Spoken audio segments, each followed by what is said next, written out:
The Jeff Meacham Network's Multiverse of Media. For over 15 years, the recognized symbol of excellence and the standard bearer in coverage of sports and entertainment.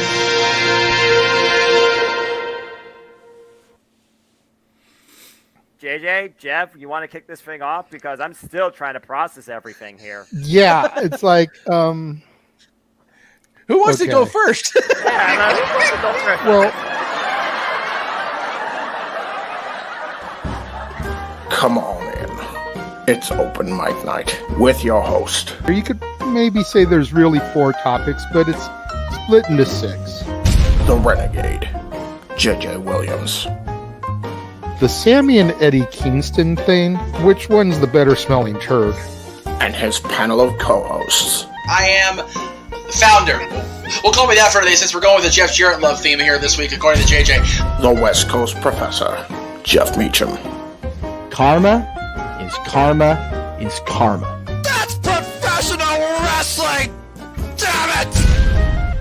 The Simple Man, Noah Foster. It's showtime! Yeah! How you doing, JJ? How you doing, Jeff? James. Yeah. And the He-Man, James Hebert.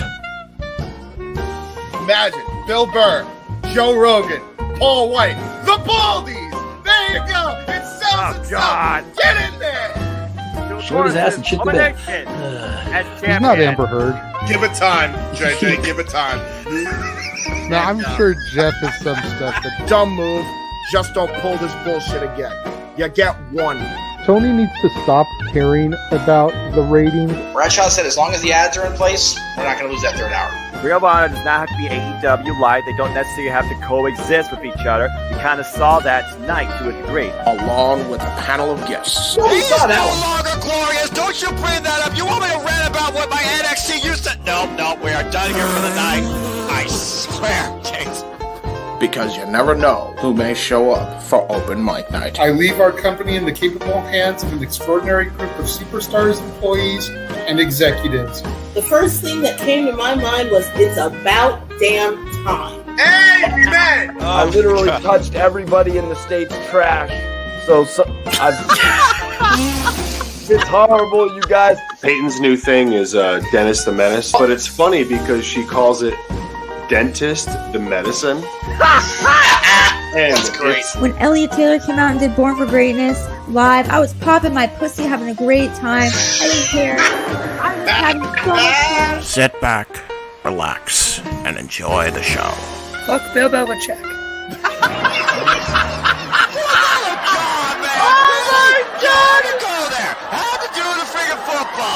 We ended on wrestling, and then you bring in that shit. That's just how the fan goes off the damn rails.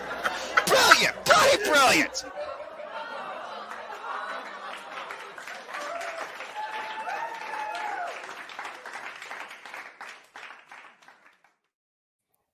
What is going on, everybody? Welcome to the first open mic night for 2023.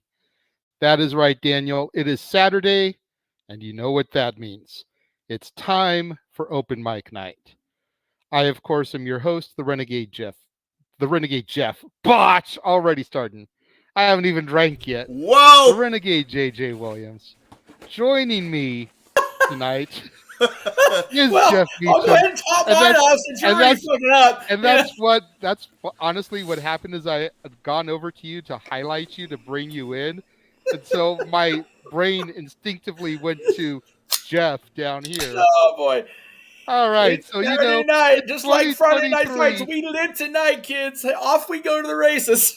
It is 2023, and we're already starting off strong, along with the West Coast Professor Jeff motherfucking Meacham. That's right, Jeff is here. We JJ's have our here. simple man with the spectacular voice, the man who single-handedly. Yes. At 10:20 at night on our end of things, 1:20 in the morning on his end of things, called Wrestle Kingdom 17 by his motherfucking self. Yeah.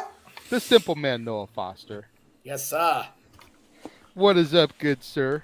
Hey, first off, botch! First Thank time I you, can say thank that you. this year. I can't believe you did that. That was so damn bloody brilliant. Between you botching and Jeff becoming Porky Pig on freaking Friday night fight night, I'm already having a hell of a good time with 2023. I'm doing great.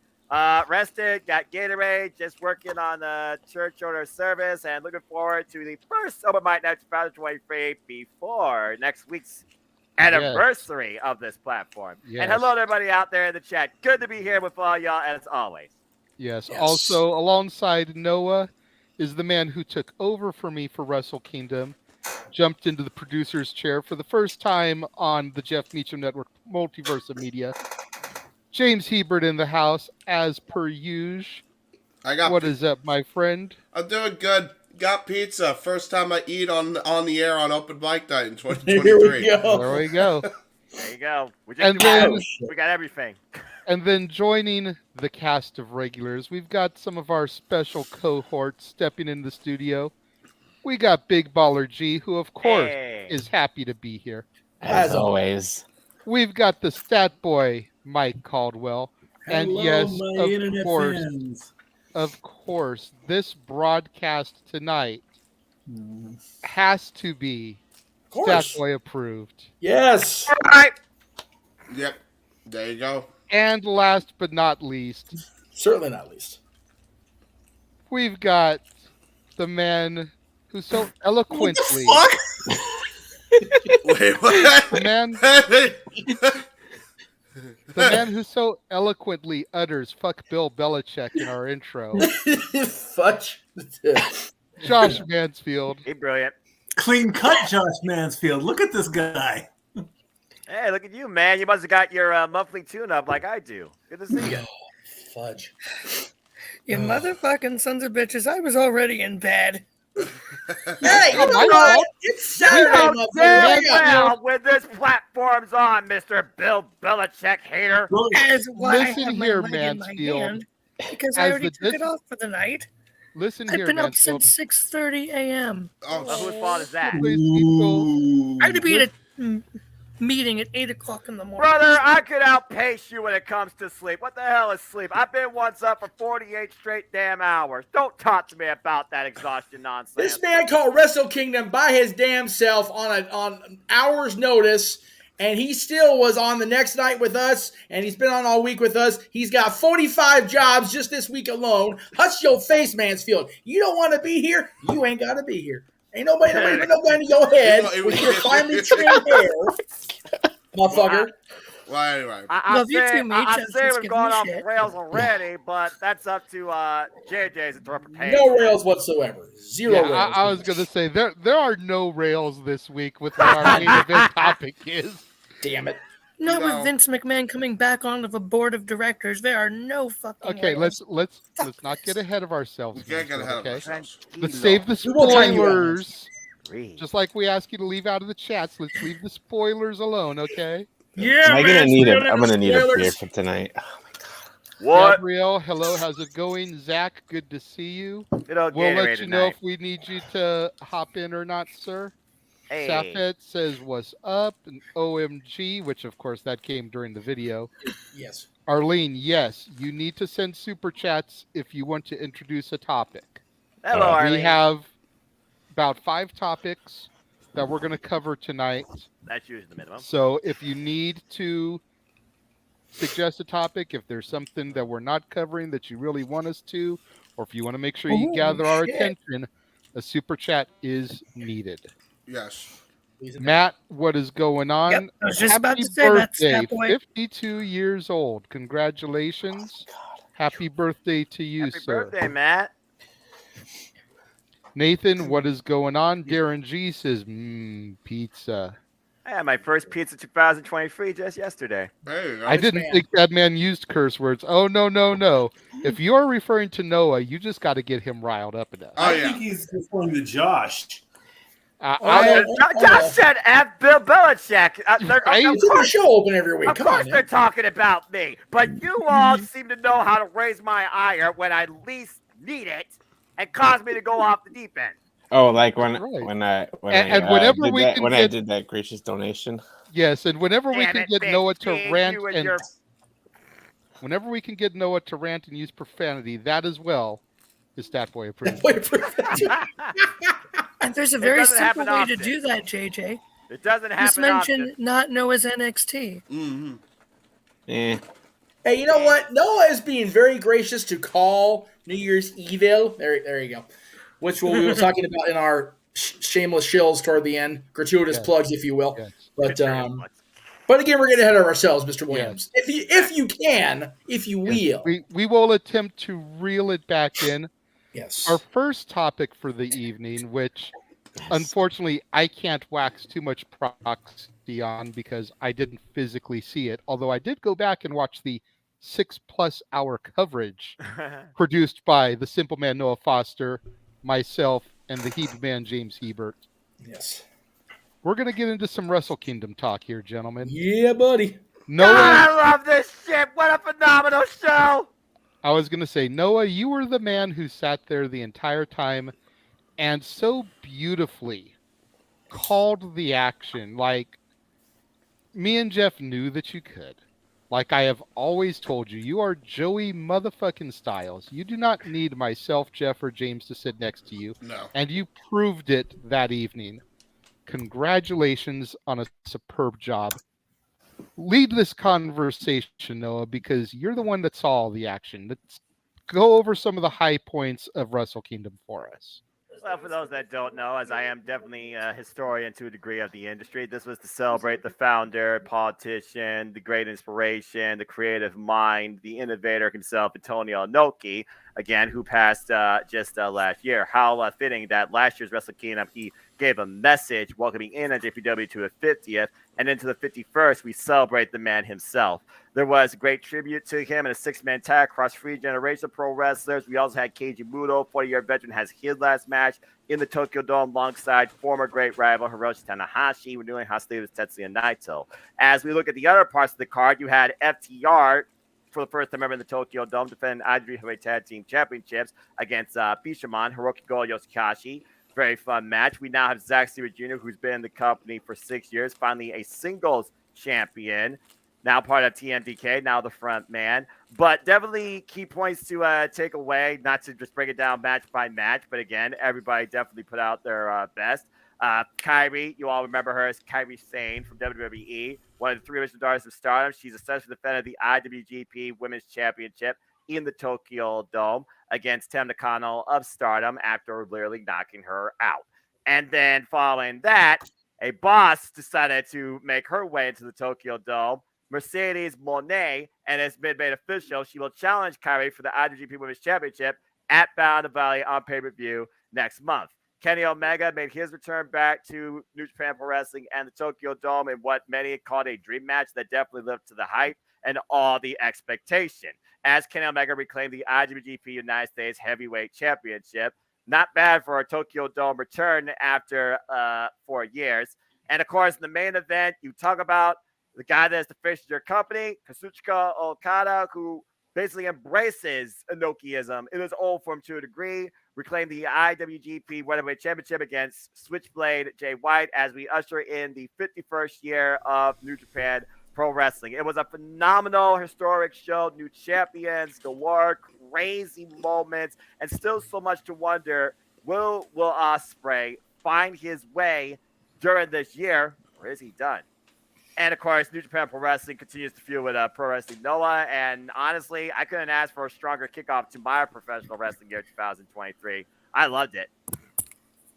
So for those of you in the room that actually got to see the action, what are your thoughts on everything? You know, I mean, like I said, I watched back the coverage, so I could only hear the calls, which, again, I'm not trying to blow smoke up your ass, Noah, but that just goes to show the signs of a true commentator, because when all you can do is hear the call of the action, and you can envision the match happening in front of you, then that's the sign of an amazing commentator. And I was able to do that with the matches. Granted, I didn't know a lot of the talent. I knew some of the guys that had appeared on AEW or Impact or whatever, but just being able to visualize the matches, it did seem like it was a good show. James? Yes. I could sign off with Noah. I watched the show from start to finish while we were producing together. It was honestly it's such a toss-up now because I said for years nothing was going to be able to top Wrestle Kingdom 12, and this damn near came close to that. I think it's tied between this night 1 of Wrestle Kingdom 17 and Wrestle Kingdom 12 as a whole. Excuse me, wow. Still a bit sick, so pardon me if I sound no lovely. Worries. You're good, brother. But, and I think many people would agree with you. I literally asked you from beginning to end, hey, James, what's your thoughts now? Yeah, it was crazy. It was a good show from top to bottom for sure. I'd say the matches that probably stood out to me the most are the semi-main and the main, just because of the stories they told. Spot of the night was absolutely the snap DDT that Omega pulled off on Will Ospreay to the exposed steel. Never ever seen anything like that before in my life. And a great blade job by Ospreay. For those who are going to tell me, you know, Ospreay and Omega can't tell a fucking story, they're just spot monkeys. Yeah, shut up and go to this match. Seriously, like, they worked this entire injury like you wouldn't believe. So it was for 30 minutes. 30 minutes, and there's a reason. You know, you can make fun of Uncle Meltzer's ratings all day long, but I actually it's one of those things that I actually agree with. Definitely deserves 6 stars. definitely should deserve to break the scale because they did shit I'd never seen in wrestling, and they told a great story around it. That's the best type of wrestling match, man. When you could do something new and then go through that and tell the greatest story around a new spot. Yeah, I mean this was done tremendously. And then you have the culmination of one of the greatest rivalries of professional wrestling and New Japan Pro Wrestling come together as a tag team the following nights. Mm-hmm. Okada and Omega together. What the hell? Yeah, that was unbelievable. I hope that's not a one-off. I sincerely hope it's not a one-off. No, because Okada and Omega as a tag team, yes, please. That's going to be sick how it develops. Anybody else see the event and want to give their thoughts on it? Darren G's asking about Sasha still possibly being Saraya's partner. They did announce Toni Storm as the partner for Dynamite at the Forum, but the way that everything laid out, it definitely lays itself to the possibility of Storm being ambushed and then Mercedes Moné or Mercedes Money, depending on how you want to pronounce it. It's Monet. Be correct in your pronunciation. Hey, I'm not going to argue with the Italian. He pronounced it great. That's the way I've been pronouncing it too, but I've actually had a couple people tell me it's Money because it's playing off of the Sasha Banks. So Mercedes Money.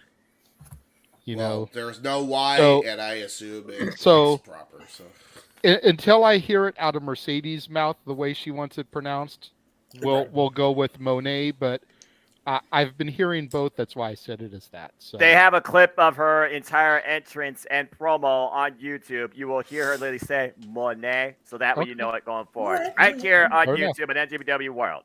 So there you Fair go. enough. But yeah. I'm not going to bring that up, Josh, because we don't give a shit about football on this show. Damn right we don't. This is a wrestling show. I will say, as far as the Monet being the partner, the way I see them going about this is she is going to be the one that ambushes Toni Storm, but frame it on Hikaru Shida. I think that's how they're going to tell that story. I heard you say that last night during the Rampage Battle of the Belts coverage, which was an so excellent take. That was so much damn fun, too. As I alluded to, we all know the influence of Mercedes Moné. That got her in the industry was one, Eddie Guerrero, and what was he known for doing, folks? Lying, cheating, and stealing. Damn right. So, unfortunately, for whatever reason, Battle of the Belts itself didn't DVR for me. So again, I only had to listen to your guys' call of it. But I did have Rampage playing in the background, listening to you guys call the action instead of the yokel jokels up on AEW commentary. Again, awesome. Yeah. I did see the clip of Jade. I did see the clip of Jade in the finish of that match. Holy fuck! Yeah. That's your champion right there. I JJ. know that is my bitch. And that's that bitch. That's it. That's Josh. Josh, if you want me to strong put like it up, bull, man. he's a Tell super you. chat. That's fair enough. But hey, JR. If you want me to put it up, Josh, it's gonna need a super chat. Yeah, JR. Because it's off topic. Rent this month. Yeah, JR, he still brings that spirit, and as long as I hear that man on the commentary table, shout out to a great we lost recently, Dom West. Thank God JR's still around. I'm happy. So I get what you're saying. Also, yeah, you gotta actually make sure Battle of the Belts is set as a separate series to record because it's not the same AW product as Dynamite or Rampage. It's a whole different thing. Well, I had originally thought I was going to be home in time for it, which is why I didn't make a big deal out of it. But when it was going to be an hour and a half just to get seated for dinner last night, kind of hindsight in 2020, wish I had said it. But I digress. That's neither here nor there. Did anybody else see Wrestle Kingdom or want to give their thoughts on the action? Meacham, the man whose name is literally on the marquee right next to him. In the right window, too. By the way, JJ, I sent the YouTube-friendly version of Big G's plug to the group chat. So. I YouTube-friendly did myself, but okay. But I like the way I did it, though, so it's okay. Anyway, because I got the whole show and I got his stuff, so it's all your good. name is on the marquee, so I will use your version, but I had already edited what he sent, so. What we have here is creative difficulties, but let's go ahead and save that for the next boardroom meeting. Jeff, as you were. There's also a shit ton of people that aren't being promoted by Big G's particular group that I am going to talk about at this show, particularly a leader and a Cincinnati native, but we'll get there momentarily. Now, as far as Wrestle Kingdom, God, the whole reason I begged, pleaded, cajoled Noah into letting me pirate his login in the first place was because of Wrestle Kingdom with Omega and Jericho all those years ago. And then I re-cajoled, begged, pleaded with him a couple years later when we were going to get, I think it was, I forget who was the main event a couple years ago, but I am so glad I did that and got to watch this show back. And as James suggested, I did sync up our coverage with New Japan World's coverage, and man, I watched it twice. I'm not gonna lie. I watched our coverage after I watched New Japan's coverage by itself, and damn, what a show, what a call. Again, Noah, congratulations. Nicely done, sir. Everybody said it on the commentary. It was the worst damn worst kept damn secret in wrestling after the debut of CM Punk and Bryan Danielson in AEW. Like, it's like one of those Happy New Year, Keith. But it came off so well, and I said it that night with you guys on the air at 4:20 when I called in. I wish Battle of the Valley was February 28th and not the 18th, because I have requested 28th off already, and I was like, damn. I would venture into San Jose again in NorCal after getting rotten fruit and eggs thrown at me the last time I was in the San Jose area. Kings fans don't like it. They don't like it up there. But fair enough. But such a great moment for everybody. Mercedes getting her moment. Title changes across the board, except for my boy TJP. Let's give a little love to TJ Perkins. That retaining that WGP Junior Heavyweight Tag Team Championships. Yep. I venture to guess that the United Empire right now is the best faction in New Japan, period, bar none. Oh, they are. I don't think the gas, dude. I genuinely don't think anybody can touch what type of elite group they are right now. No pun intended. Like, bar none, as Great-O Khan, is the current Red Appropriation Heavyweight Champion. And I started out not liking Great-O Khan, and he won me over because he likes the women, the pretty women. That's right. And again, Happy New Year to the Cleaver, and Happy New Year to the little one, and Dentist, the medicine at home. Love you guys. Damn Love right. that. That's good shit. So Good shit, pal. Cheers to the Cleaver household for New Year's. I know I saw you on New Year's Day for open mic night. Whoops, wrong show for the Nutty Key review. But okay, the JJ's got one. I got one in the books. I need to start doing that counts again. I really do. We got stat point. We need to take shots every time there's a ball. All right. Well, this is very heavily whiskey compared to the usual half and half. So probably not a good idea for me tonight, Josh. Oh dear. Great show. Happy for Kenny. I people will feel how they feel about the Elite, and JJ and I are going to have our booing voices ready for Wednesday night when they face. I'm technically still producer, by the way. I just did the botch count. You want to throw that up there, JJ? Sure, why not? When they face the Death Triangle, and that's fine. And Jeff, you talk about Kenny Omega. James, what about the entrances also telling the story when you fought, again, the ultimate villain incarnated, Sephiroth of Final Fantasy, that brought forward I Smash Brothers. I lost my shit, dude. Okay, real quick. So, for those who have not seen the entrances, you owe it to yourself to watch. Okay. So, you know how he calls himself One-Winged Angel. Everybody knows he got this from Final Fantasy, correct? At least everybody knows that. Yeah. Okay. Yes. Dude, the fucker came out to Sephiroth's freaking theme, and he had the fire and everything. So he's coming out. I don't know who paid the rights. I assume TK did. He comes out to Sephiroth's full-on entrance music, and he's walking, and the fire is behind him in the background, like you would see on his Smash Brothers Ultimate end screen. And he's walking as the fire's behind him on the LED. Right. Such a great visual, dude. Dude, this was genuinely like a Mania style entrance to shit. You guys gotta watch this. If nothing else, watch this entrance. And watch Will Ospreay's entrance right after, because he came back to Elevated, which I was so hyped for. Oh my god. Yeah, they truly Will Ospreay's Final Fantasy when he put everything out there, but it still wasn't enough. Yeah. No. But again, great outing by everybody. Happy for Kenny. Again, people think what you think about the Elite, and like I said, JJ and I are going to be ready to boo them out of the forum on Wednesday night. But I'm happy that he's back at full Omega mode in New Japan at least, and he and Ospreay, God, they tore the house down. Yeah. God bless them for it. Yes, Mikey. I wasn't done, but that's okay. Oh, my bad. Okada again. Okada is the man. Okada is the man. Okada is the man. That simple as that. Simple as that. Simple as that. Yep. No argument. And now he here. faces Shingo Takagi soon enough for that title. That's going to be a very fun match. A Wrestle Kingdom 16 rematch. Looking very forward to that. Yes. And Tama Tonga, of course, finally overcoming. Again, we had WWE AEW presence on the show as well, as Tama Tonga once again became number one weight champion, finally overcoming his master in another simple story, Carl Anderson. There you go.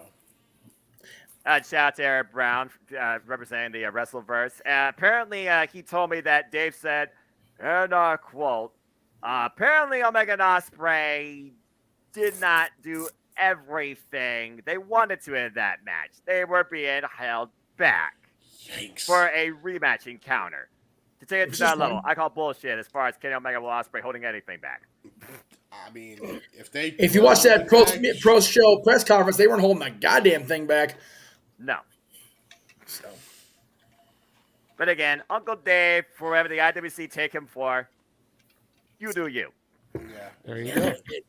I'd say fuck Uncle Dave, but I don't think anyone wants to do that. No. We have our opinions about Dave Meltzer. I just don't want to, get down the rabbit hole about him. He is who he is. He has the credibility he has because of people like the Bucks, people like Bret Hart. So it is what it is. But Mikey was being very patient and raised his hand, and I talked over his interruption of me. So Mikey, go. Go, Mikey. I just want to say that now this whole Mercedes, Monet, Sasha Banks coming back thing is over. It's done. We're not, unless something serious happens in New Japan, she can be happy doing her thing over there. And we're not going to deny what she did in WWE until she left, multi-time champion, tag team champion, all that good stuff that will never be forgotten. They even acknowledged it on the commentary side for English commentary Wrestle Kingdom. They even acknowledged it. Yep. Okay. So, but it's done. We don't have to worry about, is Sasha going to show up at the Rumble? Is she going to come back to WWE with open arms? Is Triple H going to hire? It's over and done. She is in New Japan. She's got her career over there now. Yep. Trinity Naomi, that's another topic. So you're saying that she can't be a surprise entrant in the Rumble just because she works for New Japan? Yeah, I was about to say, you sure about that? I don't. Did AAA wrestlers not enter the Royal Rumble in '97? AAA in '97, Impact wrestlers last year. I'm about to say, with the knockout championship. It happens, but I don't see it. Mickey James just the other day. Okay, Impact, yes, that was a thing. That was fine. That was last year. I don't know what kind of business arrangement New Japan has with WWE. I don't know what kind of business Impact had with WWE. If all parties agree to it, I'll just see it as a surprise entrant. I won't see her as a full-time coming back to WWE. No, fair enough. This is the point in our program where Mikey stepped in it and is trying to not track it through the whole house. Yeah, right. Anyway, yeah, Josh, you are. Ask Stat Boy do. And by the way, my reply to the Stat Boy's comment was, of course. Stat Boy approved. Thank you very much. Very good. There we go. Okay, thank you. Do not make me James, keep account of that. That's 3 for that. That's 3. Yeah. I've got the belt ready, okay, just in case. And that status stat boy approved as well. So there is that. So there you go. We're gonna have all sorts of stats, all sorts of counts tonight. But the one thing we can count on for sure is I feel like everybody can say Wrestle Kingdom 17 was one hell of a kickoff for 2020. Without a doubt. Yes. All right. Just Mansfield, go ahead. Hey, Stat Boy, so with those comments, are you wanting to get your booty kicked by Greg Cherry Boy? Why? How so? Because he's the biggest Sasha Banks fan in the family. I feel like you and Greg would have a nice Sasha debate. You're Mercedes now. There's no need for me to debate anymore. It's over and done with. I said my piece about her. It's her career. You know, I don't see her coming back to WWE anytime soon. Yeah, it's just a perspective, Josh. Mickie James got her stuff mailed to her house in a trash bag, Mikey, and she was in the Royal Rumble last year. Okay, I'm fine with and that. Charlotte Flair said just a couple days ago that she still wants to wrestle Mickie James one-on-one before her career ends. Same with Michelle McCool. Please, please, please. She was awesome. Now. Whoop-de-doo, Basil. Never shush it, Steeler. Never. You're going to lose tomorrow, so shush it. Yeah. Just like his Never. Titans lost today. Yeah. Even with our headline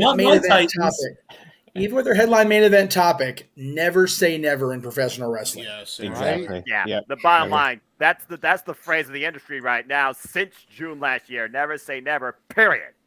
Yes. Absolutely. And by the way, he'll never be back. He'll stay. Yeah, we're going to talk about that later. Anyway. Big G, I know you don't know much about, New Japan Pro Wrestling or Wrestle Kingdom. You didn't participate in the predictions expeditions I have. By the way, Con, I appreciate your effort and your honesty. The score's on Twitter, by the way. I hope you do better. I hope you try again next year. But you know FTR. I mean, again, they're the top guys. They're one of the most legitimate, greatest tag teams of the last decade, period. I rate them as the number one. We had them defend the IWGP Tag Team Championships against Bishamon and lost. So now FTR, and I just want to get Big G's take on this because he and I are Black and Gold NXT or live. So we can talk about these two particularly. We're the top guys for that. Right.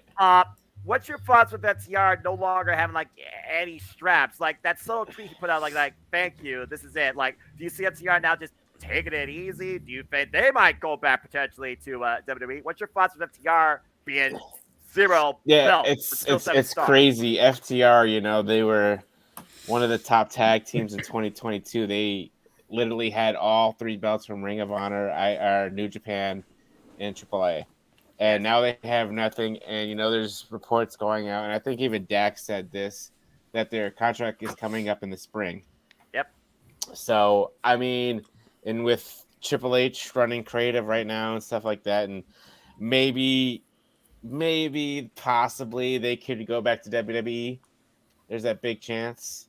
They could try to have a better feud with the Usos than the last time they had the match with the Usos. Don't make me rant.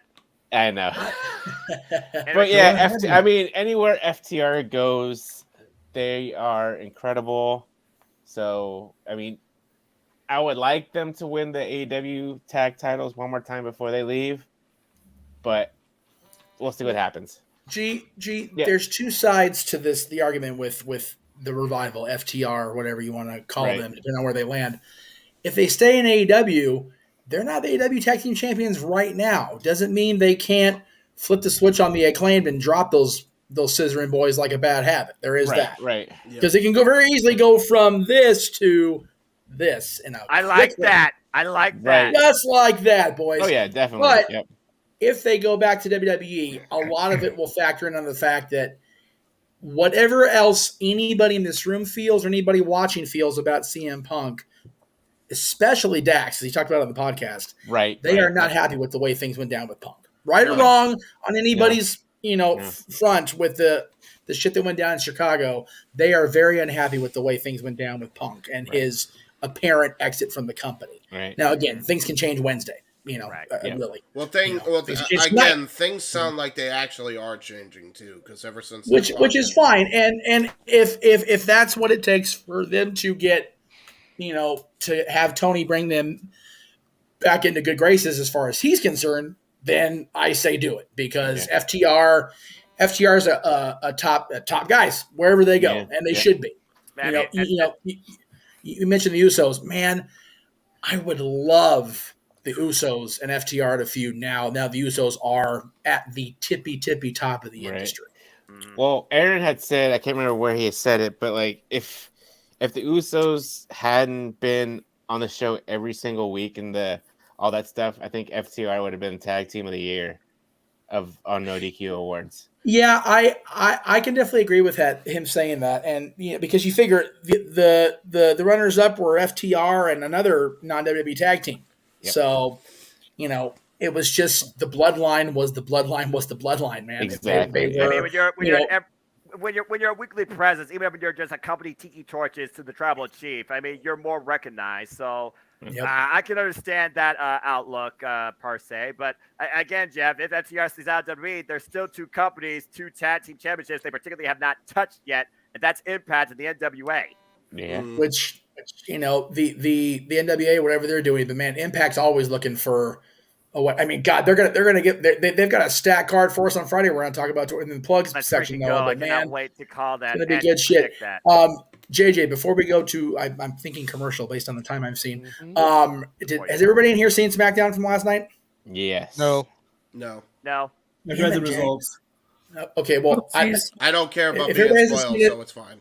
Yeah, I was gonna say, we're not gonna do spoilers, but everybody watch SmackDown because man, the bloodline is looking good again. As far as looking combative again, I love it. Anyway, and honestly, I agree with Cleaver in the chat room that FTR is bigger than Impact and NWA as far as where those companies are on a national presence level. Right. But man, the talent, especially in Impact in the tag team division, FTR could have a run with the Guns. They can have a run with anybody in that division. It doesn't so much matter. Here's the thing. Nothing's bigger than WWE, global entrepreneur, global empire, blah, blah, blah. I don't give a shit what company's the biggest. I give a damn about opportunity and variety. You don't get that when you're pigeonholed under the WWE umbrella. FTR, if they want to prove that they are the ultimate tag team in the industry, you claim every tag team championship possible. There's more in the industry than a blueberry, strawberry strap on Velcro. Yeah, there's a big Josh. I'll make sure JJ throws to you, but there's a reason the Dudley Boys got the cred they did. Because let's face it, Bubba and Devon are not the greatest technically sound Meltzer folks, but man, they held every freaking championship they could because they went around and collected. They were belt collectors, just like the Hardys did recently. Just like the Road Warriors did back in the day. You could only win 3 titles back in the day. Road Warriors sure as shit did it.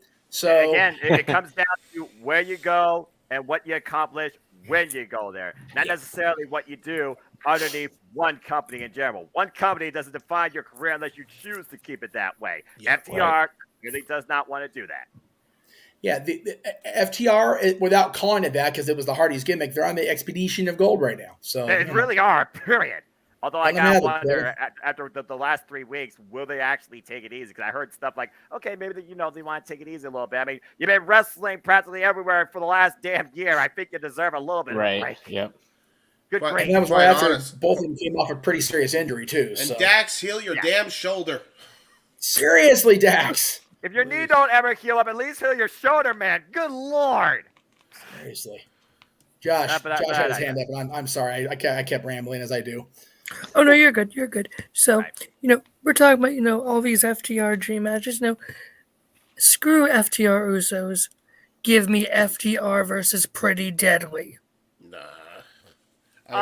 Josh, here's the only reason I would have agreed with you is that Pretty Deadly were still NXT Tag Team Champions. Why the NXT UK titles no longer exist? Fucking dumb move. FTR are former NXT Tag Team Champions. I feel that would have been a very poetic bow to their return back to that company, because they definitely would be able to actually create a tag team division with them at the top in NXT. I have no idea what's going on there right now, but I'm sure New Day's trying something. Yeah. For one thing, I thought I would get Noah to agree with me on with NXT. Shut up, Cleaver. I love you, but no. Josh, Pretty Deadly are not the tag champs. NXT UK is So dead, what? man. I have yet to see Pretty Deadly do Best half. damn tag teams in the company. I have yet to see Pretty Deadly do half the stuff that FTR can do tag wise. Yeah. All right, that I semi-agree with, just based on the foundation of literally that would just be fists galore. That I will agree with, Colin. You got me. Also, Cleaver, I already have my leg off for the night. Ain't doing no laps. Hey, if people in the prisons can hop a green mile, so can you, Josh. Josh, take a lap, goddamn. I got that reference. Before we can And that joke, of course. I will beat was you. Snap Boy approved. Alright, That's number 4. Fix the count, James. I'm fixing it. So big Meet McMouse. I will beat you with this leg.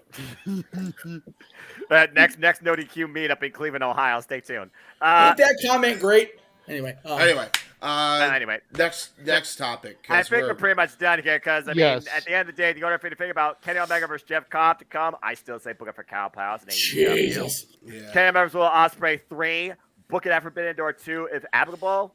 And if Kenny Omega wants to defend this title, particularly against people in New Japan, I think that'd be a pretty cool interpromotional crossover type filler to promote both companies. And give me Kenny Omega versus Shingo Takagi. And thank you, Wrestle Kingdom, for kicking my year off right. Yeah. Before we get into the next topic, we're going to take a quick commercial break. We'll be back in a couple of moments. There you go. Yeah.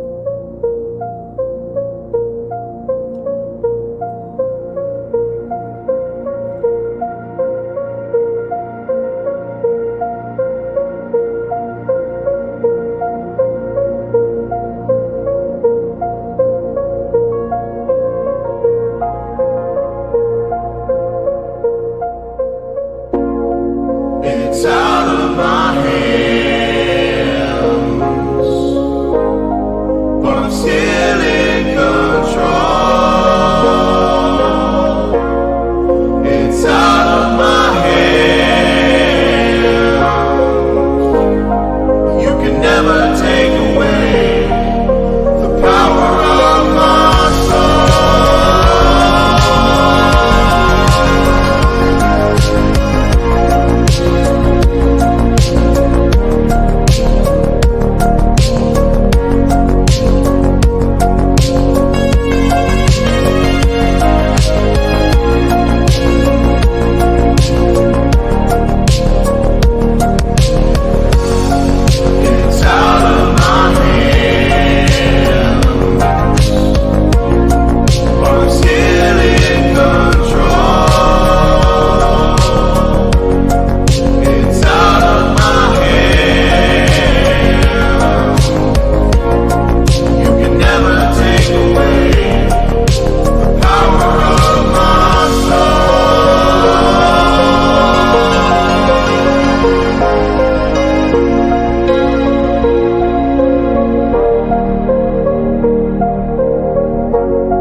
Hello, ladies and gentlemen, and welcome to my promotion video. Make sure you scan the QR codes that are coming on your screen, and make sure you subscribe and turn that post notification bell on. Check out the official Button Mashers playlist, where you will find all the Stable Wars that we have done together. You can also check out our watch party of AEW Grand Slam, Dynamite, and Rampage. Check out Shared Experience, the script by Mistress Audio and J-Hebert Side 95 on her channel right now. Check out our Retro Wrestling Review series of Survivor Series 2003 and 2013. Check out J-Hebert Side of Things Episode 3. JJ always promotes it all the time. Check out Michael X's Let's Play of Star Wars Jedi Fallen Order. 97 Halloween Havoc Retro and Watch-Along as well. You can check out Noah's Simply Predicting on his official YouTube channel, his simple YouTube channel, if you will. 2 episodes of the Don DeMarco Show now in the can, baby. Go check that out on my channel. AEW Spark, and a WWE Aftershock on Owen's channel, as well as another retro of Full Gear 2019. You can also check out our official watch party coming up this December for Winter is Coming. Check out NXT Deadline, Ring of Honor Final Battle, and Open Mic Night on both Jeff and JJ's channel, as well as Noah's channel, where you can also check out A Simple Take where he covers that week of wrestling. Check out our SMBZ voice-acted project over there on my channel. Check out Live Round's official intro and check out their podcast every week. Check out the official intro of Weymouth Youth Wrestling and WYW Immortal. And finally, last but not least, Fully Loaded 2000, Watch Along, and Retro. And those are the plugs. There we go. Before we move straight into the next topic, during the promos there, Darren G wanted to know about your song, James, and where it was from.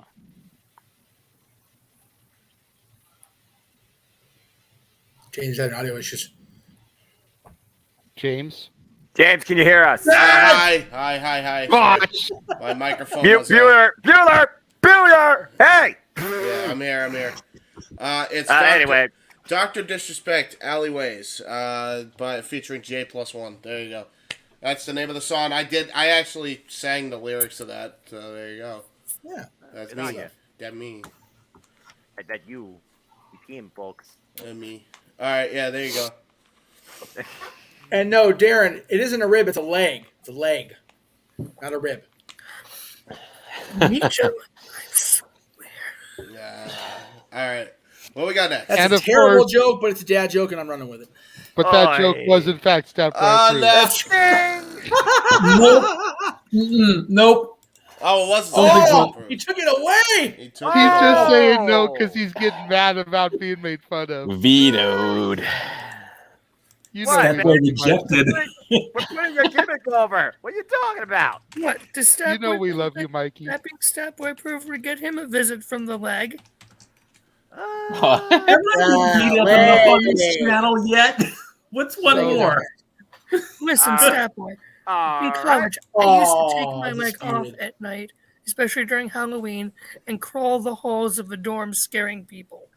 Fuck no. That's I something made out a girl nowhere. piss her pants once. so I Spooky, came scary out of the elevator. Mansfield. Shivers down your spine. Alright, sorry, go. Emmanuel, it wouldn't be Stat Boy disapproves, it would be Stat Boy rejected. There you go. It would be Stat Boy rejected. Also favored. No, not Nick Leg. The reroll counts up to 1 tonight after the reroll was revisited on Friday night during the Muppet It. Is that a botch? No, that was Noah reenacting the botch from last night. Anyway, what's the next topic? Oh my god, that was so damn good. That was so damn good. Go ahead, JJ. What we got? All right. So our next topic isn't actually something that's come up this week. It's one that I had saved over the couple weeks where we were doing Christmas and New Year's stuff. Go ahead. Our good buddy Vince Russo. Oh, geez. Oh took to the no! internet. God damn and it. okay, but here's the Bro. thing. Here's the thing. Okay, a lot of people shit on Vince Russo and his takes. Yes. But Good reason. had anybody else said this that I'm about to read off, I think people would be like, he's got a point. But because it's Russo, Yep. people have issue. Yeah. Yep. Russo says, man, it took a special breed to be a pro wrestler. You had to have the gift, the it factor, the ability to be a great athlete and a great actor, all rolled into one. You had to be special. But as all these young marks will tell you today, things have changed. You know what? You're goddamn right they have. Going into 2023, anybody can be a professional wrestler. You don't need a gift, the it factor, or the ability to be a great actor and a great athlete simultaneously. You don't need to look like a wrestler, smell like a wrestler, or act like a wrestler. No, you need wait for it, a dream. If you had a dream of being a wrestler when you were 5, then you're in. The art of being a wrestler today is dead. Every week, people come on my screen that literally look, act, and talk like my next door neighbor. They are just like everybody else. There is nothing special about them. There are no luscious Johnnies, handsome Jimmies, or Captain Lou's. To be honest with you, they are wannabes who never will be. The fans have lowered the bar. We've made it easy for anybody to get into this once exclusive club. Okay. See, Jeff has his hand up. I was just going to say, so who would like to go first? What in the blue hell? You know what? Yep. I'll go ahead and let Mikey go first because we ragged on him in topic 1. That's fair. Stat Boy, the floor is yours. Rant to us, brother. Oh, believe me, I will. If you think anybody can be a wrestler, I'm prime example of that. I tried to go through wrestling school. I thought I could be a wrestler, and I couldn't do it. Okay, so saying that anybody can be a wrestler, you have to have the physical mindset, and you have to put in the work. I know that firsthand, thanks to Santino Brothers. Okay, and I've seen schools, I've seen videos of people. You know, I've seen the Tough Enough crowd. You know, if they have the work and they have the determination and they have the will and the want to be a wrestler, like one Gino, I told you so, Gino Rivera, that boy has put in the work. Sam Knight has put in the work. Sean Knight has put in the work. Every wrestler on the independent league that are still in the independent leagues trying to get into WWE, they put in the work. But if you get some kid who's like, oh, guess what, Dad? I'm gonna go join WWE and I'm gonna make millions of dollars and I'm gonna sign. You can't see me. I'm gonna be the next John Cena. What the fuck are you thinking? You're not gonna get in. You're gonna learn how physical it is. I did firsthand because I could. I was damn near throwing up the very first time that happened. Okay, you're gonna take that bump wrong. You're gonna sprain a knee. You're gonna snap your ankle. You're gonna break your back. Thank you. I was getting to that. You're gonna break an arm. You're gonna bleed. You're gonna cry. You're gonna sweat. You're gonna throw up. You're gonna do all this stuff. And sadly, in my world, I quit. I couldn't handle it. My world. Exactly. But the people that say, like, and John Cena once said this, he said, if you're going to throw up, you throw up and you get right back in the ring and you go back to work. Yep. So right, that's strike one on Russo saying that anybody can be in a wrestler. Strike one right there, okay? Has the business changed? Sure. Probably. I can probably agree with that because I've lost track as to who's running a school. And you know, I've lost count as to how many people go into the school and put in the work. I really don't know about that. So there you go. Okay, before I turn it over to Jeff, who had wanted to go first, I feel like I need to rebuttal my brother here. Okay.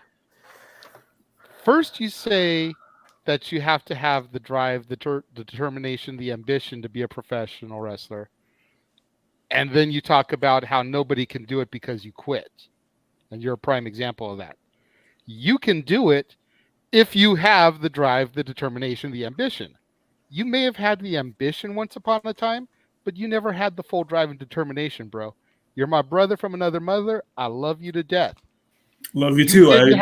You didn't have it in you. That is why you quit. But, you know, you take a guy like, and I'm not using this example to shit on him, and only really I think us top three will know the name I'm going to say, but you take a guy like Mikey O'Shea. Love my boy Mikey. He was always I know cool Mikey O'Shea. I know Mikey O'Shea very well. I followed him when he was the MB Wrestler 87. That should be a blast from the past.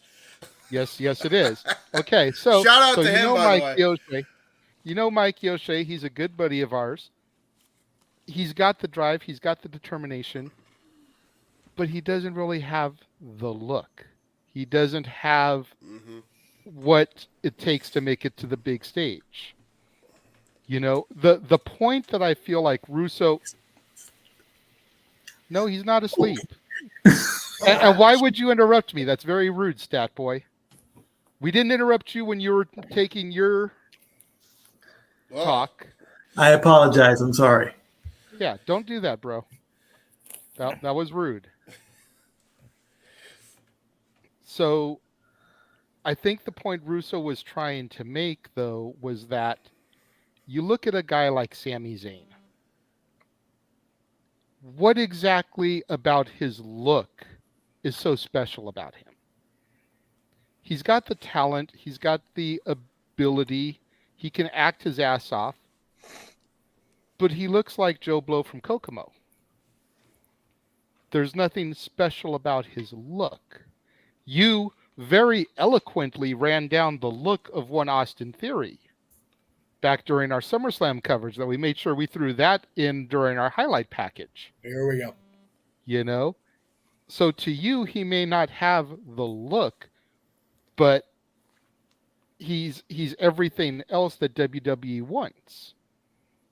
You know, that's the point Russo, I think, is trying to make, is that so many of the guys we see on TV, especially in Impact, in AEW, look like our next door neighbors. Look like the guy we ride the bus with, like Willie Mack. You know, look like the guy we go to school with. They don't have that Hogan, that Savage, that warrior physique, that charisma, that it factor about them to make them truly stand out. Or that unique look like Austin had when he was Stone Cold, or The Rock had, or, you know, DX had, or, you know, things like that. Yeah. That's the point that I think he's trying to make here, and that he's really getting over. And because of those names we just named, the Gino Told You So's, the Sam Knights, the Mikey O'Shea's of the world, had people that they dreamed that they wanted to be like, and they sought out the wrestling schools to try to get to that point. And some of them maybe have made it to enhancement talent. Some of them have been security on the programs and have been used in those type of roles, but none of them are being offered contracts because they don't have that it factor that the major companies want. The market for independent wrestlers is flooded. But the spots at the top are limited. Yeah. Well, I mean, here's the thing, though. I mean, that was like that. I mean, it wasn't as much prevalent, but you had your Joe Schmoes in the Attitude Era, too, and he booked them on a weekly basis. But he found a way to make them special, which is something that I always come back to when we try to defend Russo for all the hate he gets. Well, so ahead. my hot take is going to be something that I mentioned on Twitter a couple weeks ago, and the fact that I agreed with both Vince Russo and Jim Cornette tweeting the same day. I figured I should just call it a day and call it a life at that point, because damn, that was scary for me. However, Russo's point is 100% accurate, but here's the problem with Vince Russo making the point. Who was the head of creative, or at least the head writer, the majority person under Vince McMahon during the era when they literally ran a reality show for people off the streets to win a contract? That'd be Vince Russo, number one. Now, granted, Tough Enough didn't actually premiere until he was in WCW, but the genesis of Tough Enough had already long gone down the hill when he was still in charge of the company, as far as a major proponent of creative. Who was in charge of creative when an actor off the street became the world champion? Who was in charge of creative when a writer, former radio host from New York, became the world champion? The business is like it is because he did it to himself. And now he's blaming the business for the way it is. Yep. It's like Vince, you can't. It's like, Vince, you can't have your cake and eat it too, bro. Yeah. You can't book this shit and pass it off like it's the greatest fucking thing since sliced bread, make myself the world champion in New York, and then say, the wrestlers look like my neighbor. You're the goddamn champion yourself. It's not even your neighbor. It's you, Vince. Yep. You can't have it both ways, brother. And like I said, I have tried very hard to not shit on you. Cornette I'll shit on because Corny brings on his damn self. But Vince does get a very bad rep, and I will stand by that. He was good to us on No DQ when he appeared on our podcast years ago. So I don't shit on Vince Russo because he's Vince Russo. Okay? But when he has a take like this, he's got to be called off for the hypocrisy of it. Yep. Straight up. That's fair. And before we go to anybody else, we do have a super chat. Yes. Arlene sent in a super chat of $5. Thank you very much, Arlene. Do you guys feel like WWE will try pulling a prank on the first day of WrestleMania since it's April 1st? No. If it was a Hall of Fame, no. If it was a Hall of Fame, that I would say yes. Bobby Heenan's a great example of that. He did it in Detroit. Unless they're inducting Rick Ashley into the WWE Hall of Fame celebrity wing, I don't see it happening. He will own you any Pixar movie except for one. True. May I go? Joke is Tatboy approved. Yeah, okay, I'll give you that one. Tatboy approved. I know that for a fact. Add to the count, James. No, go ahead, James. You can go next. But before James goes, what's great about that is I know Pierce watches the show. That's going to be a thing at WrestleMania now. It's going to be a thing. It's going to be a thing. Yeah, it's going to be a thing. That's why I said it, Jeff. No. What would be perfect if Pierce watches this is if he steals our Statboy approved image and starts using that on the It is air. official. Can I get a royalty for that? It is official. That's right. That's going to be the new graphic. Instead of Statboy approved, we won't pick on Mikey. We'll have a Pierce graphic. It is official. He won't give a shit if we use it either. That's the best part. Don't tempt me, Meacham. Go ahead, James. I think they're brilliant. I think the idea that anybody can be a professional wrestler is so generalized and not factual at all, because I have seen people go through training and they cannot hack it and they just don't make it. So I think it's such an overgeneralized statement, that comment. And I find it funny that, again, and Jeff, you put it out before me, the very man who's saying this is the very guy who, you know, he won the world title when WCW was at its worst point. He booked himself as the damn champion with no wrestling in his training backyard. or anything. Yeah, in his backyard. Yeah. No wrestling. He booked in his training backyard with his neighbors in the building. So it's like brain short circuit. So yeah, no, Russo, you come across looking like such a freaking idiot here. I'm sorry, I can't take this seriously. Like, I understand the point, but you did it in such a way where it's like, oh, let me just say it and not actually think about what I'm saying. But again, we don't have the same star quality. Sure, we can make an argument for that.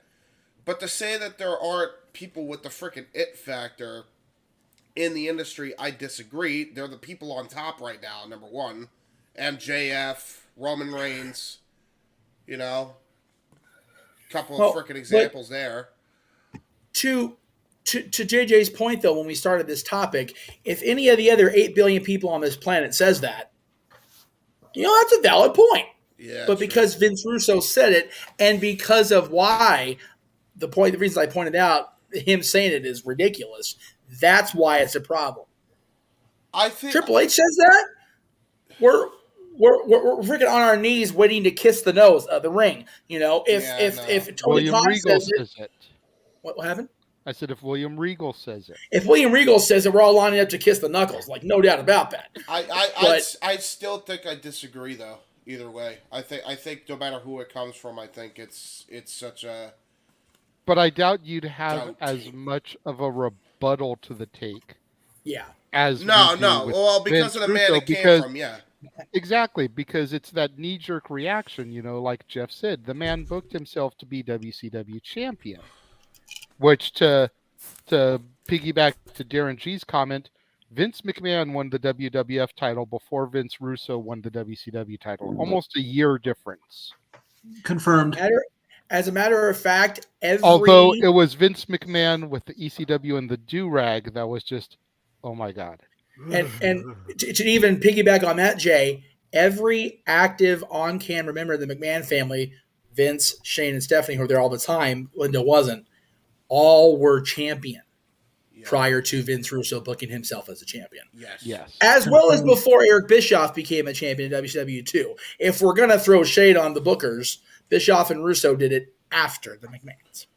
Yes.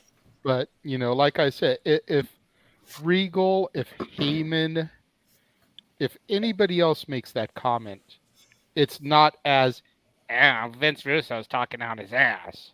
Exactly. And that's the point of the thing. Because I feel like Russo's making some points. Okay, you keep shaking your head, Josh. I'm putting you on the spot. Debate me on this, boy. You're next, Josh. You decided to wake up from your nap.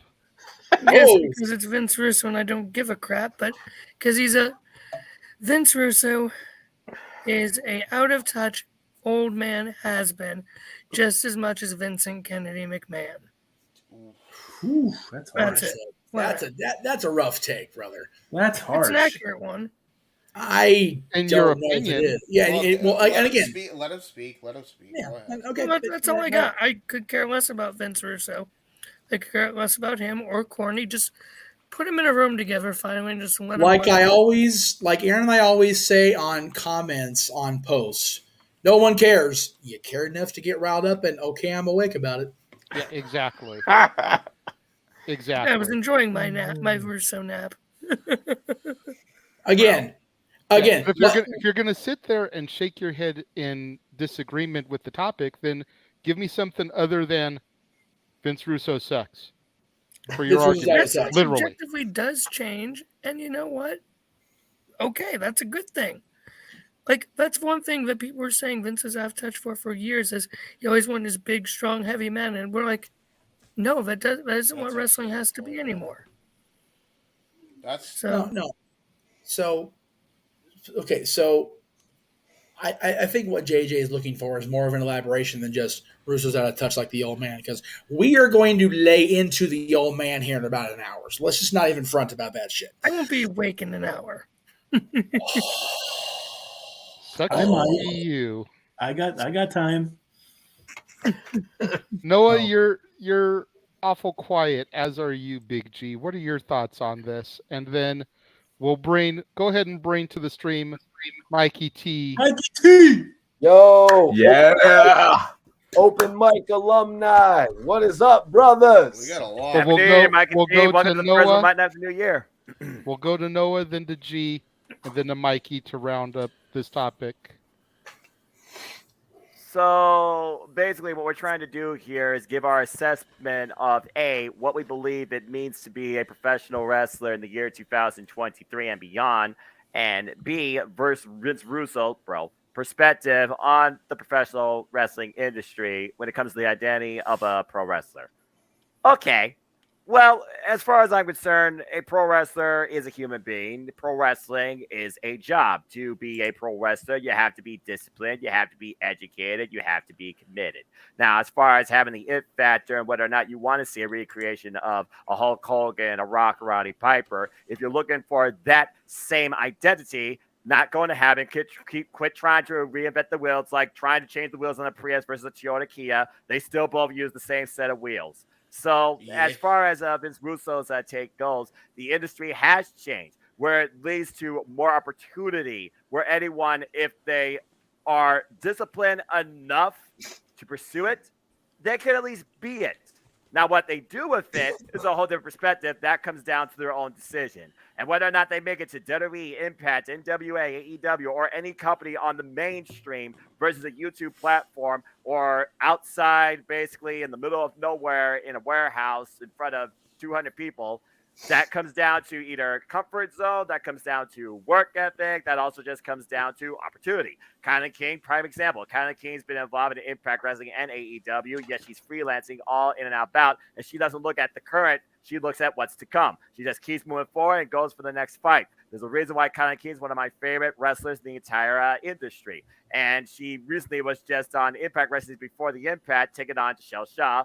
Good exhibition. She's also been the champion of an all-women's run promotion, Capital Championship Wrestling, since their inauguration. And not only is their Capital Championship Wrestling champion, she is their network champion. So it comes down to what a wrestler chooses to do to trailblaze their own path, not necessarily what Vince Russo believes a wrestler needs to be like they used to do.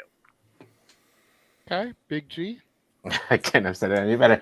No, by the way, Noah Kylan King is a sweetheart in person. I've met her a couple times Nice. when I did my shows with my buddy. But yeah, I don't know what else to say that hasn't been said about Vince Russo. I mean, I really don't like the guy personally. You know, he did amazing things for WWE back in the day with him and Vince McMahon. You know, one of the highest rated segments, This Is Your Life, is still talked about till this day. But you can't look into the past. And Noah just said it, you know, the industry is changing. Things are going to change. Heck, if I wanted to become a pro wrestler, I could go down to Maryland Championship Wrestling and go to the school there and become a professional wrestler. But that's just not in me. I don't want to be a professional wrestler. Now, if somebody else wants to be a professional wrestler and, you know, looks like me or looks like one of us, then do it. That's your dream. You know, you have that determination and stuff like that. But, you know, I guess I don't want to sound like a douche or an ass, but like I hate it when people say, "Oh, I wish, you know, we had over the large wrestlers like we did back in the day with Hogan and stuff like that." We're not in that era anymore, you know. And Noah said it too. You know, they need to stop, you know, doing the rinse and repeat stuff. I don't know. I'm getting flustered. I'm getting frustrated. Well, I could also I see what you're saying too, because like the larger than life things, like they focus it's so overdone. Much. They focus so much on the past that they don't realize what they have right in front of them, which is exactly what they're fucking asking for. Exactly. I mentioned examples like MJF, larger than life, Roman Reigns, larger than life. You know, but right. They just have this tunnel vision because they just want to be right.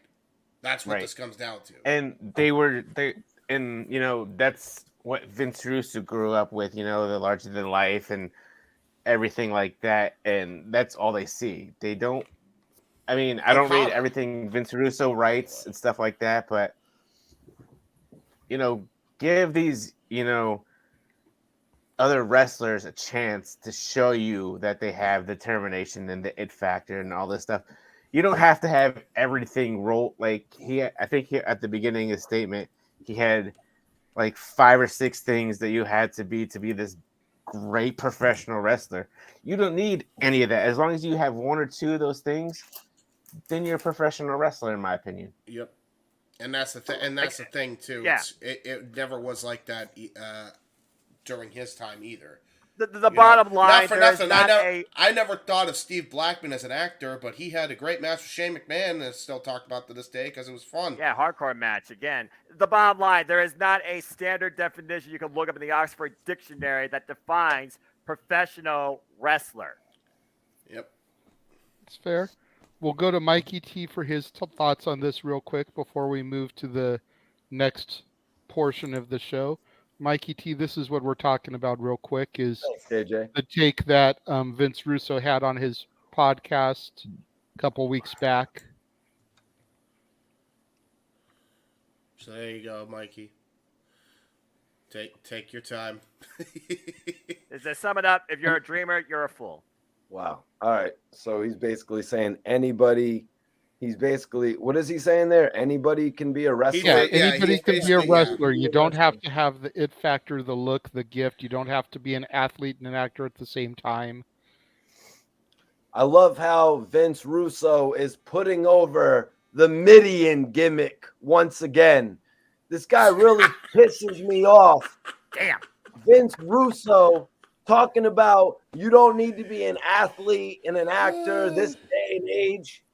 Dolph Ziggler and Seth Rollins, these guys are better actors and athletes than half of the wrestlers back in the Attitude Era. I am sick and tired of everybody touting the Attitude Era like it was really much of anything, aside from the fact that it was the best era of the Team Canada gimmick that ever was.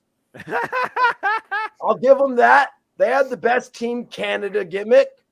I don't know, man. Impact Wrestling with Petey Williams and Bobby Roode and Eric Dunn. Wrestling ruined the Canadian gimmick. I don't know, man. I enjoyed that gimmick. Anyway, I love or it. maybe it was when Christian redid it. But anyways, and if you want to get me into some of the garbage that Vince Russo probably wrote for The Undertaker, we're not going to go there right now. We're not going to go there. We all know The Undertaker got a lot better when he got a little bit more realistic, toned down, and chilled out. So Vince Russo wants to talk about how there were so many more stars back then. Like he really what is he taking credit for the Armageddon Hell in a Cell match or something with Rikishi? Are you kidding me right now? Dude, but he did it for The Rock. He did it for the people. I did it for The Rock. I did it. He did it for the money. That man didn't last more than 2 months in the main event. But anyways, Vince Russo, he really says a lot of... Russo wasn't writing WWE in 2000, but that's okay. We'll go ahead and keep going. I mean, I think I get his overall point through all that. Yes, all the wrong stuff. Yeah. See, he wasn't even there for the Armageddon 2000. Wasn't there. Wasn't booked. He wasn't even there for it. He's talking about booking all I'm these. not booked. I wasn't there. I'm not going. He's talking about booking all of these great WWE talents. That's when the main event scene was really packed. Yep. I mean, I understand they all came up together back in the day when there was like 5 or 6 people in their creative, and Vince McMahon was really listening to their ideas. I think Double J really has it right when he says Vince Russo was the best and Vince McMahon could rein him in on his ideas. Like, yo, no, stop that dumbass idea, Vince Russo. Stop that. That idea is good right up until that point. Oh, my God. Yeah. You know what I mean? So, honestly, I mean, this is the guy who created the reverse Royal Rumble. Oh, God. You had to bring that up. Yeah. I bet you he had some dumb shit like that he presented to Vince McMahon. This is the guy who brought the bloodbath from the WWF to the WCW. They continued doing the bloodbath.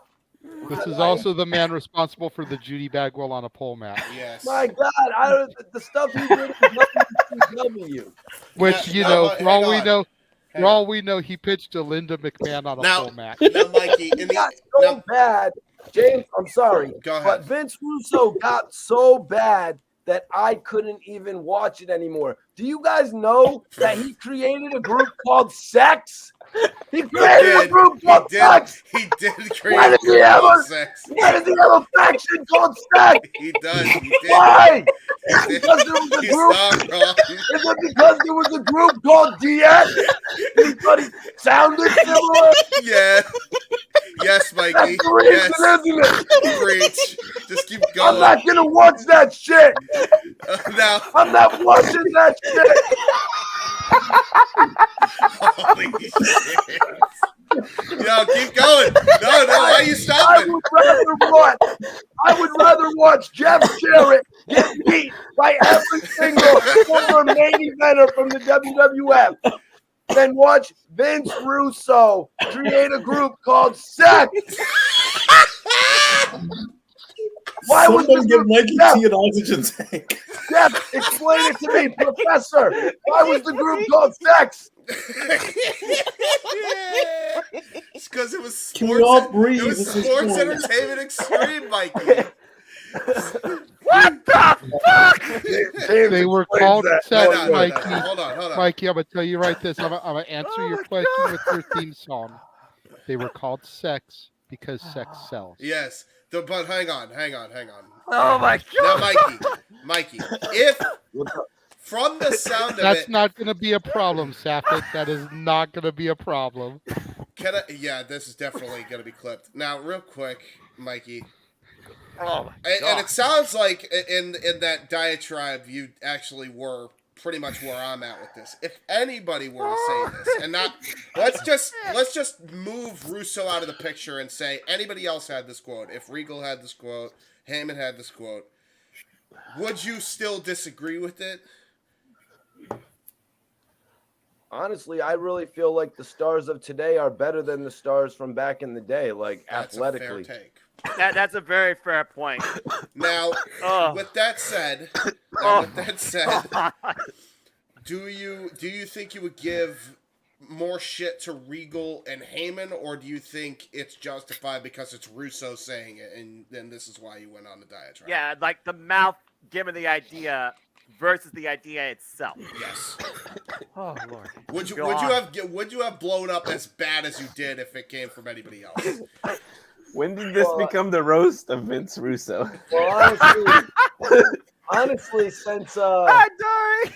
Hi, Dory. Since Russo went off on Double J, I've been waiting to get his ass. You know what I mean? When he's gentlemen, ladies and gentlemen, strippers? Really? Ladies and Sorry gentlemen, about your Hang Titans. on. All right, Dory, And go. your Vikings. We got a Dory sighting. Go ahead. Hi, guys. Hi, Dory. Can you smack Stat Boy for us? Approved? No, they have to be Dory Lou approved. They have to be Dory Lou. right. Yeah, she's the warden. She's the warden. Let's put that in perspective. Okay, so I'll make a Pierce graphic. I'll make a Dory graphic. I'll get on it. Just let's get through this show.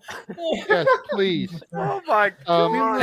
As if we Yeah, have apparently I to. got lost again because somebody just found me, or y'all found me, or I That's found it. my way.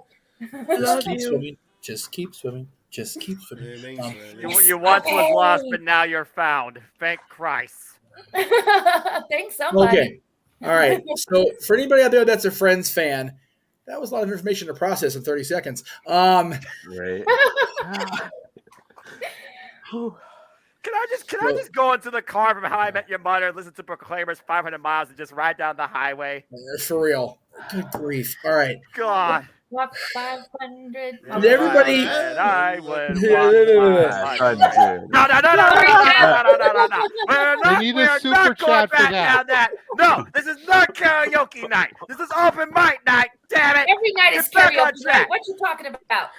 What you talking about? There's been a conversation about freaking women. AJ, that's a good idea. Wrestling One at different night capacity karaoke. under a different No, name don't for the make last me 30 donate minutes. $25 to make you sing. Shut the fuck up, Josh.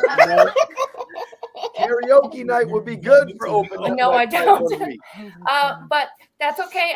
Because I'm the karaoke diva. Hey. Good for you. What I'm not. are we I'm a doing? simple What- man. Come on. I talk wrestling. We gotta do the next topic. We still got Next 3 topic, minutes. Yeah, seriously. Okay. Yeah, Can we guys. please All right. move forward? All right. We're not gonna top that.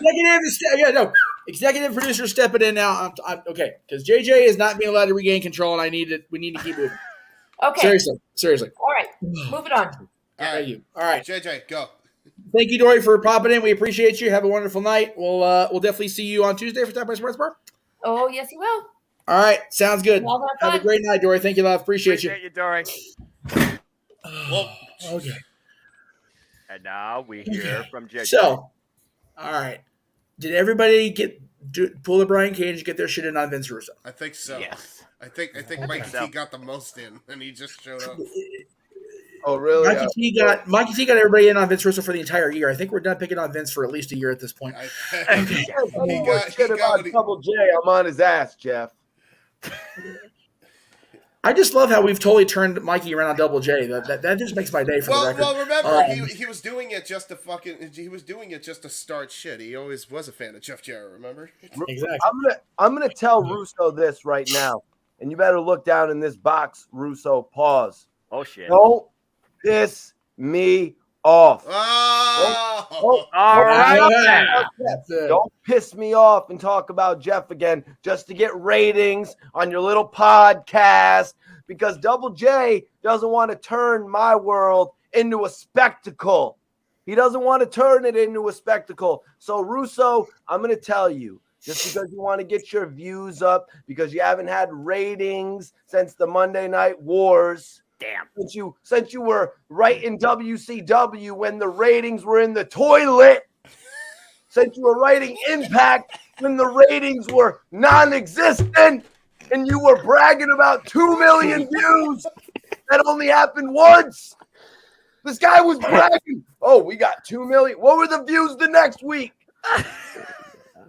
Don't piss me off, Russo. All right, Mikey. All right, Mikey. You know what? Fair enough. Fair enough. Hey, don't piss him off for real, Russo. He's got gangster rappers that can fuck you up. So now that we've told Vince Russo not to piss, now we told Vince not to piss Mikey off because he wants ratings, and then we talked about him for a half hour, so we gave him the ratings he wants. Yeah, it'll be the last time for a while, I think. JJ, are we going to commercial or are we going to the next topic? We're gonna go to commercial, but I do have to get out there that Mikey T's rant was definitely approved. Yeah, no, that was approved by everybody in the goddamn room. It's worth 2. It's worth double. He made it double. Oh, it's double. It's double. It's no longer disputed. There we go. There's there it is. That's undisputed. That's undisputed. 7. 7? 7. I'll take it. 7. We'll be right back. Sorry, I'm going for the stack down and answer girl. Anyway, we'll be right back after this look at what's coming from the Cosmic 18 Studios this month. Fuck Vince Russo.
James. Yeah. James, it's over. Is it? Oh. Has everybody taken their Sanka for the night? Okay. Jesus. Thank God there's a buffer topic between Russo and McMahon, because golly. I gotta say, I knew that Russo was gonna be a polarizing topic. That's putting it lightly. Peace out. I was not expecting Mikey T to go on that kind of diatribe, though. Somebody needs to defend this era of the WWE superstars besides Noah. In the true nature of an open mic night, Mikey T came up to the microphone and just told an entire set of jokes. Seriously. That you could take that routine to the improv and probably kill the audience, assuming they actually, understood the topic at hand. It is open mic night, so it is improv. I mean, just have Gilbert Godfrey literally just yell it out, and he would just literally have everybody dying on the floor laughing. And I completely agree with Daniel's comment here. We need to give Mikey T a ranting segment for open mic night. Yeah, he has my blessing. Absolutely. Yeah. Every week I need to think of something that really flips me out about the WWE. I got the segment idea. Mikey T, and now with Mikey T for Grind My Gears. Thanks, James. You know what really grinds my gears? Sex! Why did Ventura create a faction called Sex? All right, stop. Whoa, Yeah, let's okay. not go down Alex's rabbit hole again. All right, Okay? Seriously. We don't need to go into Wonderland. You know, once upon a time on the old Casa channel, we did have a Stat Boy Rants show. Yep. So if Mikey T is going to pick up that mantle from Stat Boy, with Stat Boy's blessing. Whoa, that's true. That's actually true. Stat Boy. I am down to allow him to have a topic each week, but I think the first couple weeks, if we really want to try and make this stick, we need to get the fans to super chant for another rant like that, for real. Because goddamn, that was too entertaining for y'all not to pay for. Stat Boy, I still want my trivia challenge too, Stat Boy. The challenge is still out there. You versus me? Yes, a trivia challenge. Ooh. Oh, hey, I'm down. I mean, you'll probably wipe the floor with me. I mean, my money's on you, but hey, I'll play along. Definitely stealing Greg Cherry's thunder there, but I'm sure he'd allow us to have, a trivia contest on 1 week's show. Be an exhibition. Yeah, just it's like give fun a exhibition. mid card. Yeah, maybe we can even set up where the winner faces off against him in a non-title match. There you go. And then if they can defeat him in a non-title match, maybe they'll get a title shot against him. There you go. That's good booking. That's how you write it. I'll commentate on it. I still need to work on the questions for the gauntlet. Let's not overbook the producer here. Jesus Christ. God, that's coming up. Fair enough. So the next topic at hand. Yes. Love a gauntlet. Could definitely open up another can of worms we weren't planning on. Worms? Right. If we're being completely honest. It comes from I don't see something no that was boogeyman. said. What worms? James, come on, please, seriously, buddy. Please. Sorry, I'm sorry. But damn. It comes from something that was said on the bump, I believe today, because the story kind of started floating around today. Okay. Bumper shows up on Saturday? From the Queen, Charlotte Flair. I see. Where she said, I always said that I don't really think about the number, and I never really cared about surpassing the number. But here I am now as a 14-time women's champion, and I'm like, yeah, I want to pass it. I don't know when. I don't know how. I mean, I know how I'm going to do it, but I think that I definitely want to surpass the number now. And of course, that is in reference to her father, the 16-time, because that's all that WWE recognizes. It's really more like a 21-time champion. And here she is 14 times. 2 titles away from tying her father, 3 from surpassing. I gotta say, being the non-Charlotte fan that I am, I'm going to try and keep this as diplomatic as possible without going into a Mikey T-esque rant, even though I was fully prepared for that. But I feel like if I go off on one, then people are going to be like, oh, you're just trying to copy Mikey T now. Fair enough. Once again, somebody else knows each other today. At the end of the day, she doesn't deserve it. I don't give a flying fuck if she's the queen. I don't give a flying fuck how many people want to sniff her panties after she gets out of the ring. Jesus! She don't deserve it. She don't even deserve to have held half the titles that her dad has held. Especially considering how short a time frame she's been in the company. Yes. You've got to figure Rick got those 16 counted by WWE between the mid-70s and 2001. That's a hell, at least 25, probably a little bit more than that, year span to get the 16 WWE recognizes. She has been in the company for 7 years, I believe, and is already at 14. That is an average of 2 championships per year. 8 years, actually. Wow. Okay. Somatics, less than 10, Yes. and is already close to passing her father's record. That is horseshit. That is my stance on Charlotte Flair as far as that goes. May I go next? Go for it. To be fair, and I didn't think I'd be fair to Rick or the Flairs in any capacity. Don't be fair to Flair. But to be fair to Flair, didn't Rick want that though? Like, isn't he pushing for that as well? Like, because if it was anybody other than Rick that wanted it to happen, I'd be like, yeah, I don't really care. Like, but because it's her father that's saying, who has the record currently, I want her to do it. I think she's the one who deserves it. Regardless of what our personal feelings are to Charlotte Flair, which could vary. I don't really give a shit. If she passes it, great. If she doesn't, great. Makes no difference to me. But, like, I'm not offended so long as Flair is okay with it, I guess. You know? So, go ahead, whoever is next. I'm sorry. No. You're fine, Jeff. It's just, at the end of the day, they're two different championships anyways. You know, it's a male and a female. I don't even think she deserves to be on her father's level as far as, you know, that type of standard.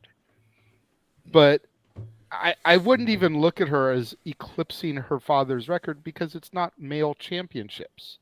Right. The closest to doing that would be Cena. Right. You know, and I disagree with Zach. I don't think Cena should do it. No. If he isn't completely done at this point, I still believe Randy should do it. Yes. Even though he's at 14 himself, I believe, and still would need 3, much like Charlotte. Because at the end of the day, he was handpicked by Hunter and Flair to be the future of the business. Yes. So if anyone is going to surpass that record, it should be Randy Orton. For her to set that bar herself for the women, no. And you look at some of her title reigns, you know, 30 days. Ooh, goody, you held the belt for a month. Yeah. Flip-flopping with Sasha. Yeah, it's like, okay, so Rick may have had some short reigns in his runs too, but the majority of his reigns came from a time when belts weren't flip-flopping on a regular basis. Cena's was when too. Flair was champion, Flair was the champion. I want to go last at this point for the record. Okay. You know, it. Go ahead, Juju. It's. I feel like I'm going to keep repeating myself. Somebody else who wants to go on the Charlotte topic. Big G. I'll take it. Yeah. Yeah. So, you know, when Charlotte broke Trish Stratus's record of 7, I thought, okay, they're just gonna continue on to beat Ric Flair's record, and here we are, 14 titles in, 3 away, and you know, at first Charlotte did this for her brother who passed away, you know, and now she's been in the business 8 years. People hate her, people love her, like she said on, you know, like her promo last night. But anyways, you know, whether she gets it or not, like James said, good for her. If she doesn't, oh well, you know. So we'll see what happens in the near future because I'm sure she'll be in the business for another 10 to 15 years. Yep. You know, and by that time, who knows? Maybe she'll beat Flair's legit record of 21 championships. So see, and if she did it in the 8 that she's been in, and another 15, and it was a 20-year career, right, I'd be a little bit less uppity about it. Right. My problem with her is the way that she's been pushed and shoved down our throats. Right. And she hasn't even been in the biz for a decade yet. Right. I see where you're coming from. It's very much the same thing that turned me off when they were pushing Cena. You know, he came into the company in 2002. By 2012, he was like a 12-time champion. Yeah. You know, he had almost as many belts as Charlotte, and he had actually been there a whole 10 years. Yep. That's my problem, is there's so many women that get overlooked, that have been made fun of. You know, you think of things like the Piggy James gimmick. You think about the Natalia farting gimmick. You think about the fact that it took Liv Morgan until last year to finally get a championship. Yeah. You think about the people that still haven't gotten one, like Shotzi, like Raquel, that are definitely, you know, like on the cusp of something. And then you look at Charlotte Flair, who's had 14 championships. Shayna Baszler, damn it. Yes, Shayna. The disrespect to Shayna Baszler. Don't get me started on that. I agree. That's a whole other rant. But that's what I look at from the situation, and it's the same thing I looked at when I was getting pissed about Cena.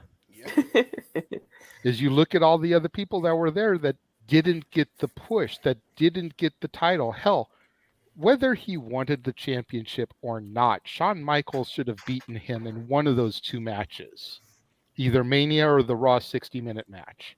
Yeah. True. Period, point blank. Yeah. I agree. I want him to win at WrestleMania 23. Noah, you are, next to Jeff, one of the biggest proprietors of women's wrestling that I know. What are your thoughts on Charlotte Flair in this situation? I mean, at this point, it just feels like Control-C, Control-V. Aha! When it comes to the women's championships, there's one constant, that is Charlotte Flair, and that's the flaw with the entire WWE ecosystem, with so many other capable athletes that some have not had a singles championship and should have, Shayna Baszler.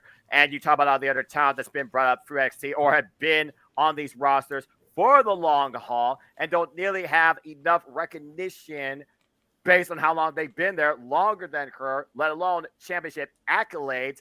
It's baffling to me to think that Charlotte Flair right now is going to surpass Ric Flair's record when John Cena was on the cusp, and it was the only reason he hasn't beaten it was because of a freaking late night talk show host and a title for title debacle that we're not going to go down that rabbit hole about. And then you think about, again, Evolution, when it was first started. You think about Randy Orton, and right now we don't even know what his future is going to be. And if our friend is in the chat again, please give us a inform Randy Orton all the best wishes. Hope he's okay. He might not even ever get that accolade now. He might be done. To see Charlotte Flair in this company for less than a decade have more titles than her father not only devalues for me the actual identity of the championships in the WWE for the women's division, but honestly, it makes me feel that Charlotte Flair, she's just the prodigal child with the proverbial silver spoon born in her mouth that gets everything that she wants no matter what. It's like, okay, so you're telling me that there's nobody else besides Charlotte Flair that you could put forward as a champion for long term in a singles run to push forward your company and the division. Hello, Kazuchika Okada. You say what you want about the guy, but at least when it comes to his championships, losing or winning them, it's not like it happens over damn night or every damn quarter. Yeah. To see Charlotte Flair, though, as the constant that gets the championship back as soon as she loses it, or has to be the one to always have the championship because you don't really trust anybody else with it, is ridiculous in itself. To see her beat Ric Flair's record is even more ridiculous, family name value or not, because again, Ric Flair was the guy across decades. Charlotte Flair right now is being deemed the woman of the industry in less than a decade. One of these things just doesn't belong here. I find it absolutely ridiculous. And personally, I don't want to see it happen. I honestly might tune out of anything regarding women's division and Charlotte Flair in the same sentence if she surpasses that record, especially potentially in the next 2 years, if not sooner. Yeah, it's fair enough. Mikey T, go for it. All right. I will always remember the day Charlotte Flair won her 14th women's championship because Josh sent us a message in the group chat and spoiled it for all of us. It spoiled it for most likely every single one of us, man. It was like, what? Really? Damn it! But Josh, you are the man. I'm just messing around. But yeah, we'll always remember that day now. The 14th title run of Charlotte means something to us now because our good buddy Josh told us about it before we ever knew it actually happened. But yeah, and on that note of her winning that 14th title, that was actually complete bullshit. How is she gonna come out there when Charlotte Flair just defeated Raquel? And if you guys remember, her and Raquel had a match. Ronda Rousey. Ronda Rousey defeated Raquel. Ronda Rousey defeated Raquel. They had a match about 3 to 4 months before that when Raquel first came to the SmackDown roster. That's right. So it was kind of dope that they were having another title match, but also like, wow, they really don't have any ideas for Ronda Rousey to a certain extent. It's like, why not push this to the Rumble? So then Charlotte comes out and they just give Charlotte the title. And I'm just like, wow, way to turn me off as a fan, way to waste money. Why not bring that? It shows you how they don't care about the Royal Rumble pay-per-view anymore. The way that they've booked Roman Reigns versus Kevin Owens again at the Rumble. The Rumble's really the main focus is the Rumble match itself. So they just said, screw it. Charlotte's not going to even need to face Ronda Rousey at the Rumble. Let's just give her the belt. Now, to address more of this quote, Charlotte says, I don't even think of it.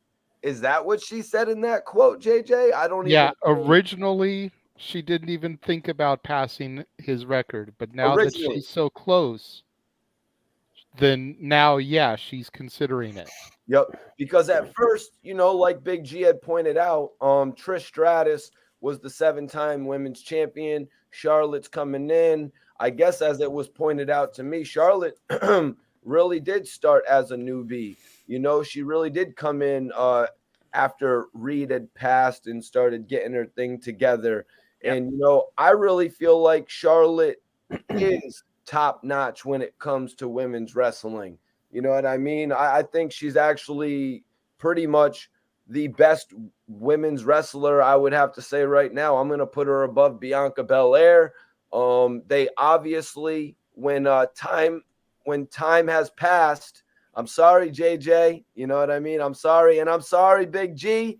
I appreciate your statistics and all, but Charlotte Flair would kick Britt Baker's ass too, Big G. But I'm just keeping it real. Yeah, those are fighting words now. So anyways, Charlotte, we all see, because a few years ago, Charlotte was feeling like she was left out of the WrestleMania main event until they put her in and made it a triple threat. But now we see, fast forward 2 years or however many years, Charlotte beats Ronda on SmackDown in less than a minute. Are you kidding me right now? They couldn't have pushed that to a pay-per-view. They couldn't have pushed that to another sellout SmackDown show that sells 15,000 tickets like John Cena just did for your show. It's called marketing. And you know what? I wish Triple H would actually reinstate the like how they really are going to the facts. Why can't we get Ric Flair actually having 21 title reigns? Maybe because it wasn't WWF championships or whatever. But now with Charlotte as well, I mean, I think she deserves it. And it's obvious Charlotte is going to be like a 25-time women's champion. 25 times. But yeah, that's pretty much all I got to say, man. I got a lot of respect for Charlotte. Unless you know, Jeff, if when you're talking, you can address it a little bit. Unless she really just is not that great in the ring. Honestly, I think she's the best in the ring. She's above Bianca. She's above Ronda, obviously. The only one that might be above her is Becky Lynch, potentially. We'll have to see how that plays out over the next couple of years. I mean, Mikey, before Jeff speaks, just want to say this. Becky Lynch did face Charlotte Flair previously 1-1, beat her at Survivor Series. And personally, I was looking towards Raquel Rodriguez being the first up-and-comer that the WWE was going to push to the main fold, with the fact that she was facing Ronda Rousey at the end of the year on a SmackDown at the end of the year, not 100% added to the story. Okay, this is the biggest threat to my title reign. I was expecting Raquel to actually take the title and be like, you're actually making believe you're actually trying to build a star in your WWE Women's division? Hi, Charlotte Flair. Well, I don't give a damn. Yeah. The Stat only Boy, please. thing, before I turn it over to Stat Boy, the only thing that'll make this title run for Charlotte worth half a damn to me is if Bianca dethrones her and becomes unified champion. Then she will have beaten all 4 of the horsewomen. Yep, I'll take that. I Because at this point, do that, but that's I guess a redeeming thought. I mean, at this point, you need to merge. Look, let's just put it out there. There's no main title on Raw. The top titles are merged under one tribal chief, where the WWE title is playing accessory to the Universal Championship. Let's just put it out there. The only thing it hasn't done is dropped it in a trash can yet. The friggin' blueberry, strawberry, fucking dimes on the Usos is friggin' holding down whatever existing tag team division you have in this damn company, where tag team wrestling is still a non-existent damn thing on the forefront. As far as the women go, okay, you got 14 women on Raw, and how many of them are right now focused? Let's see. 1, 2, maybe 3, 4 for the time being. Damage Control. They still have the WWE Women's Tag Titles. It doesn't matter. And then SmackDown, you got less than fucking 7, possibly in ring, to even try to be the damn champion. You might as well merge the freaking Women's Championships at this point. If any championships need to be merged, it was the fucking Women's Championships in the fucking first place, where I can't believe I'm fucking saying this. JJ's crap bull NXT has more freaking killable women than the damn main roster. And half them are even nobodies. Yeah. 1 point to Noah. Who can argue with that? You know what I mean? Ding. There we go. All right, I'm getting it. It's a ranting world in the winter. Everybody on the shows are ranting. Hey, women's wrestling it's not the matter Christmas in your show, company. I mean, All right, Stat Boy, go. Jeff, Noah, there's another shirt idea. There's another shirt idea for you. Make women's wrestling great again. Yeah. Oh my God. No. Oh hell no! You better no. Hell no. I'd buy it. Bow tie symbol. Bob Backlund freaking yelling to put on the chicken wing on some damn body. There's no point. There's no point to make against Noah, because when you're putting Ronda Rousey versus Raquel on SmackDown, it just shows that there's no need for both titles. So I got no argument. Everybody's just making my points for me, but I'll go ahead and I'm still going last. So Yes, yes. Stat Boy, go ahead. And then we will turn it over to the man whose name is on the marquee, Jeff motherfucking Meacham. I just want to confirm that the titles in question are the 6 Raw Women titles, the 7 SmackDown titles, and the 1 Divas title. That's the 14, correct? Yes. Yes. Okay. That's if you count the 2 NXT women's titles. No, that doesn't count. No, it doesn't he just count said that. it doesn't. He just said what? James, I need you to listen to Stat Boy. He's trying to make a point. Go ahead. Sorry, go ahead. I'm sorry, I Stat Boy, was can you going say it to once bring more? that up, that the 2 NXT titles would total that magic number of 16. Yeah, But and then this is where my brain explodes when they say that a wrestler is that number time of champion, because they do not count the other titles. We know how many titles Flair has won. It's well over 20. WWE wants to keep it the WWE titles, the WCW titles, and the NWA titles, which, and I didn't know if anyone saw, I was trying to do the math as JJ was starting to talk. It failed miserably. I will confirm what JJ was saying. It has easily been a long time, since the mid to late 70s, that Flair held the title first. And there's even disputed in that, because the belt was changing hands, but they weren't recognizing it because it wasn't on major things. Now, as they're saying, should I be the one to break the official title? I can see that if a parent wants their child to do better than them. And that goes almost in anything, you know. If dad was a football star, dad wants to see his son play football a little bit better than he. Same thing here. Yes, Ashley is Flair's daughter. So yes, there's that father-daughter bond. Yes, she should be the one to do it. She's in the business. She can hold the titles. Can she wrestle? That's a whole other topic. Is she popular? That's a whole other topic. But she is keeping the legacy of her father alive. Now, the other problem that I have, of course, with the whole breaking the title thing is we know what Flair has done. We know what Cena has done. We know what Orton has done. But Cena and Orton have been limited to WWE. So in a way, their title reigns are the ones to beat. So you can say, okay, Charlotte has held these many titles in WWE. John Cena has held these many titles in WWE. If you want the record to not be broken, you have to state it correctly. Don't just say that Ric Flair is a 16-time world champion. Yeah. He has held be more specific and be more clear by it. Because like I said, the last time I checked, if my arithmetic is correct, 6 + 7 + 2 + 1 is 16. There is your record right there. Yep. Truth. The numbers don't lie. The man makes perfect sense. Can't So argue in with that reality, she logic. only needs one. Too many companies. That's too many companies. I don't know In why. reality, she needs 0, James. She's already got 16. She just needs to break it. So there you go. So Flair has held the WWF title 6 times or 7 times? Nope. Twice. Okay. Charlotte or Rick? Twice. And we're putting this respect on his name. Oh, okay. Stop. Oh, pump the motherfucking brakes. Jesus Christ. Yep. Close us out. All right. Please don't soul shot. No. Stop. Please don't do that shit. I hate that shit so The much. professor was about to start educating. I wanted to put you up on. I don't want the solo spotlight because I want everybody's reactions on the screen too. Because I'm that vain about it. Okay. Fair enough. First of all, Mikey made one of my points for me. Mikey T made a point.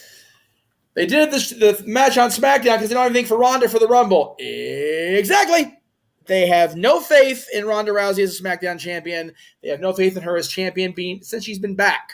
And she came back at last year's Rumble. She's been in the title picture the entire year, and this second run has been as lackluster as the first one ended because she does not give a fuck about being there.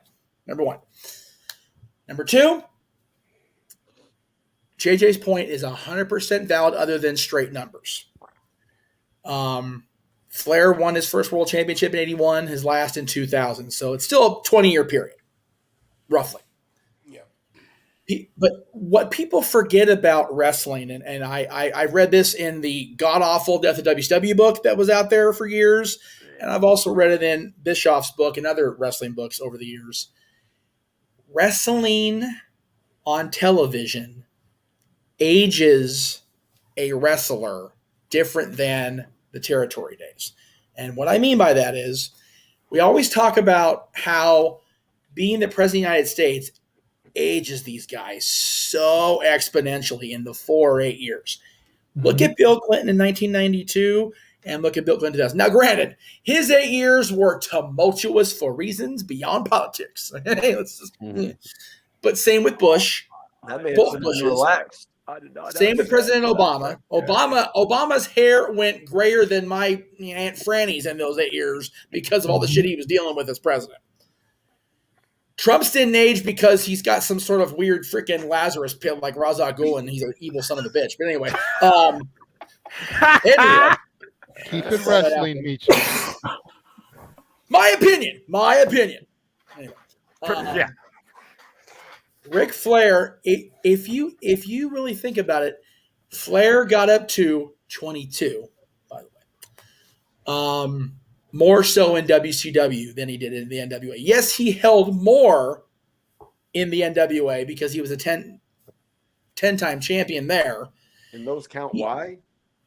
Because the NWA was the business before WWE even spun off the NWA. Are we? If we're gonna have NWA versus WWE, we're gonna be here for fucking 6 hours. Mike. Okay, let's not go there. Jesus, I still consider Bret Hart the best WWF champion. I'm not going to disagree with the best WWF champion because for me that's going to be Shawn Michaels or Stone Cold Steve Austin. Bret Hart was the best technical WWF champion of all time, But I will digress. Encourage everybody to buy Noah's t-shirt saying I digress and move on to the next thing. As you were. So I actually ordered mine today. God bless you for that, brother. We love you for that shit. Now, people that and what I mean by that is, as far as the aging on television, you have to remember in the Bruno days, in the Bob Backlund days, even in the early Hogan days before the days of Monday Night Raw and the Monday Night Wars, these guys were on TV once a week, maybe twice, to cut promos, to wrestle, whatever, and then they would do the house show loop. But they weren't up in our television faces 2, 3, 4, 5 times a week like they are now. So the theoretical numbering on that was, for every year that somebody was on a territory television show, when they're on a televised show in WWE, AEW, TNA recently, WCW back in the day, for every year they were on the TV and territory, it's like 5 because they're so prolific. So we're getting these people so much, it's like, fuck me, enough already with this damn John Cena, Randy, because we're sick of seeing them 2, 3, 4, 5 times a week. That's the difference, I think, between Ric Flair being a 22-time champion over 19 years and Charlotte Flair being a 14-time WWE champion. Her entirety of her run with a WWE World Championship on Monday or Friday nights every single solitary week, plus monthly pay-per-views. Right. When Ric Flair was the world champion, for most of his championship runs, including his 2 in the WWF, there weren't 12 pay-per-views a year. No. There weren't 12 a year until 1997. 98, excuse me, because 97 didn't even have a full 12-month schedule. Flair was only world champion after 1996 3 times. So that's why his world championships seem so much more prolific, profound, and just so grand, because we weren't having to deal with, okay, he won the title on Nitro, then he's going to drop it on Thunder, which he did. He's going to get it awarded back to him on Nitro, which he did, and lose it the same Nitro, which he did in the end 2000. He would win the title at Starrcade and not lose the title again until, a show in Texas for the Von Erichs a year plus later. And then win it back from Kerry, because Kerry couldn't carry the load. God bless Kerry Von Erich. And then not lose it for 2 goddamn years, but he wasn't on pay-per-view every single month. He wasn't on TV 3, 4 times a week. So we weren't allowed to get sick of him. There is that thing. All right. As far as the actual stats, I don't know who this WWE statistician is now. I know it's not Howard Finkel because Howard has since passed on. But I would love to go into the archives, take this WWE statistician in a nice hug, and just, it's okay, boo-boo, it's okay. And then smack him in the head for being a dipshit. Because the numbers are wrong. 100% wrong. And if WWE is going to be the caretakers of the industry like they claim to be, when we get off the air tonight, I'm going to repost that video that I compiled that has been muted by Facebook, because Facebook and whoever runs Facebook these days, the meta brand. The metaverse. The metaverse. Yeah, the metaverse. You know what? The multiverse can tell the metaverse to suck my dick. Metaverse of social media? The metaverse of social media can kiss my big ginger ass. The multiverse of media is what's up, brothers. Damn right. Oh, Jeff, you gotta chill. Jeff Meacham needs to be in the metaverse. They were people asking Jeff Meacham wrestling questions in the metaverse itself. And that's great. If Facebook would allow me to stream my videos on Facebook without copyright pinging for not a goddamn thing, I would do it every week still. Damn them. But anyway, I forget when it was, not too long after I actually created my work personal page for the fans of the network to be a part of. Ric Flair has been named a champion 22 times, whether he won it as an NWA champion, whether an NWA reign carried over into WCW or vice versa. So 22 is the number. Statboy's 100% right on the NXT reigns because JJ and I talked about this, and I think Mike and I talked about this too on and off the air. When Drew McIntyre became or was on his run toward Brock Lesnar and the WWE Championship, they mentioned that Drew won his first world title in WWE as the NXT Championship when he won that, whatever it was, 2017, I think it was. He was NXT champion. NXT Brooklyn 3 against the glorious Bobby Roode. So if the NXT Championship is a world title in 2017 when it still was only on the network, it should still be a world title now, no? Well, Jeff, they did that for Charlotte as well, and I know that's why you had said her title reign. But they didn't, though. That's the thing. They don't count Charlotte's NXT Championship reigns. So they did. A few years They did ago, when she won it at Mania. They were counting it. You're 100% right. But now they've retroactively taken it back, which I can't fucking stand when they do that shit. It drives me absolutely bananas. Get it over with if you're gonna do it. Seriously. Yeah, seriously. NXT, in my opinion, and again, I am a old school Pro Wrestling Illustrated fan, so the criteria isn't comparable at this point. But their thing always was they had to have a national television presence. They had to have defended the championship in other parts of the world besides the United States, and they had to have a pretty prolific lineage to the title. Right. NXT's been on global television now for well over 2 years. Yeah. The NXT Championship's been defended in Europe and I think in Japan as well, if I'm not mistaken. Yes, you are correct. And the lineage of the NXT Championship and the Women's Championship is pretty stacked. So it's a world title for me. Both NXT Championships are world championships for me. But Jeff, saying that, Charlotte Flair, yes, it is in WWE only, which Mikey brought up. Stopway Mikey is officially a 16-time WWE contained world champion. Yes. So if we're going by that number, she's already tied it. She just has to break it. JJ brought up the most valid point of all. Whether we like it or not as fans of women wrestling, the man world, it is what it is. Nobody will ever pass, in my opinion, the John Cena Ric Flair mark in WWE's accounting books, which is bullshit still. But agree. Unless Randy Orton gets himself healthy, and goddamn, I hope he does. Not for the reason for the title, just so Randy's healthy. Right. But Mikey T brings up a valid point, a counterpoint, and as a step boy within the WWE bubble, John Cena has had the most championship reigns as a world champion with 16. Orton and Triple H are tied at number 2 with 14. Yep. Triple H retired. He left his boots in the ring. Orton's probably retired as well. So there was a question somewhere. I don't know if it got starred, so forgive me. Will Reigns or Rollins be the ones to even approach that?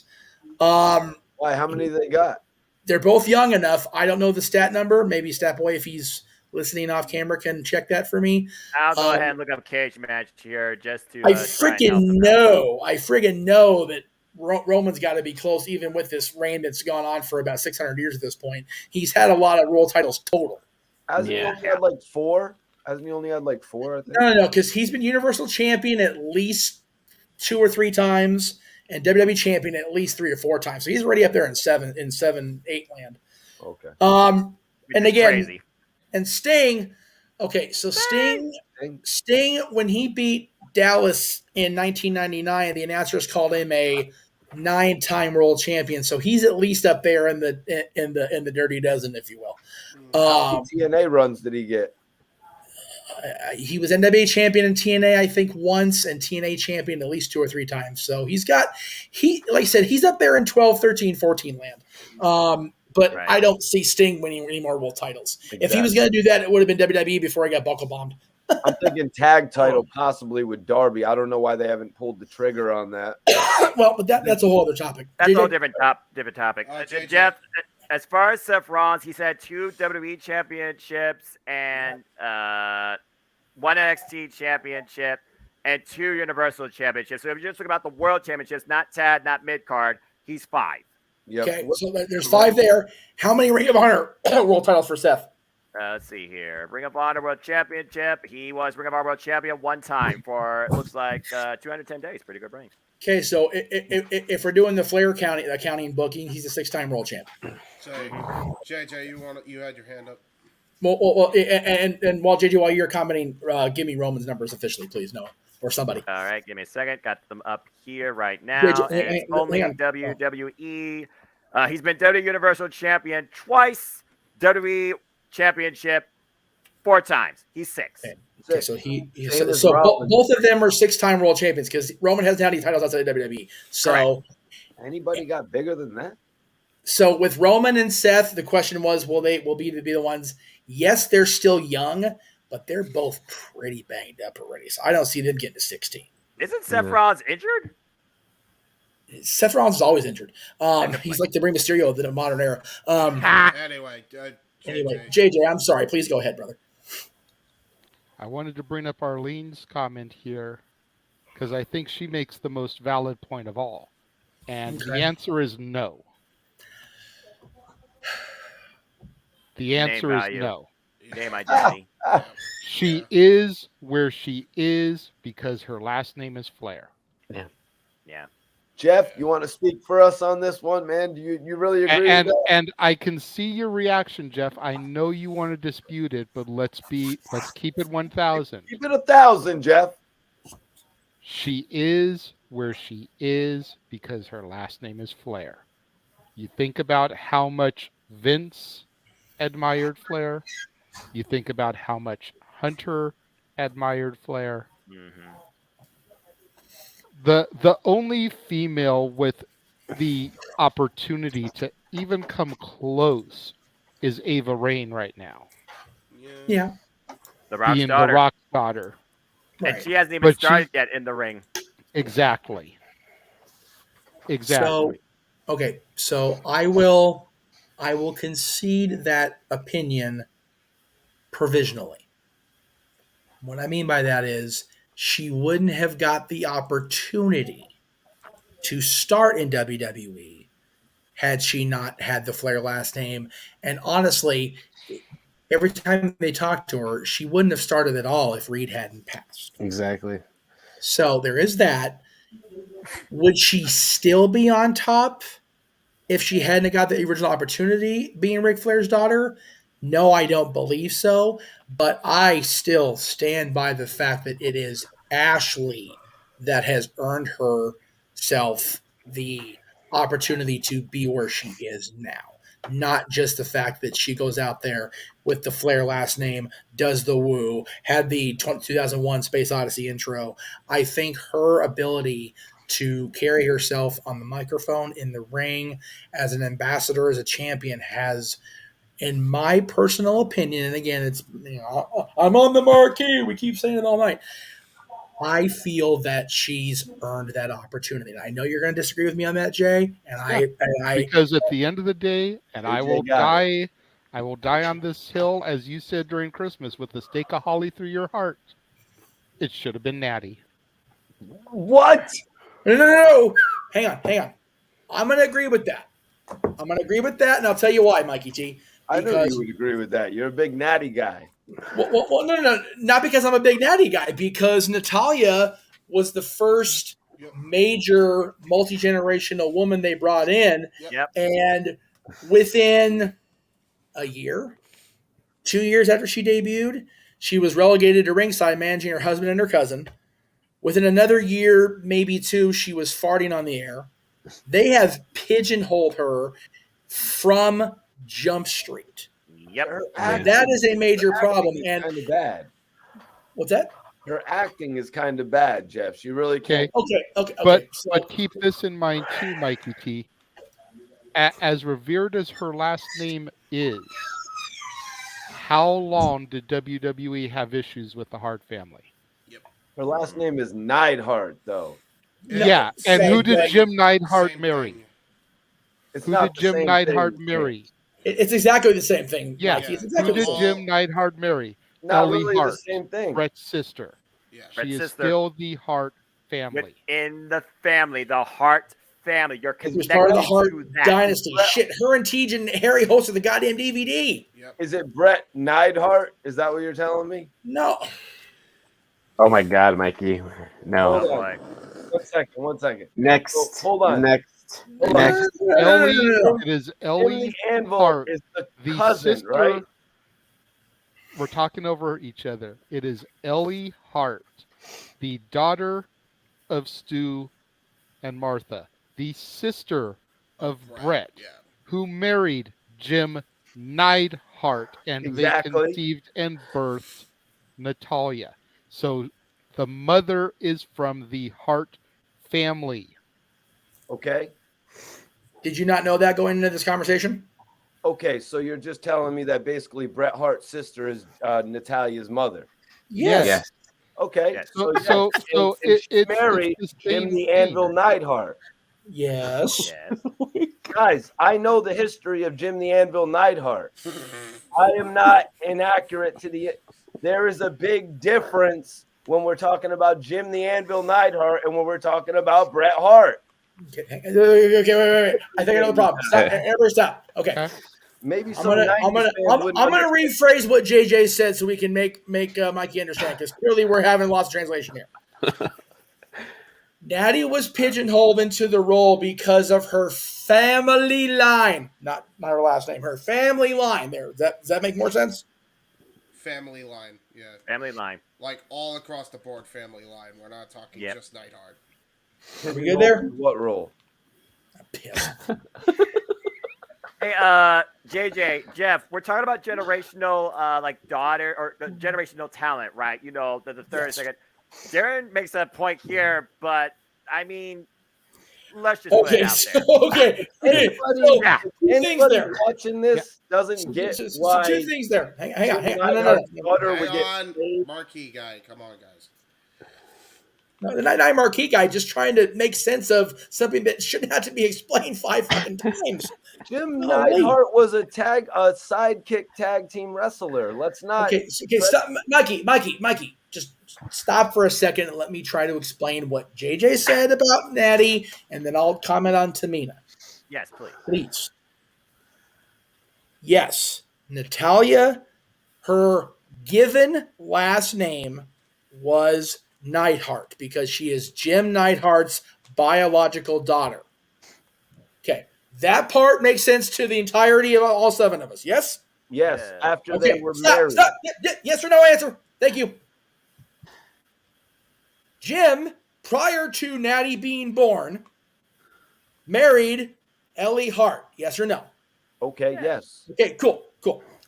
So then they, what we call in biology class, copulated and created Natalie Neidhart. Yes? She's a Neidhart. She's not a Hart anymore. I understand she's a Neidhart. Goddamn, shut up!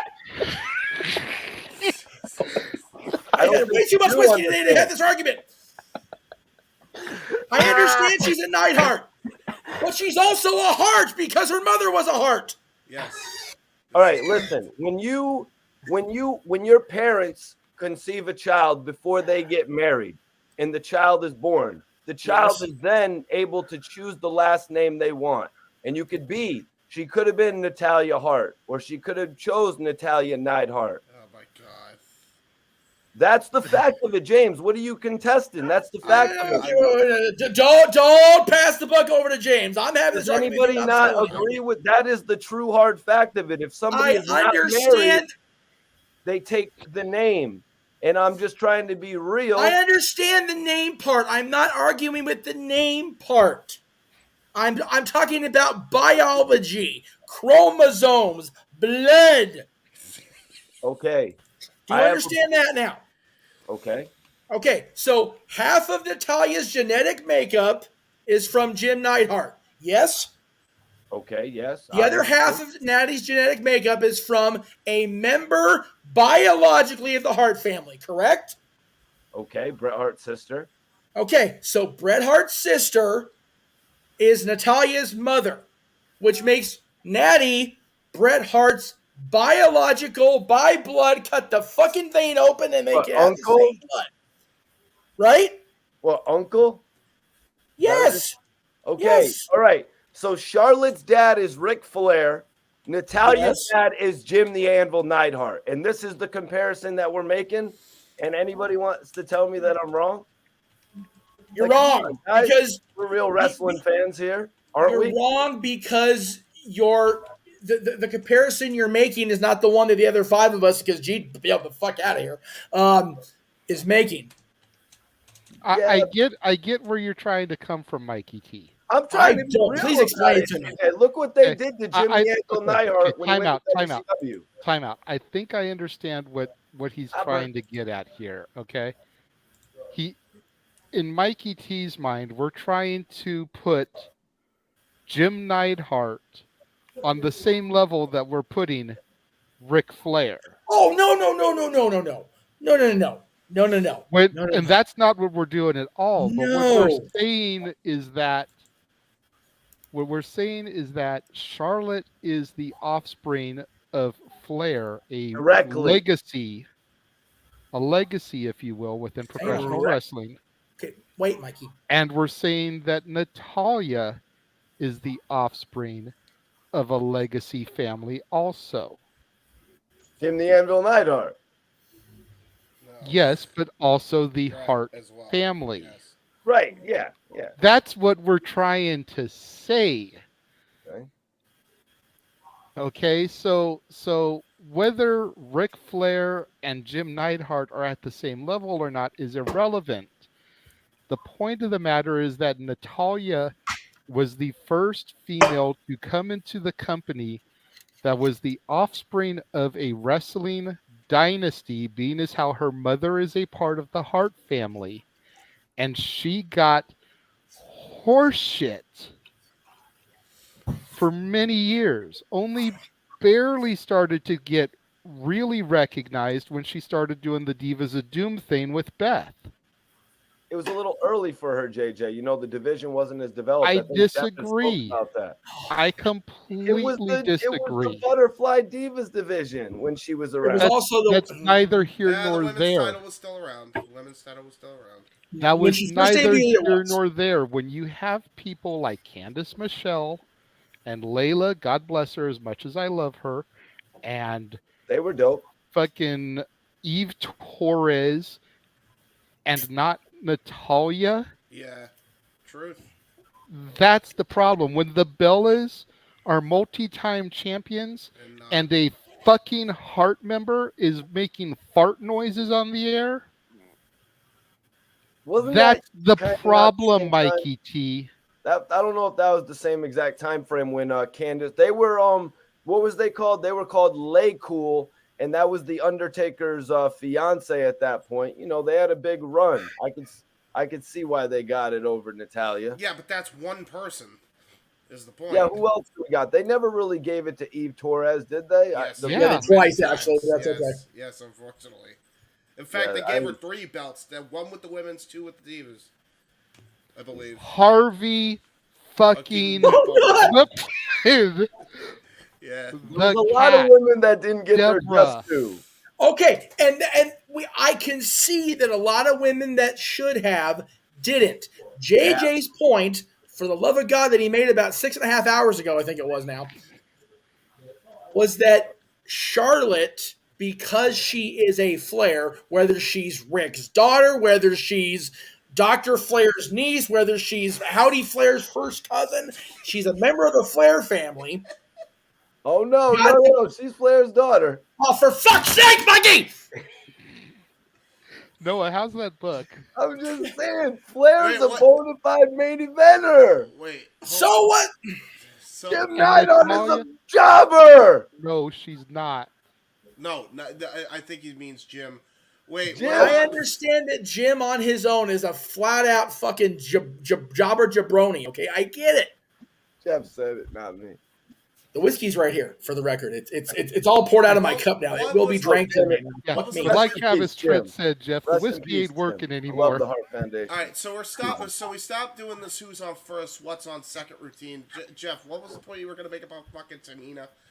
I fucking forget now, but okay, so the point I think he was going to make about Tamina is, despite Tamina's last name, God love her, she never quite had the talent and the ability to be on that level. There was that, but I was also going to make your point about Natty, or tried to make about Natty before we got down the rabbit hole of hell, is the same rabbit hole that Tamina got pigeonholed into because her dad, whether it was proven when he was alive or not, Jimmy did what he did. And, there was that. Now, okay, I'm gonna try this one more time since I'm clearly more sober than I wanted to be 10 minutes ago. Okay. God. Woosah, Jeff. I'm trying. Oh, fuck me. I'm trying so hard. I really am. Okay. Mikey, do you remember in 2010 when the Hart Dynasty, which was the British Bulldog's son, TJ, and Natty's husband, boyfriend, whatever he was at the time, were the tag team champions? Yes. Okay. Okay. Do you remember what their team name was? The Hart Dynasty, right? Okay. Yes. Do you know why they were called the Hart Dynasty? They were called the... remind me, Jeff. Why were they called the Hart Dynasty? They were called the Hart Dynasty because either by marriage or by blood, they were offshoots of the Hart family. And the reason that is the case is because British Bulldog's son was married to another one of Brett's sisters when he was conceived. Yes, I have more of a kayfabe issue with that. Like, it's like, really? The Hart Dynasty? You're going to bring these guys in? Noah, you remember that? You're going to bring these guys in as the Hart Dynasty? The Hart Foundation. Okay, cool. Hart Foundation, great. We'll go with that. Cool. Okay, hang on. I got it. Here we go. Okay. Brett. It's never gonna. What was Brett's last name? Hart. What was Owen's last name? Hart. What was Jim's last name? Neidhart. Why would he be in the Hart Foundation? He's on the Hart. Oh no, he was in there as the enforcer. He was always the tag team partner. He was the family by blood from the Mary and Brett. He was family by blood. You just said it. All right, done. Fuck me in the ass, Jesus Christ. Moving the fuck on. It's done. So what though? It don't matter. It's done. We're not gonna go on this. We still have. No, I refuse to move on now. I am taking a stand now. This is ridiculous. Jeff, if it was Brett's daughter, she wouldn't be a main eventer. What do you want me to say? We had two people that wanted to give it was Brett's. Hold on, James. If it was Brett's daughter, she would have just as many title runs as Charlotte Flair. You know what? If it was Brett's daughter, lay cool. Vince would have told The Undertaker, I'm sorry, Mark. Brett's daughter's here now, and she's running things. Lay cool's going to have to take a bet. Maybe we'll get the tag titles back going for you, Mark. They would have, Brett's daughter would have been running shit. And she would have 15, and she would have, and there would have never been a Trish Stratus. Guys. But it's not how this is not working. James is right. I tried. I've been trying. Okay. Can we find a way? Because now I feel bad because Big Baller G and Mikey, Stat Boy Mike tried to stay here for the whole time to give their thoughts on Vince. I can't even do it now. Can we move on to Vince? Jesus Christ. Natalia deserves her time, man. I respect that woman. Okay. At least Mikey left by accident. Yeah, nobody wants to talk about Natalia though for some reason. Okay. Oh, that's not true at all. Now you're generalizing and going to legitimately piss me off. We better throw a commercial. Said, let's move on, gentlemen, in the chat. You know they don't. He's talking about the people in the chat room don't want to discuss it. Yeah. Oh, obviously, Jeff, you're one of the biggest fans of Natalia. That's why I know what I mean. I be seeing her comment on. But that's the thing. I am not the world's biggest Natty fan. I'm the biggest Natty fan in this room. The biggest Natty fan in this room was the been into your right. I know that. I know that. That goes without saying. So, I did name my daughter after her. So yeah, that goes. I'm a fan of her, but like more like fourth, fifth. My point was that the reason you were, that's just a lovely screen name and he's not seeing any other chat, so he's clearly needing to go away for a minute. Anyway. But yeah, we could move on. The argument you were making was not working in the context of what he and I were trying to say. So rather than continuing to beat the dead horse, even though I'm wearing a Horseman shirt, I do feel bad for Mikey and for G. I do apologize for getting so wound up, for the record. It's just it was what it was. No. Listen. I just wanted to talk some real wrestling shit. Well, but we tried that and it didn't work, so it is what it is. We did. Yeah. We got a Vince to talk about. A different Vince, not Russo. We were trying to get G to talk about it, but I guess we almost did. We almost made it, and then we got sidetracked. Let me see if I can get G back on since we're going to are we going to commercial again, Jay? I mean, I can rerun James's commercial real quick. It's okay. 3.5 minutes. No, it's all right. Okay. I'm sure. I mean, he did basically say he's got to get up early, so knowing how long this topic is probably going to go. Yeah, I mean, we factored in an hour for it. Yeah. All right.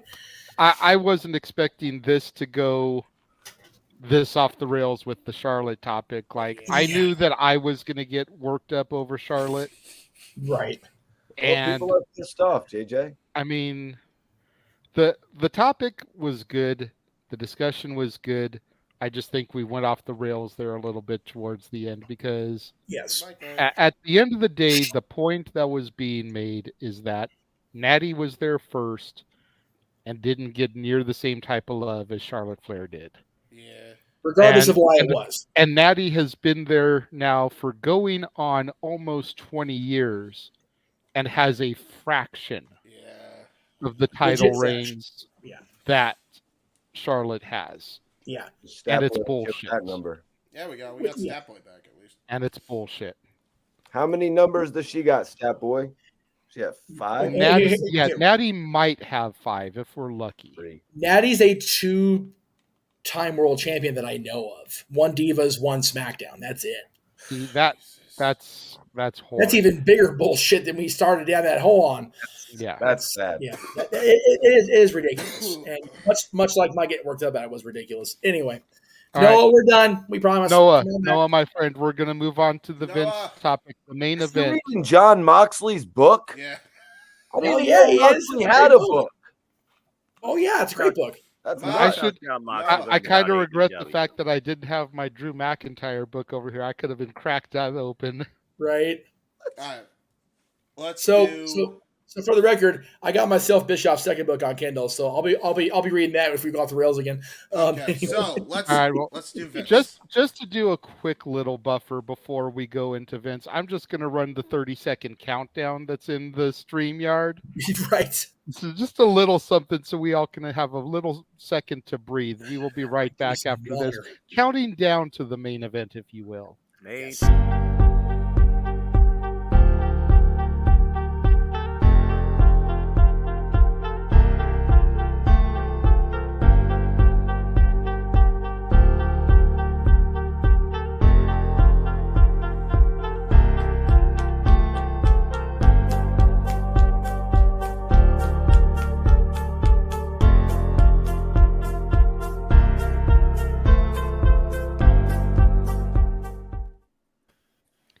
I swear that's the heel music version of that video too.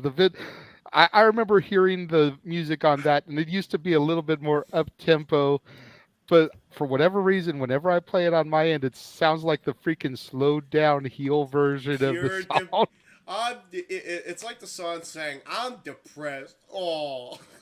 Well, you know what it is though, because I remember when we ran the upbeat version, when we would stream to other things besides YouTube, we get dinged all the time.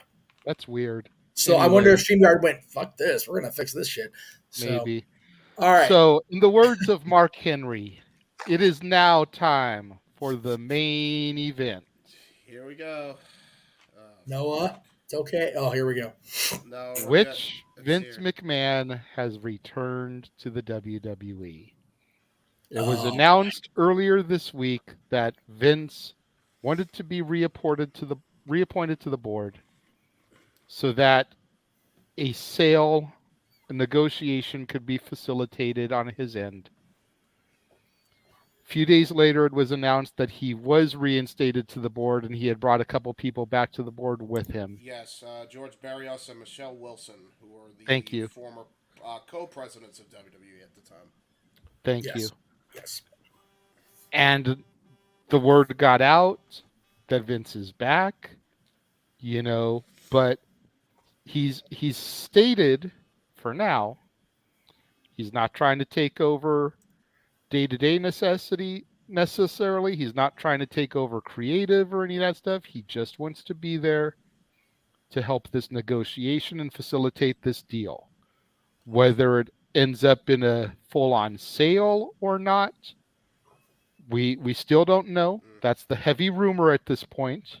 Right. Supposedly, allegedly, going to do the proper journalistic thing here. Thank you. So, you forgot report deadly. Thank you. Reportedly, yes. Report deadly indeed. So that's an awkward way to wait. I'm gonna go ahead and speak on this first. Because I know that James is gonna have the most to say about this. So been waiting. Well, I will let you decide, James. Do you want to go right after me? Or do you want to be safe for last? I actually will go right after you because what I say might actually surprise some people. Oh, wow. Okay. At the end of the day, as far as I am concerned, as long as he keeps his hands out of the television product, as long as he keeps his hands out of who's getting signed, who's getting hired and fired, and as long as he is just there to negotiate, as he has stated, whatever negotiation deal this is, whether it's a TV deal, whether it's a potential sale of the company, there's a number of suitors, Fox, NBC, Disney, Amazon, a bunch of names have been thrown out as potential buyers for the company, which, let's just hand the WWE over to Disney and just give another Infinity Stone into Mickey's gauntlet. But as long as that is the only thing he is there for, and then once that is done, he is gone, I'm okay with it. Plain, simple. If he starts getting too involved, if we start seeing him as a television character again, I'm going to pull the plug. Yep. The only way, I'm going to give myself a solo shot here real quick. The only way I want to see Vincent Kennedy McMahon on my television screen again, two things. One, he's being inducted in the Hall of Fame. Two, he's coming on to Raw and or SmackDown to announce the final sale.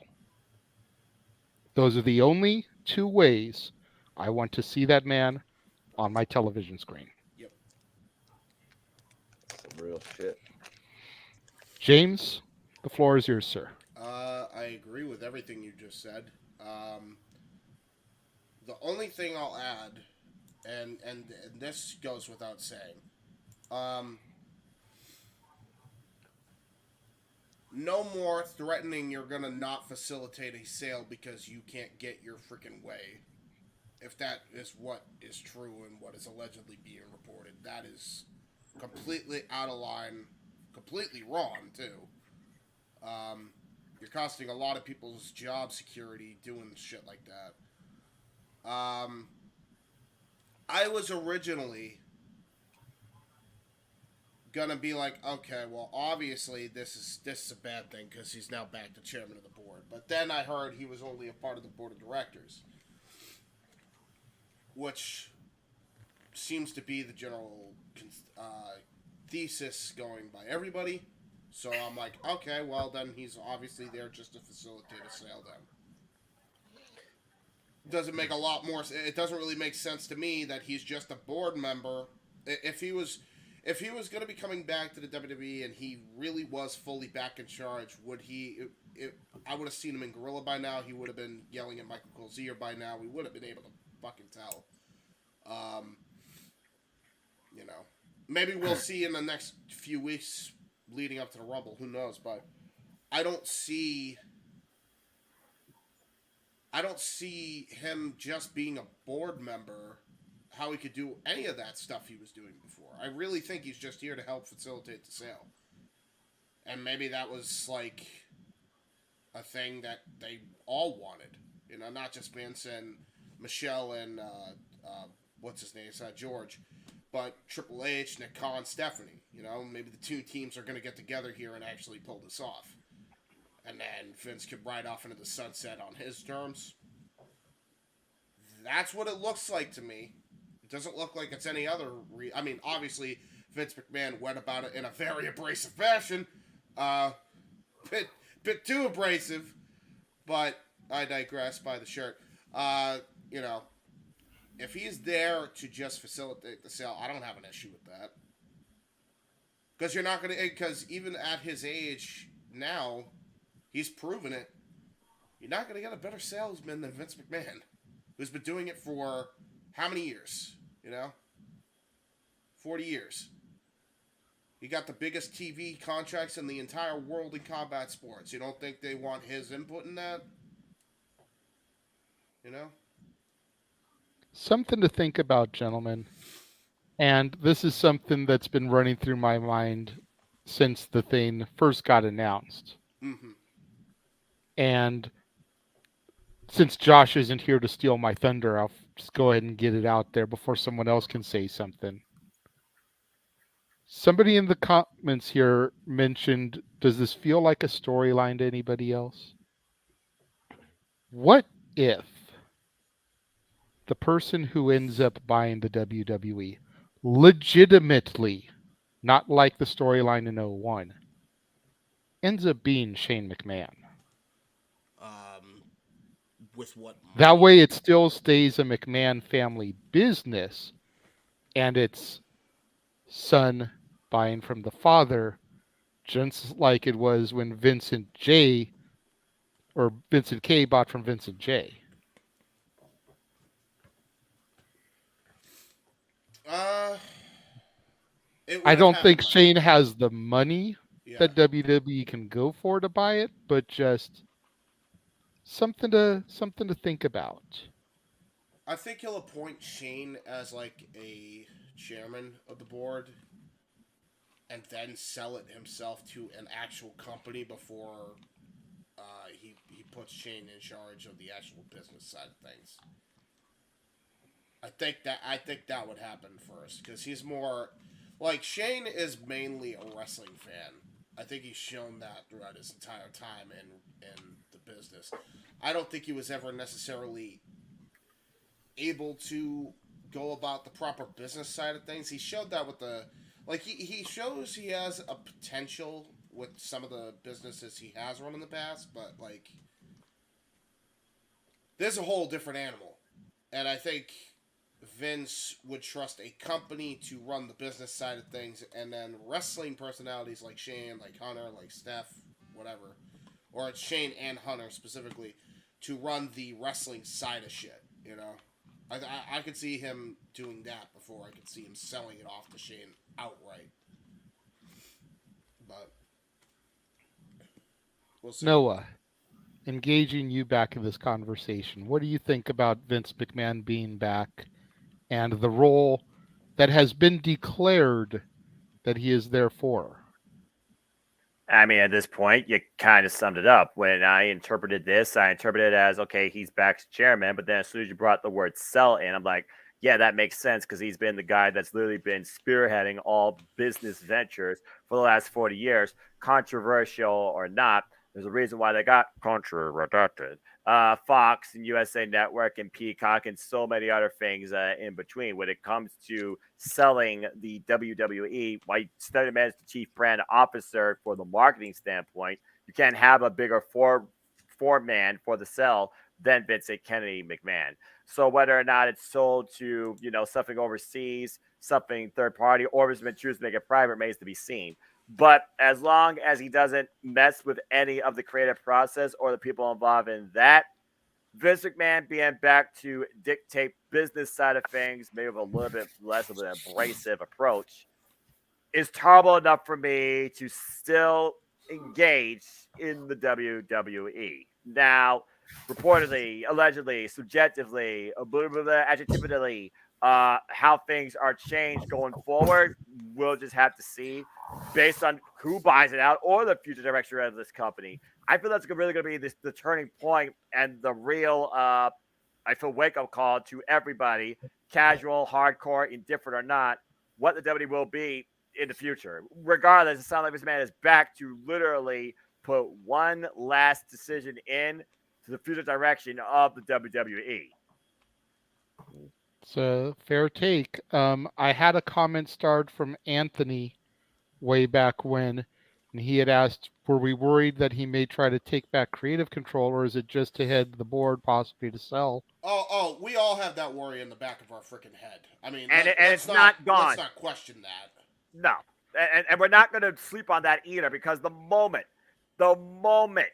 that happens, you may as well kiss me and James adieu. Yep, true that. Seriously. Especially the way he got himself back in the WWE in the first place is bad enough, by the way. That is confirmed to be true. He basically forced himself back in. That is true. That did happen. That was, unbelievable. But I think I'm not as worried as everybody else, because maybe it's just my optimistic nature. But there's a small part of my soul that wants to believe that since July, whatever it was, when Vince officially retired, he's enjoyed his time away.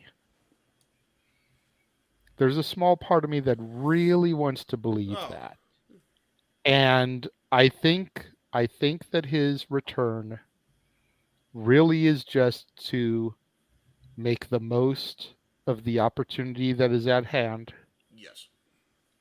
And then get right back out. You got to figure, for the first time in 40 years, he's been able to be at home, spend time with his kids, spend time with his grandkids, and not have to be the genetic jackhammer, Mr. McMahon. But just be Grandpa Vince. Yeah, true. Stat Boy, you should go next, bud. What do you think? Or we could let JJ produce the show and decide who goes next. We could do that. That's true. Stat Boy, go ahead, bro.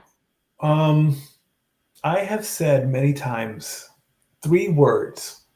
I hate business. It's a rant that I've saved for many, and I've said on many times. I hate making deals. I hate, loaning money, borrowing money, helping people out. And, you make a deal with somebody or you help somebody out, you expect to get that in return, you don't get it. And then when business deals, the people in the suits and the contracts, and we have the CEO, we have the chairman of the board, we have the board member, we have the division lead, we have this person and this person and this person, and they're all sitting in their suits, and they're all sitting there and they're trying to plot because they want power. Okay? It becomes too confusing that I don't understand. Okay? I don't get it. I respect that, man. And I don't want to get it. Okay? I mean, I have craved the next level of work. I have, I don't want to be just the simple guy working. I want to better myself. I want to get that next rung. And I'm going to try and do it honestly. I'm going to try and do it the right way. I'm going to put in the work. Okay.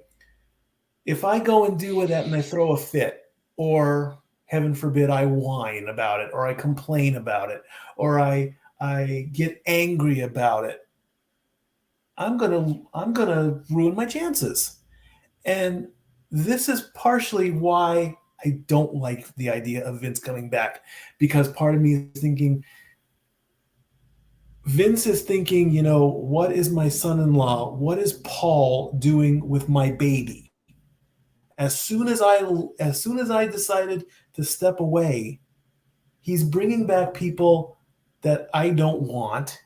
He's doing this, he's doing that. I don't like this. So now I have to be the dad figure, and the WWE as a company is my child.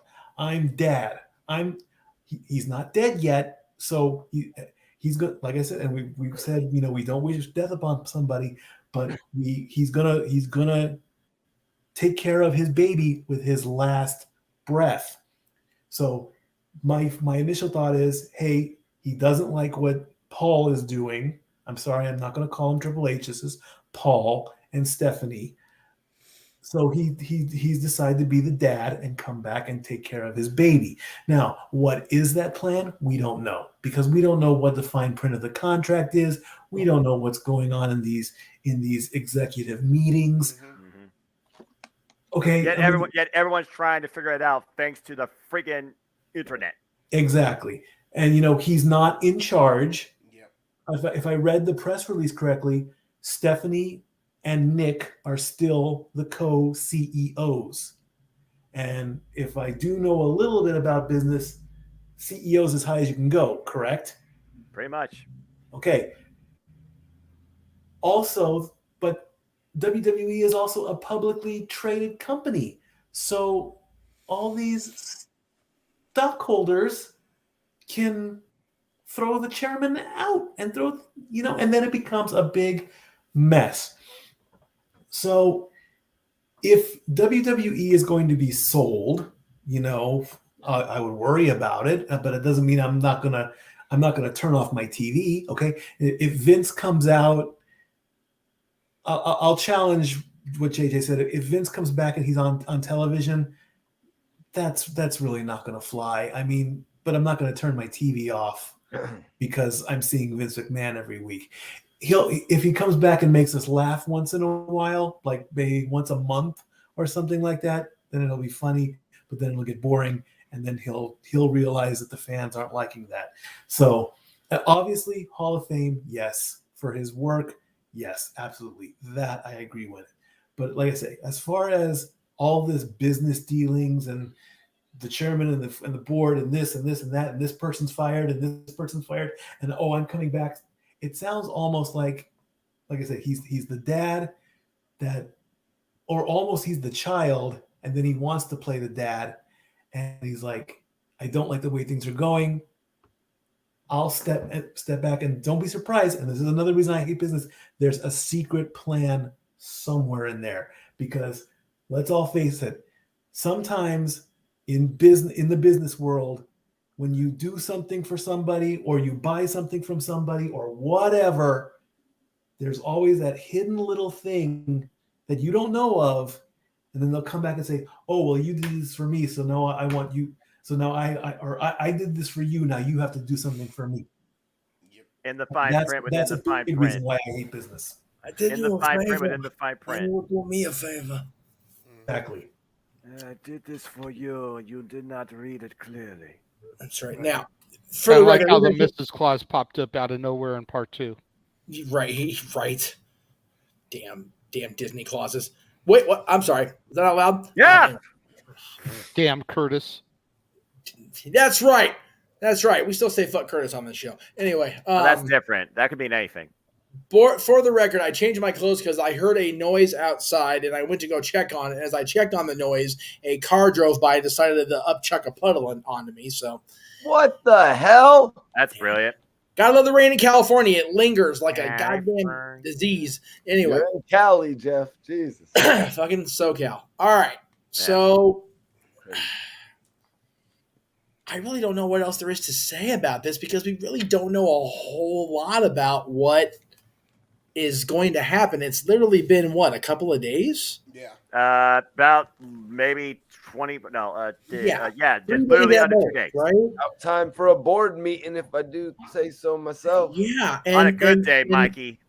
And the thing is, it's one of those deals where, if it is to facilitate a sale, who's buying? Comcast is a front runner. They own NBC Universal, so they've been in league with WWE pretty much nonstop since the early '80s. Other than that brief little timeout they took when WWE went to the Nashville network / the National Network / Spike TV.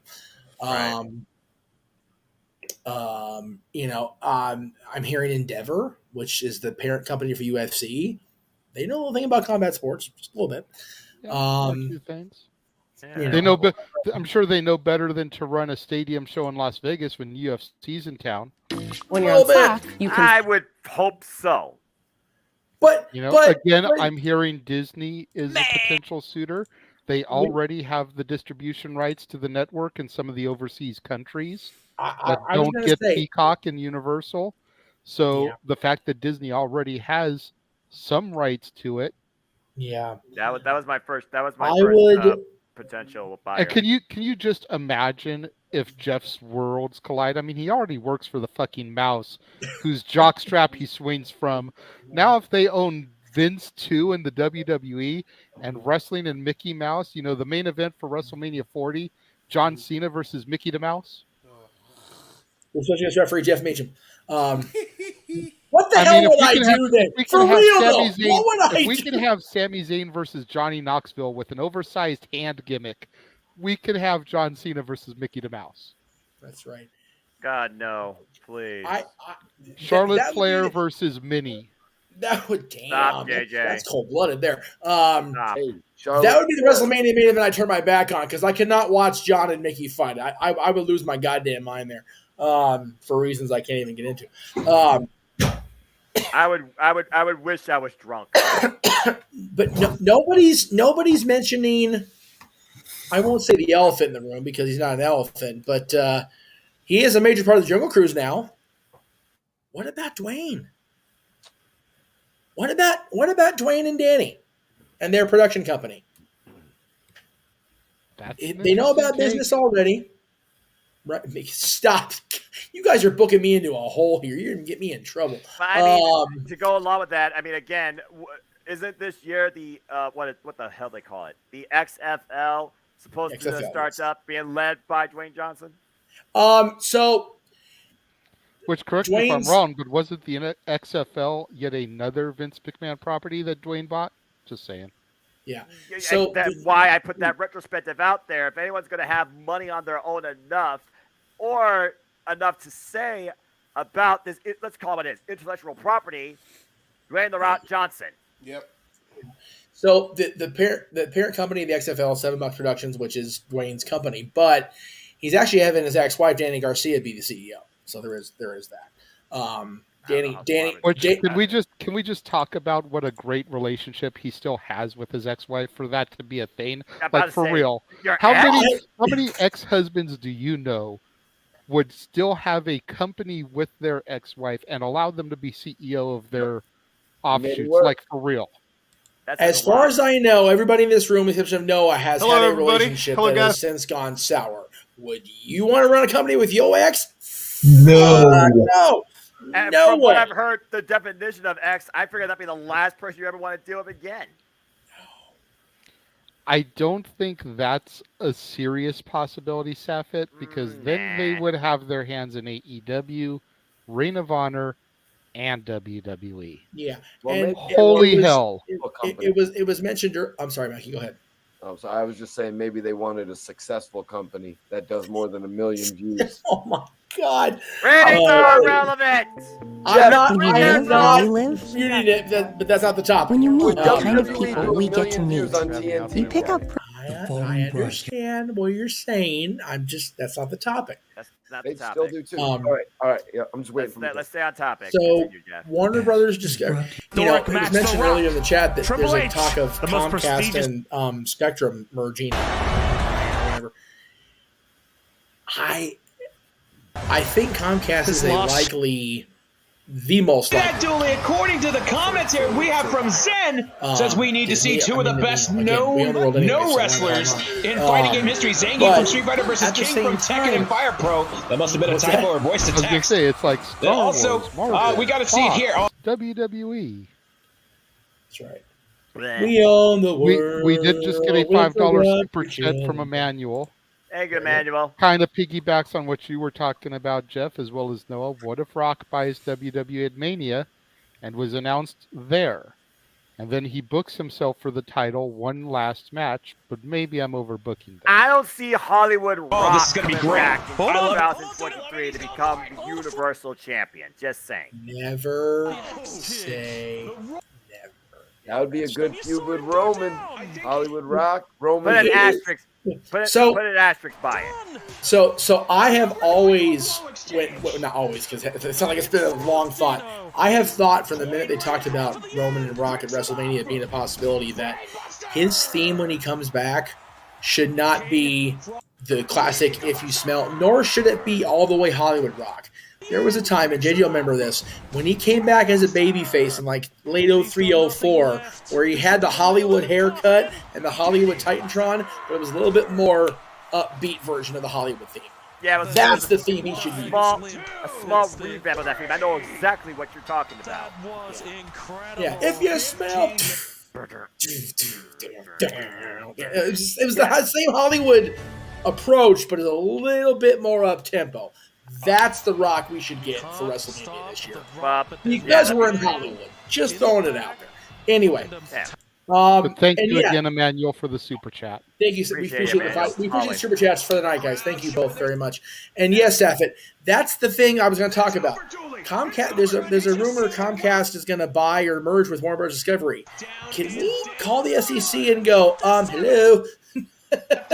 That's a bit of a damn near corporate monopoly. That's a little scary. And what Disney has isn't? Like, I'm not trying to get you in trouble with your company. Well, no. So here's the difference in that, Jay, and this is where Mikey hates business. Comcast, which owns NBC Universal, owning Warner Brothers Discovery, that means that WWE and AEW are under the same television umbrella, which is a SEC, that's just one SEC nightmare among dozens that would pop up because of that potential merger.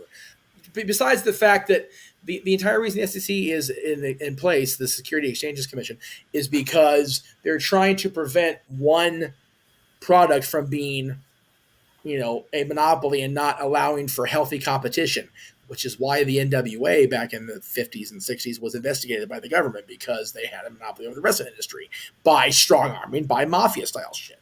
That's exactly why they were investigated. So that's why I don't foresee a potential merger with Comcast and Warner Bros. Discovery, because it would be such a major corporate thing. Now, yes, Disney has a lot of divisions in the company, and again, this is not me towing the company line, nor is it me burying my goddamn self 12 hours before I gotta go to work. The truth of the matter is yes, we have different divisions, but God, how many freaking presidents of these divisions do we have? Like, I think I've met 25 different division heads in my time as a Disney fan and now as an employee. Like, for real. Disney Parks Experiences and Products has one division head. They have somebody under them that just runs Disneyland, that just runs Disney World, that just runs Paris, just runs Hong Kong. So they're all different things. Good Lord. Comcast, which owns NBC Universal, is a communications/media company. Warner Bros. Discovery is a communications media company. They're the exact same thing on that front. So them merging is a giant conglomerate that the SEC and the government would go, no, I'm not saying it's a good idea. That's why I don't think it'll happen. If it does, fuck me. God help us. That's four different channels when you would have advertisements based on, at this point, what feels like five different companies all related to one thing, and that's wrestling. You figure if that merger takes place, just that merger, Comcast and Warner Bros. Discovery, you've got NBC, and I think the CW still under that umbrella. I could be wrong. I have no idea. Just those two, plus the dozens of cable channels, plus the streaming services, Peacock and Warner Bros., whatever HBO Max evolves into, would be under the same giant corporate umbrella. By the way, completely side topic, Chris Bay mentioned Bret Hart in a tweet that wasn't very favorable. So Bret Hart's trending on Twitter the night where I got sideways about the Hart family. Just saying. Thanks a lot, Chris Bay. Appreciate you, brother. Love you. Damn. Fucker. Anyway. No. Anyway. So, yeah. I didn't know what to say. That was 20 minutes ago. Global conglomerate of two media. No. I really think that we need, as fans, we need to realize that we're having a fan outlook to this. Yes. Right. None of us want Mr. McMahon as a character back, at least not full time. No. None of us want to see the Vince McMahon that was in headlines for the second half of last year.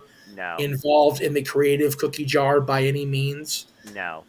But forgive me for which one of you said it, because I was dealing with, freaking having to redo my wardrobe for the show.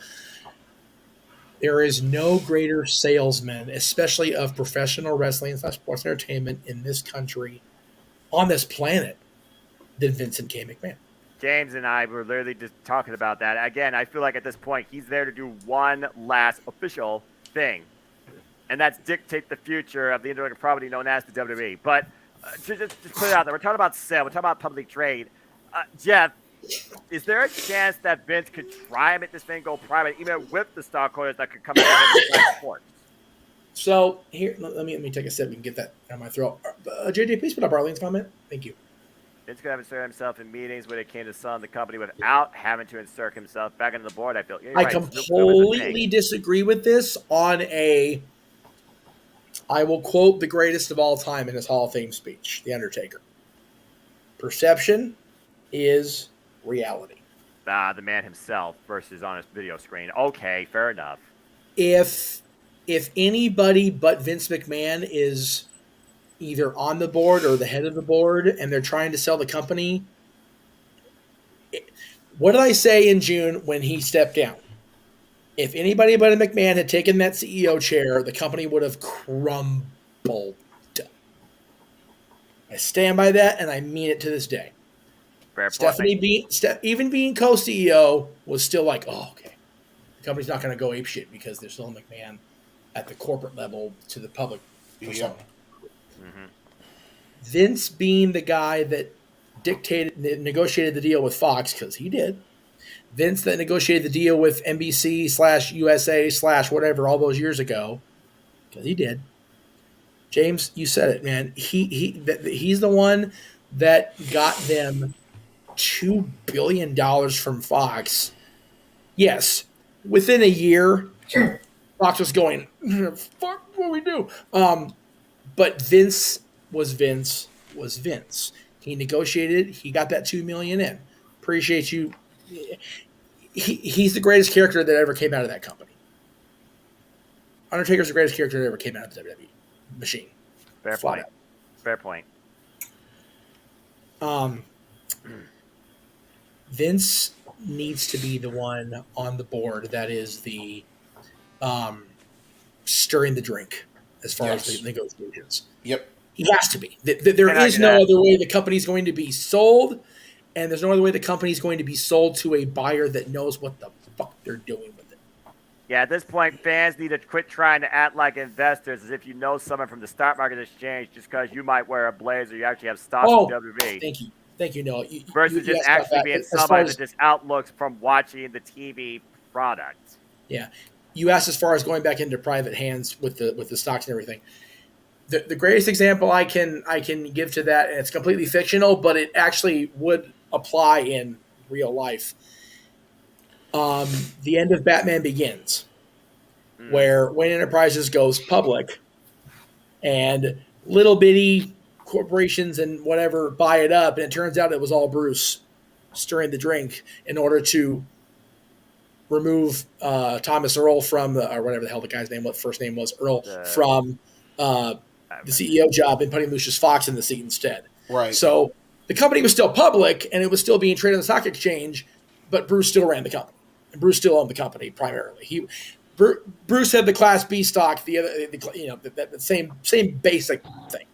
Okay. So it would not go completely back into private hands, no, but it would be far fewer hands in the overall Class A cookie jar. And Vince McMahon would be one of the most dominant hands in that, I imagine. Well, Vince was and always will be the dominant hand in that particular cookie jar because of the Class B stock and because he's Vince McMahon. Same with Stephanie, same with Linda, same with Nick Khan, same with the people on that board and the people that have been running the company for 40-something years. Right.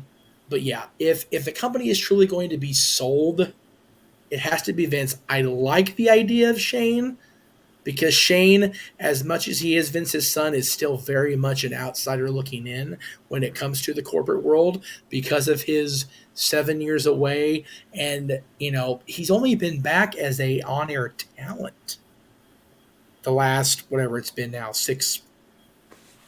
Has he been back 7 years? Fuck me. Yeah, Jesus. something like that. 32. Wow. That's just like lightning bolt right now. 2016 was when he came back in Detroit. Right, about to say that's when he came back. Then he became we had the whole brand split. Whenever brand split actually mattered. He's been back half of Dylan's life, Jay. Holy balls! Just bing right off the top of my head right now. Yeah, 7 years. Snapple, gotta love it. There you go. Crazy. But yeah, I like the idea of Shane because of a quote from Paul Heyman's "Hello, my name is Paul Heyman" documentary. Good stuff. Shane almost bought ECW for real when he bought WCW. Mm-hmm. Shane has business chops. He does. And he has the knowledge of how to run and how to purchase and to run a wrestling company. And that's the biggest thing I think that's going to come down to. When WCW was getting passed around the Turner hot plate at church, you take it, no, you take it, no, you take it. I don't want it. Once Watts stepped in his racial shit and tracked it in the house, we'll never have another wrestling person ever. Granted, Bischoff wasn't a wrestling person by nature because, yes, he did work for Vern Gagne, but he was a salesman first and foremost. Right.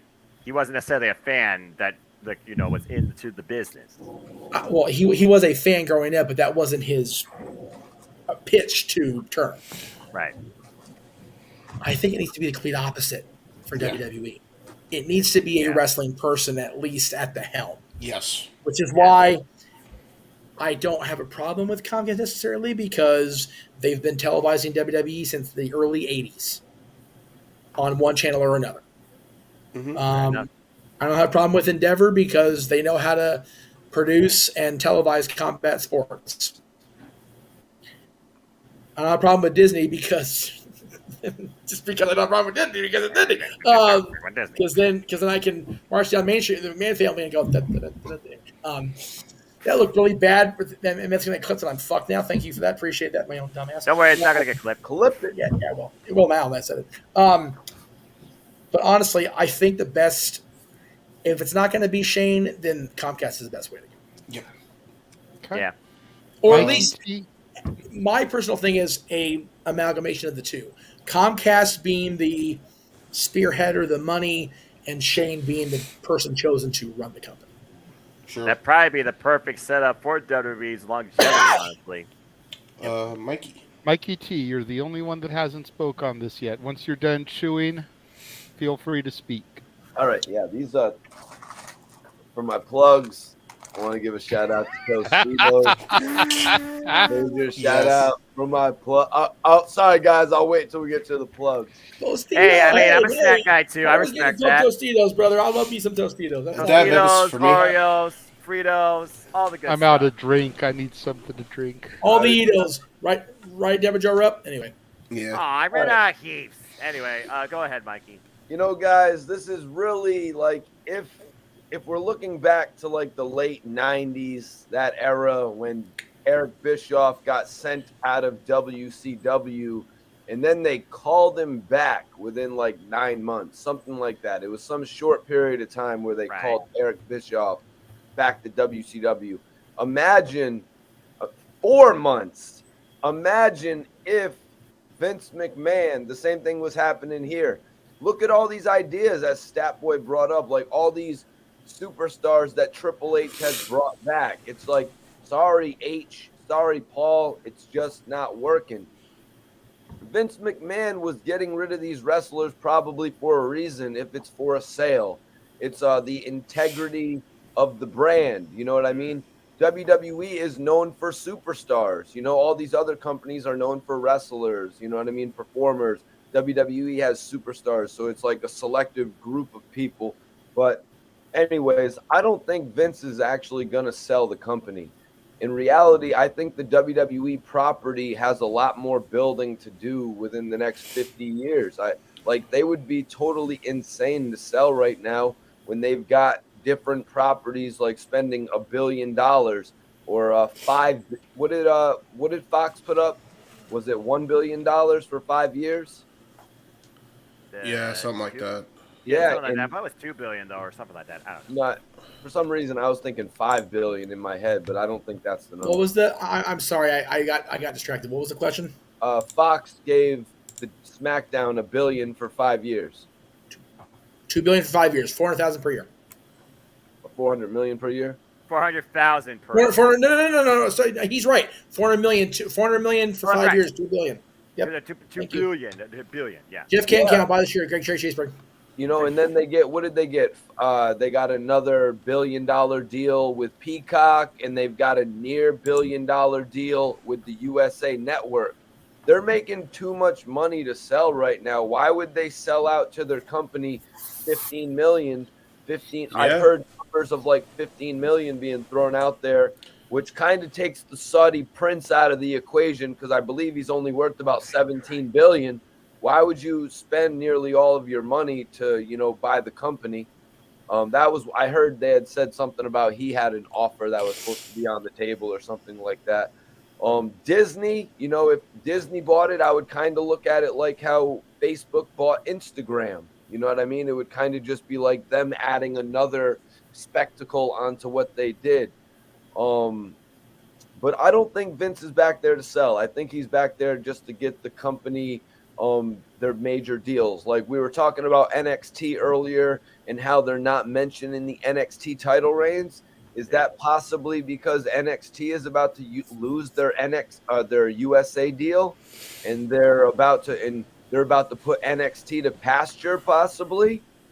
You know what I mean? So they're going to wipe it from the history. I mean, let's be honest, Triple H is a little bit more busy now. Yeah.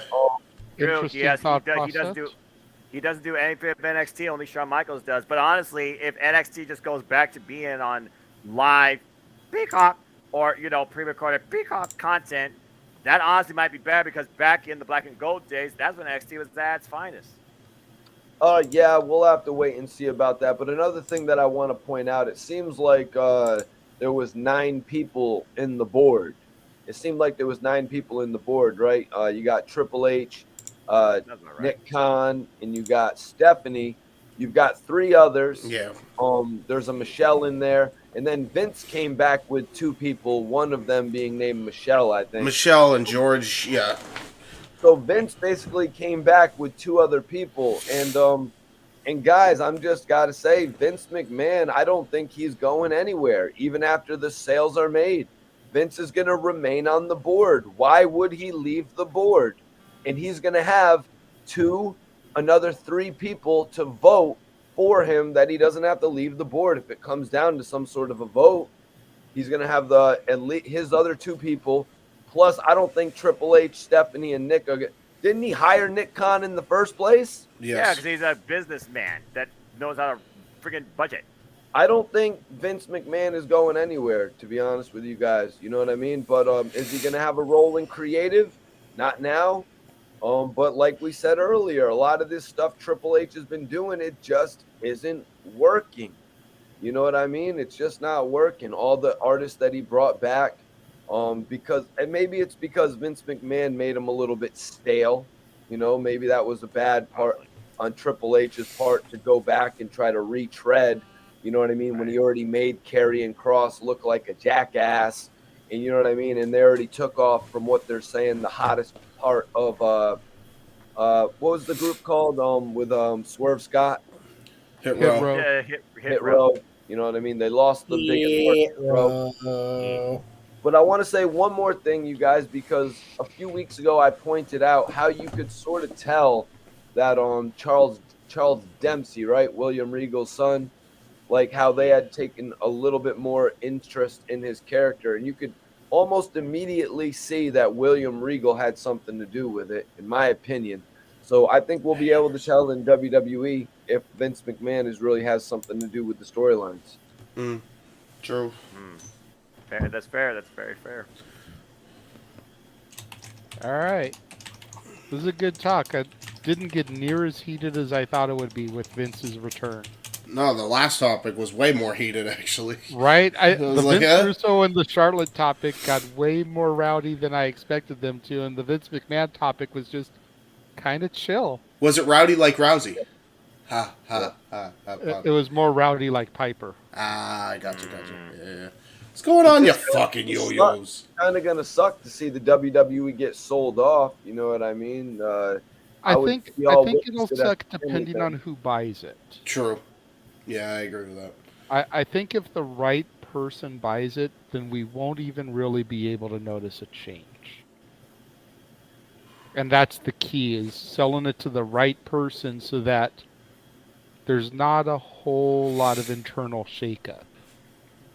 And everything can kind of stay par for the course. But if somebody like, let's say theoretically Disney buys it, and we go from what we've basically gotten back to is more of a PG-13 era as opposed to how it was PG for all those years, it's going to go down to G because we know Disney's general audience and content. It's PG-13. And I don't know Let about... Jeff speak on that, because I think... Can I finish my point first, please? Okay. Before we start passing over to somebody else?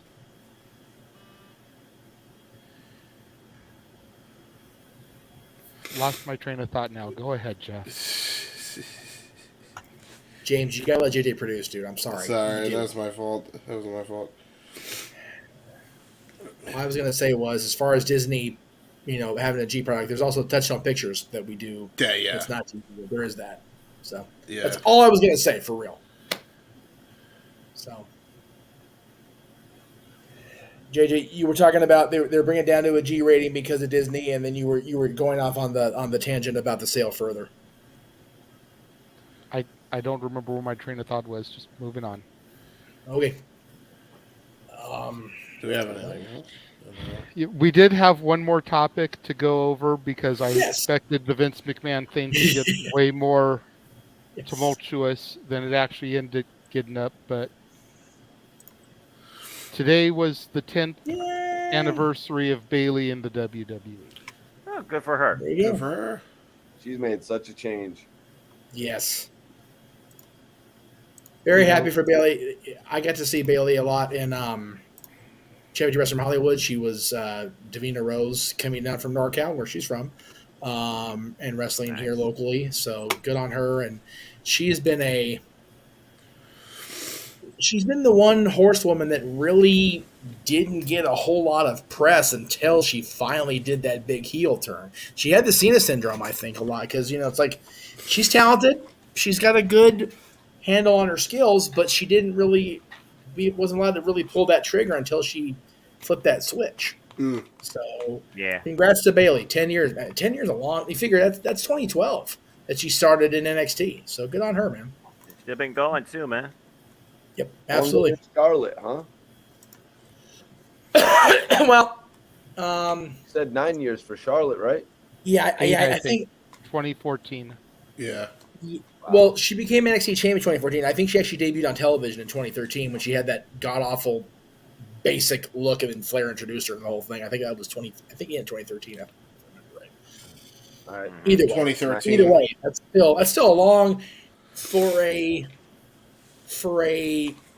any of them, because they all started around the same time. Yeah. The four horsewomen, and they're still, very prominent parts of the industry. Yep. Seems like they have another decade in them too, maybe more, maybe a decade and a half. Am I going a little too over with that? God, I hope Charlotte doesn't have another decade and a half in her. Come on, man. Holy Christ, I think I'll blow my fucking brains out. Jesus Christ, Jay. I'll end up a 50-time women's champion for Yikes. WWE by then. That happened by 2030. And everybody follow the advice of the birthday boy Matt Helms in the chat room and hit that like button. Make sure you subscribe to all the channels you're watching this on tonight. We appreciate everybody in the chat room. We appreciate the super chats. We appreciate everything that has come along tonight. We even appreciate you sticking with us when I went off the goddamn rails and took the show a whole different direction to need to go. So that's 100% me. But we appreciate that very much, everybody. We did run the commercials during the course of the show. I know JJ's got still plugs in the queue. Yeah. Because they're cute, so they're in the queue. Throw them up there, brother. We'll go ahead and run through and see what we got. Starting with tomorrow. Yes, tomorrow. Another episode of the War Zone, the weekly acquisition report. I was able to get back to Dollar Tree finally again after the holidays and not having to spend money on other stuff. So I got myself a little Dollar Tree haul to show off tomorrow. Also tomorrow evening, the No DQ review, as it is now every Sunday, 5 Pacific, 8 Eastern. Yes. And then, of course, you can catch Aaron's NoDQ.com recaps of Raw, SmackDown, and Dynamite every week. Beginning on Monday on the Casa channel, we've got the newest additions into the musicals that I'm doing all month. God help me on some of these, because we all know musicals are not my bag, baby. No. And then we've got new release Saturday, Babylon, which is a star-studded cast. Too bad Sapboy's gone because his boss is in one of those movies. He's right here. I'm right here. I thought you left for some reason. Jesus No, Christ. I was getting. He came back when his internet got back because he had just had a connection issue. Shows you how freaking tuned out. I was getting ready to bail out, but luckily my connection came back. So there you go. There you go. Your boss is playing a whore. She's a whore. The best little whorehouse in Texas, starring Mikey's boss, Dolly Parton. Yes. And the man with the mustache more epic than his own, and that, of course, is Statboy approved. Oh, shit. Burt Reynolds. Dang. There we go. Oh, Jesus. Poor dude.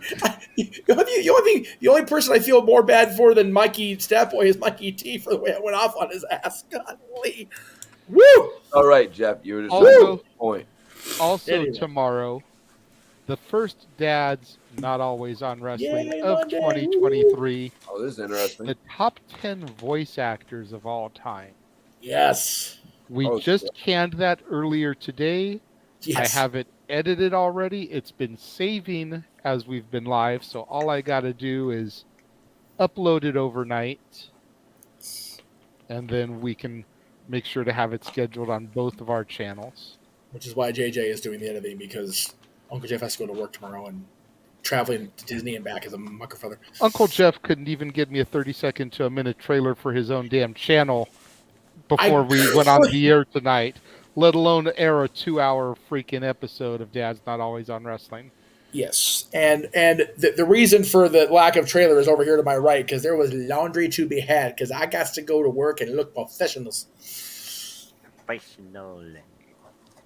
Yes. What's this? Don't bring that curse, JJ. She might... Oh, you know what? God damn it. Dude, she will. She will. Well, congratulations, JJ. You know what, though? WWE's future. You know what, though? Only because she's not turning out to be the kind of character that Lillian ended up being. I'd rather Charlotte be champion 80 than fucking Moolah. Well, Moolah. That's Just saying. actually fair. Just saying. That's fair. That's a fair take. Yeah, I guess. You know, I mean, at the end of the day, I still can tolerate Moolah more than I can Charlotte, but that's That's just me, apparently. Well, see, the problem is if Charlotte's still wrestling when she's 80, that means Natty might too, and Natty might be farting for real going to the ring at that point. Hey, man. God damn it, Jeff, really? Damn walking farts are a mucker further when you get old. Hey, man, if Mark Henry would hit that, so would I. God damn. You know what? Hey, you know what? Mark Henry hit Mae Young. Yeah. Ain't nobody touching Moolah because Moolah. And as a result, she gave birth to a hand. Yeah, that's right. Hand. On Tuesday, we have a stacked day of content. Yes, we do. Beginning. This is your cue, Mikey. Talk. With Stat Boy Sports Bar featuring Dory Lou. Dory and I will put together all the Week 18 results and give a playoff prediction. And also, we talked about it at the end of last week's episode of a potential little bracket challenge. I think we will be doing that. It'll just be an in-house extra type thing. It has nothing to do with the pick'em. It has nothing to do with fantasy football that we're doing next year. This will just be a little bonus fun office pool thing. If you saw at the beginning of the episode today, I was holding up the little Jaguars helmet because they clinched their spot in the playoffs tonight. Yeah, I was trying to ignore that because we don't do football on this. Yeah, I know, but you know me in the sports, so there's that. So yes. Yeah, but you also know that we're the producers, and we said no. Well, since when do I listen to people? This is a fair point. Thank Very you. fair point. I just wanted to ask JJ, did you get any of the Christmas gifts that we discussed? Off air. Off air. Oh, well, because most of your off air reveal stuff. Off air. Okay. Jesus Christ. Okay, sorry, my bad. Nobody's listening to me today. It's really getting on my goddamn nerves. Now you know how I get on feel, your nerves. Jeff. I'm your brother. That's what I'm supposed to do. So, in addition to Stat Boy Sports Bar on Tuesday, we also have our next watch-along coverage. Yay. NXT New Year's Evil. Very nice. Very evil, yes. Hell yeah. I'll be around for this one. There you go. That should be interesting, you know. I mean, it's definitely, as we say all the time, and once I throw the image up, you can go ahead and give it to me, Noah. Not my NXT! Damn it. But even Noah has conceded, and I believe he said it either on Wrestle Kingdom's coverage or he said it last night on the Rampage Battle of the Belts. It's getting better. It's still not his NXT, but it's getting better. Got to admit. So it's it should be an interesting evening. Usually we just save our NXT coverage for the big PLE events, but this is a special. This is much like Battle of the Belts, New Year's Bash, and if we're going to give that kind of coverage to AEW, we should do it for NXT too, I believe. That's right. I think that's only fair. I dig and it. then immediately following New Year's Evil. Well, I was going to say, not only are we doing Stat Boy Sports Bar featuring Dory Lou, not only are we doing coverage of New Year's Evil, not only are we going to have the first live talk wrestling of 2013. Wow, I need a nap and probably a big botch. Change the count of 2023. But all three of those shows will be produced from the Casa, right, JJ?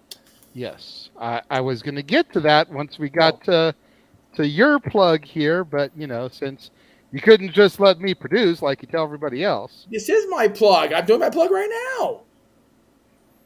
I'm doing my plug. Why are you yelling at me for doing my own plug and saying it? Why you yell for?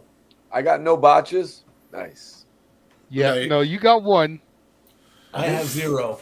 You got one. It's up there. That's right. I got one. That's documented right there now. Anyway, yes, we will be producing all three of the Tuesday afternoon/night shows because Wednesday. My God, look at that. How are you?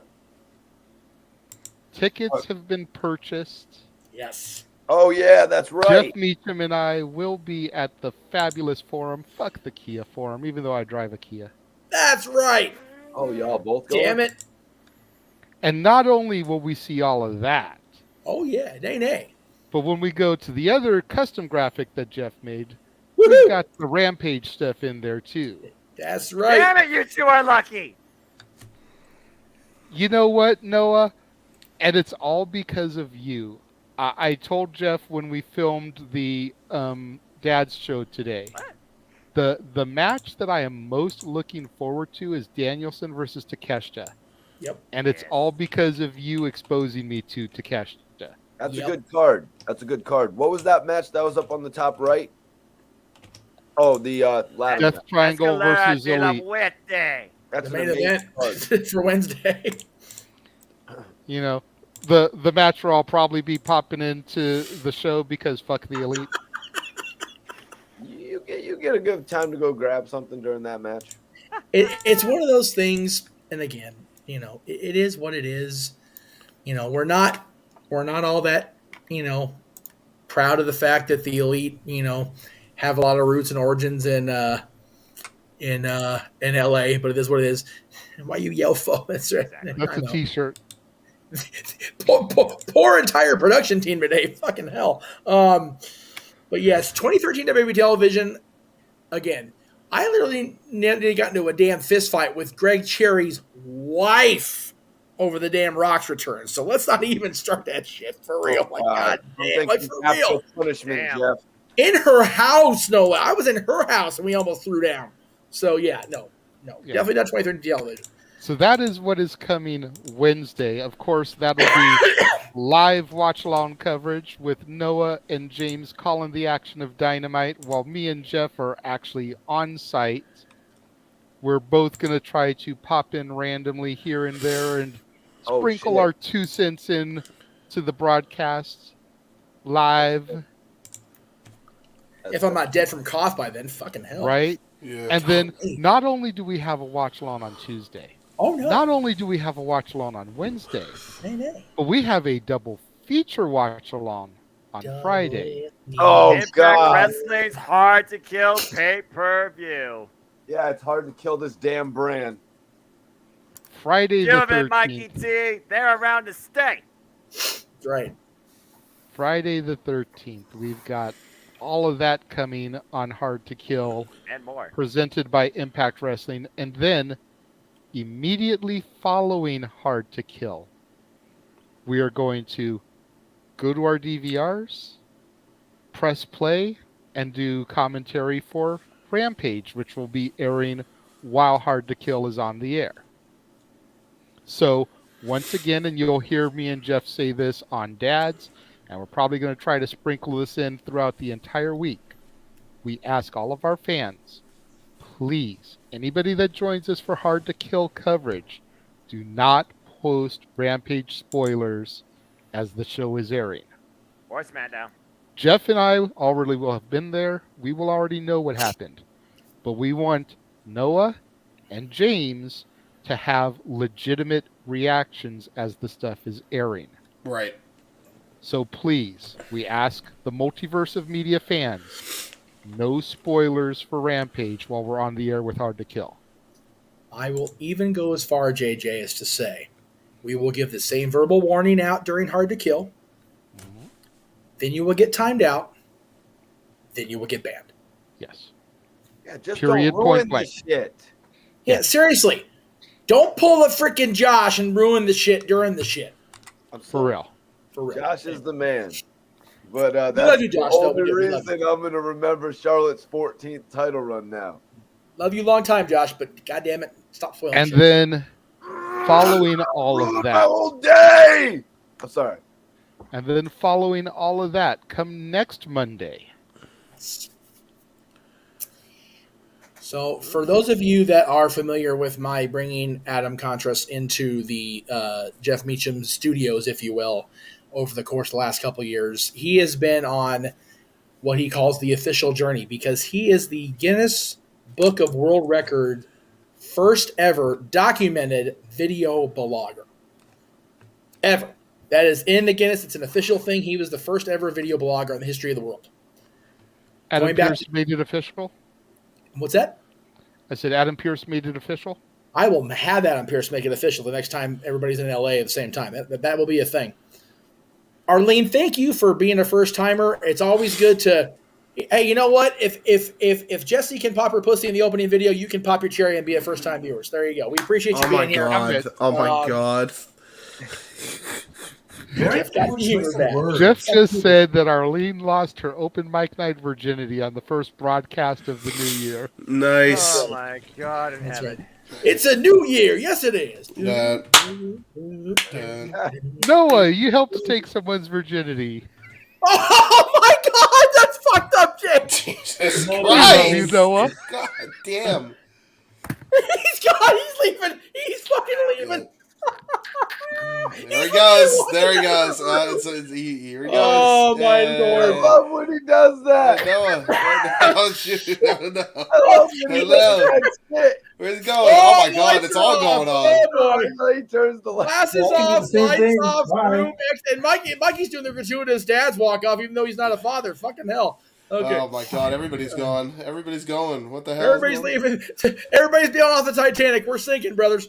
Anyway, so yes, Adam is the world's first documented video blogger. He's been on to promote Fastest DeLorean, which he was involved with his own DeLorean time machine. He was promoting his Michael Jordan documentary that he filmed over the course of many years, and now he's here to talk about his official, literally his life story. And yes, that is himself talking to himself. In both of those still images from the two different movies. And both of those movies are available to rent on Amazon, by the way. I highly encourage everybody to check those out. So please go do that.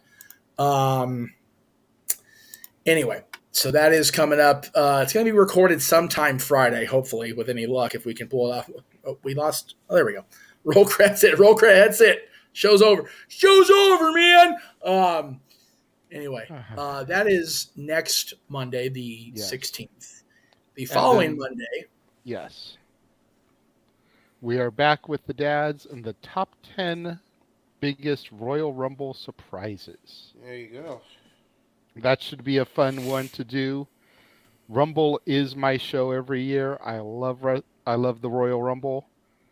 I love how chaotic it comes off.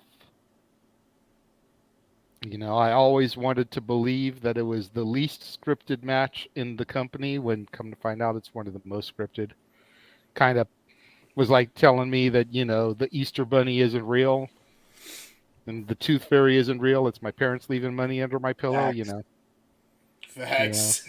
You know? It is like, man, for real. I always wanted to imagine that, like, okay, we knew who the first two were. We knew who was going to win. But everything else was just kind of sporadic. But the Tooth Fairy is real. He's the Molinator now. Yeah, you know. Come on now. He's leaving again. Both Mikeys are gone. Noah's completely dark.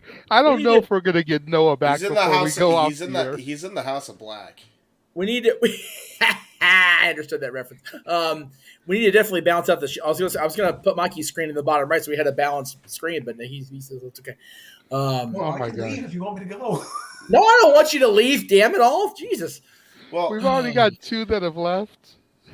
Well, Mikey T's gonna come back anyway, but eventually he'll come back. Poor Noah, man. Jeez, like I was making the dirty comment, not referencing anybody that was on the air, man. Damn, naughty people. Oh man. Okay, so even though Big G's not here, we'll go ahead and give his shit the rub. Because okay, wrong comment. We'll give him stuff up. We'll promote his stuff. I can't say fuck. I can't do nothing. Jesus. Well, does that count as a botch? Yes. I think yes. No, fuck, whatever. Celebfest 6 Super Show in where the hell is this? Baltimore. The people that Big G is associated with promoting is, I need to see the names again here. Let me make this full screen so I can see it. Thank you. Again, we've got Maddie Renkowski. Forgive me if I botched your name there, Maddie.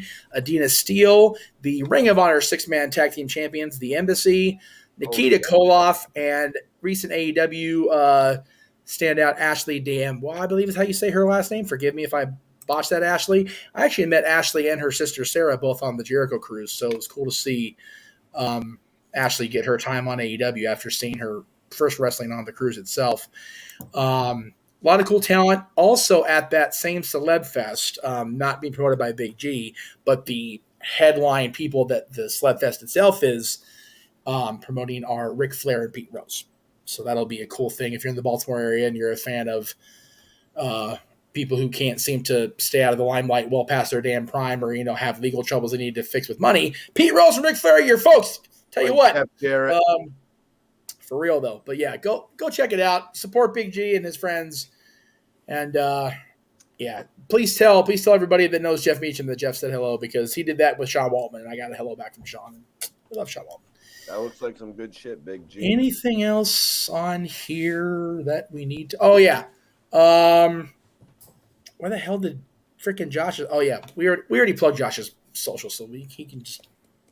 I mean, do you want to plug him again? I don't think we did. I think we did it before we came on the air. Yeah, we were asking Big G to do a graphic like that. Oh, that's right. Yeah. Okay, so we did that. My bad. Cleveland combatant. Add to the boss counter. I was getting there. So the Cleveland combatant Josh, of course, can be reached at Catholic Josh 122 on. Wow, that freaking banner is so dark you can't even see it over the graphic. Catholic 122, Catholic Josh 122, and Mallow Man Graham on Instagram. You can follow our Stat Boys Sports Bar barkeeps on social media as well on the Twitter. It's in there somewhere, JJ, I'm sure, because I'm pretty sure I loaded it. There it is. There we go.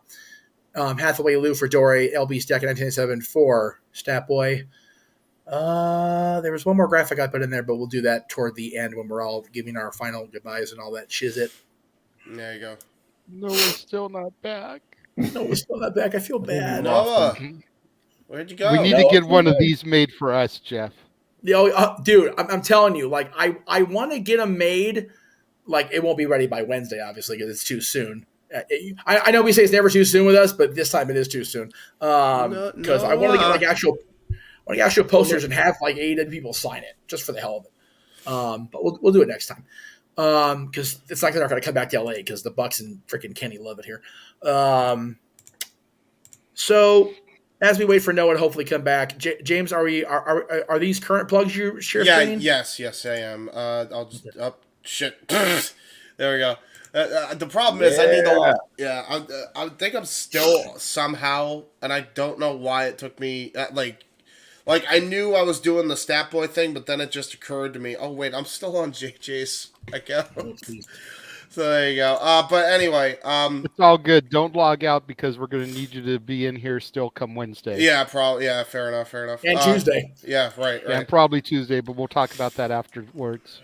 Yeah, we'll figure that out. Thunder. So yeah, go check this out, guys. NASCAR Thunder 2004 season mode. Let's play part 2. I'm on. This is part 2. Part 3 should be coming out at some point this week because I finally feel good enough to actually be able to pull it off. So go check that out. You can also check out my other watch parties that I didn't promote, which are Holiday Bashes, New Year Smashes, and the season premiere of Dynamite, as well as Jeff Meacham's production of Rampage of Battle of the Belt. So all the watch parties and watch-alongs right there on my channel. You can also check out Owen's channel, subscribe, because AEW Spark, WWE Aftershock, and Retros are all going to be on that channel, as well as the potential return of Wrestling Rundown. Be on the lookout for that. And for Noah, go check out his AEW View Impromptu, The Return 2023 video up there right now. So there you go. That's, I think, everything that isn't plugged so far. So there you go. Cool deal. So I'm going to hope that Noah comes back and gives our closing, our power of positivity message. But in the meantime, I'm going to be a little salty because I can be. Thanks to our buddy Mikey Alexander. They do card tricks in Vegas. In LA, we do hat tricks. Kings win against Vegas again tonight, baby. That's right. And of course, when Stat Boy's in Vegas with us, we try to help people turn tricks, but he says no. So there is that. Anyway. You had to bring up the hot. This guy over here. Kings Nation. I've hit rock bottom in the hockey league thanks to this guy too, with his King's Reign knocking me out of position. You are going to hit rock bottom in the league because the name you chose is the name of the team that is dead last in the division. No, we are not. The Blackhawks are lower than the Ducks. The division. I said the division. Don't fucking care about hockey, motherfucker. Don't do it. Bigger. Huh? I think bigger than a division. I'm looking for the conference. You're the worst sports person ever. You just are. He doesn't think about the conference when he looks about those division banners up in his arena. That's right. Mikey T. 10-time Pacific Division champions, 1 Stanley Cup. Mikey T, you want to plug, buddy? Because we got Noah back. I see Noah. Noah's face. I see it. Smile so we can see you, Noah. We love you, Noah. Love you. Hi, Noah. Come back, one of us. Step into the light. Oh shit! I see Noah. There's a light over at the Foster residence. We've gone from a pop cherry to a birth. Don't make. He's going again. Thanks a lot. Nice, Mikey. Yeah, there you go. No, come back. Don't go. Damn you, Mikey. Sorry. He's back. No, come back. We need you for the close. It's okay. That's all, folks. No, come back. That's all, folks. He changed his name. No, come back. Come back. Noah, if you can hear us, we really need you to bring us home, please. Very much, please. Come back, Noah. Come back. Oh my god. Everybody wants you back, man. Everybody, my brother's in the chat. All right. So Hey, wait a second. I got. Here Mikey T, do you have anything you wanted to plug other than Please. the Tostitos? Good as hell. Got to give a shout out to this Simply Lemonade. I'm on this shit tonight. Fair enough. There we go. And no, I definitely want to give a plug to my YouTube channel. It's Report Card Radio. You can type in Mikey T, the movie star, or Report Card Radio on YouTube.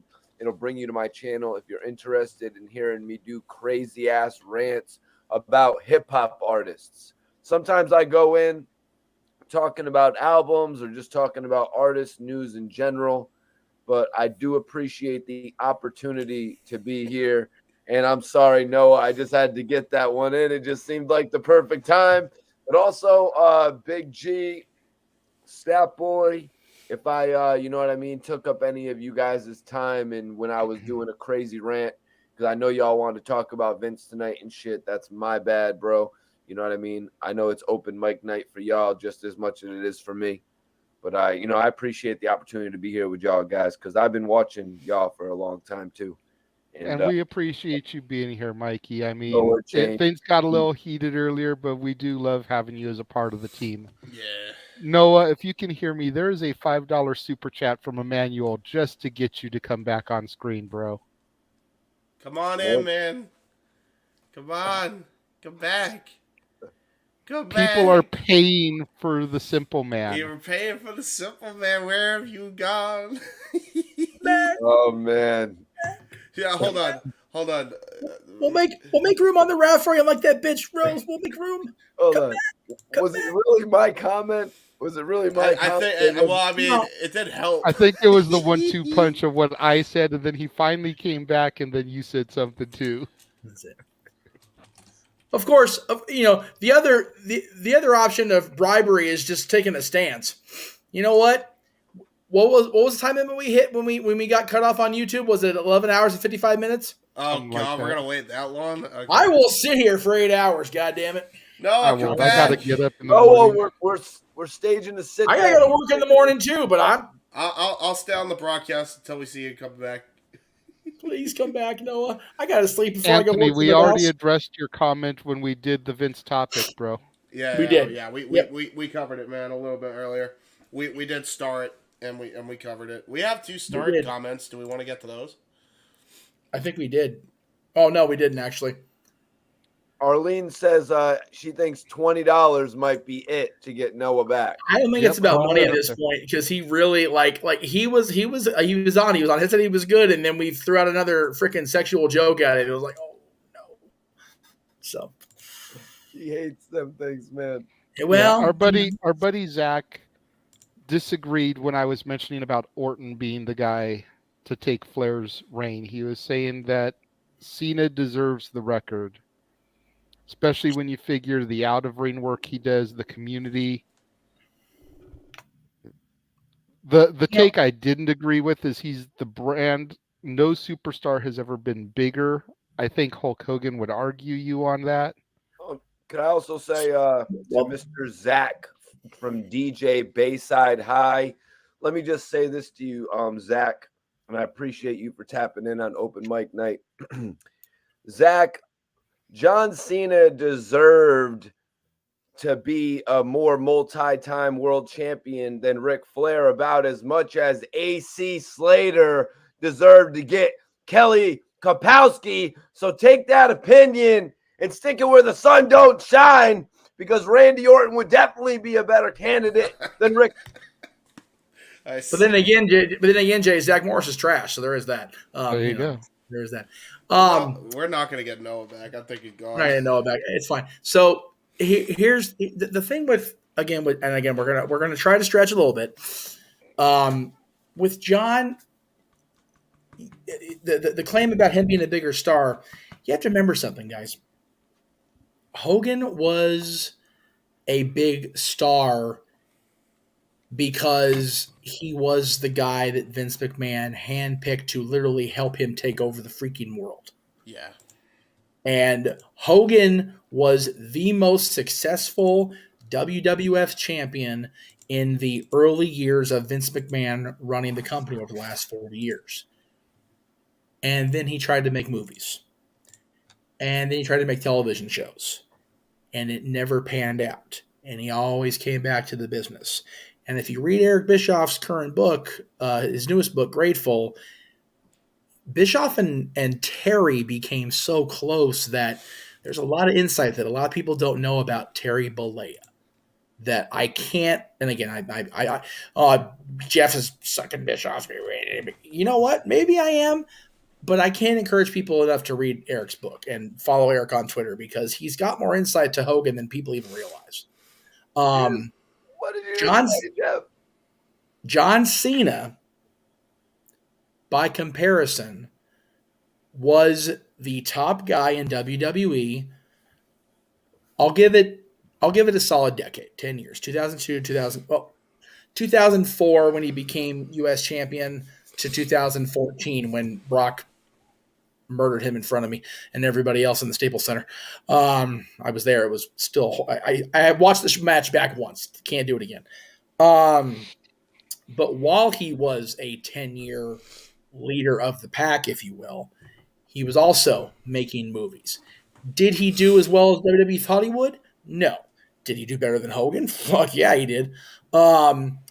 He was also making guest appearances on television and even getting hosting gigs on television during that time. And he's become the most prolific Make-A-Wish grantor in the history of that organization. Is John Cena a bigger star than Hulk Hogan?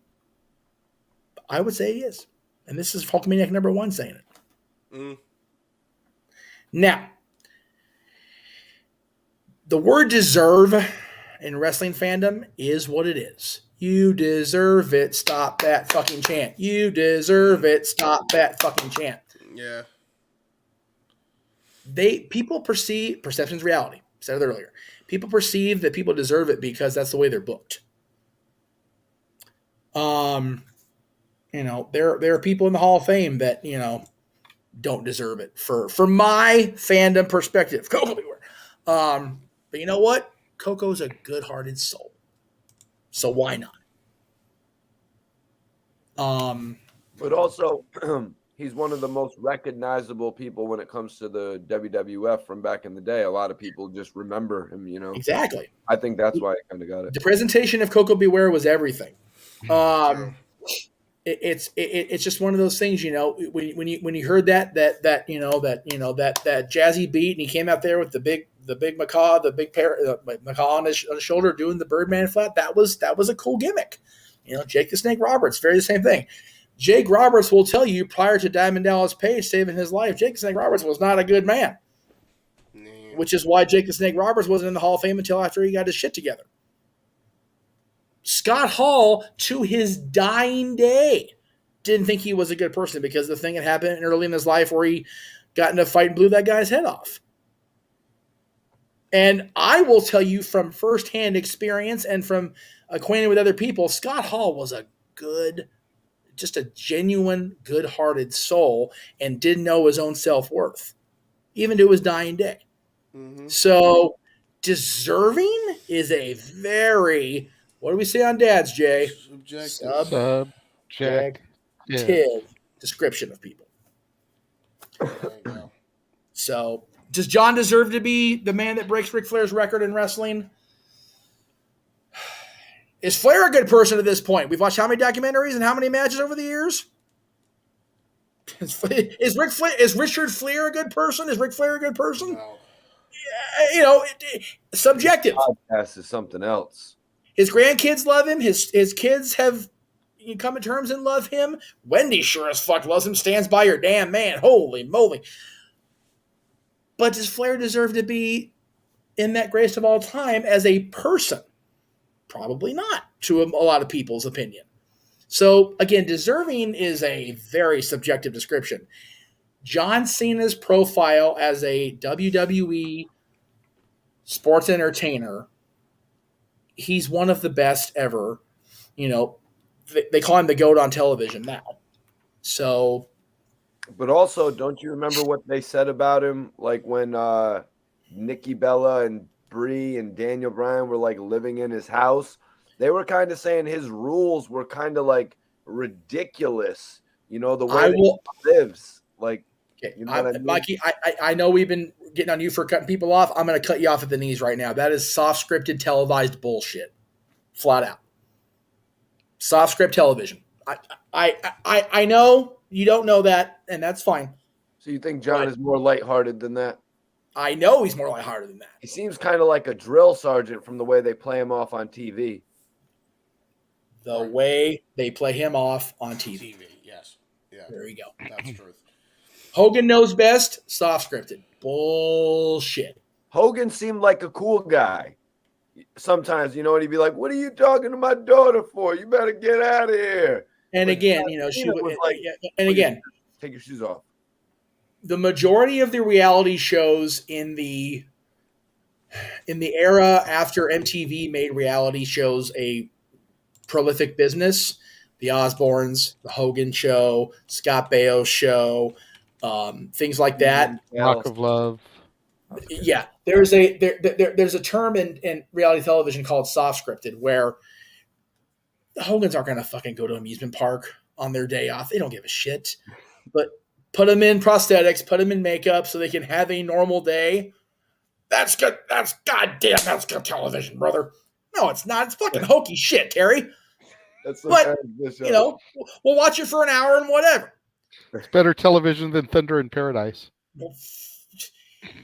That's setting the bar low, brother. Because Thunder in Paradise, other than the original television movie, was more drizzling shits than was commented on earlier. From Cleaver. Oh, come on. Thunder in Paradise was Baywatch on a bad day. Same company. So there is that. But Total Divas and Total Bellas, soft scripted to the nth power. I will say that. So John's presentation as the house ordering drill sergeant was just that, a presentation. Yeah. Oh, okay. And if we really want to go into the weeds without getting myself in too much fucking trouble, so was the goddamn engagement in the first place. But that's another story for another show. Yeah. Okay. And we'll leave you with that because Noah's not coming back in this one. So. And I'm going to... So before we get off the air here, I told her I was going to do this. I asked Jeff to make a graphic for this, and he didn't. He got every other graphic done, but he forgot to do one. Oh, piss. For my daughter. I'm sorry, sweetheart. Oh, geez. Who turned 14 on Friday. Oh, my goodness. Happy birthday on the air, sweetheart. I told you I was going to do it. Is that at the restaurant from Friday? Yes. Oh, that's the latest picture. Yeah, an hour and a half wait there? No. Oh. No. That okay. After waiting 50 minutes and then being told we still had close to an hour wait, we called Cracker Barrel and there was no wait.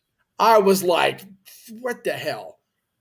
Because when we had originally called Cracker Barrel, they said 2 hours. Oh.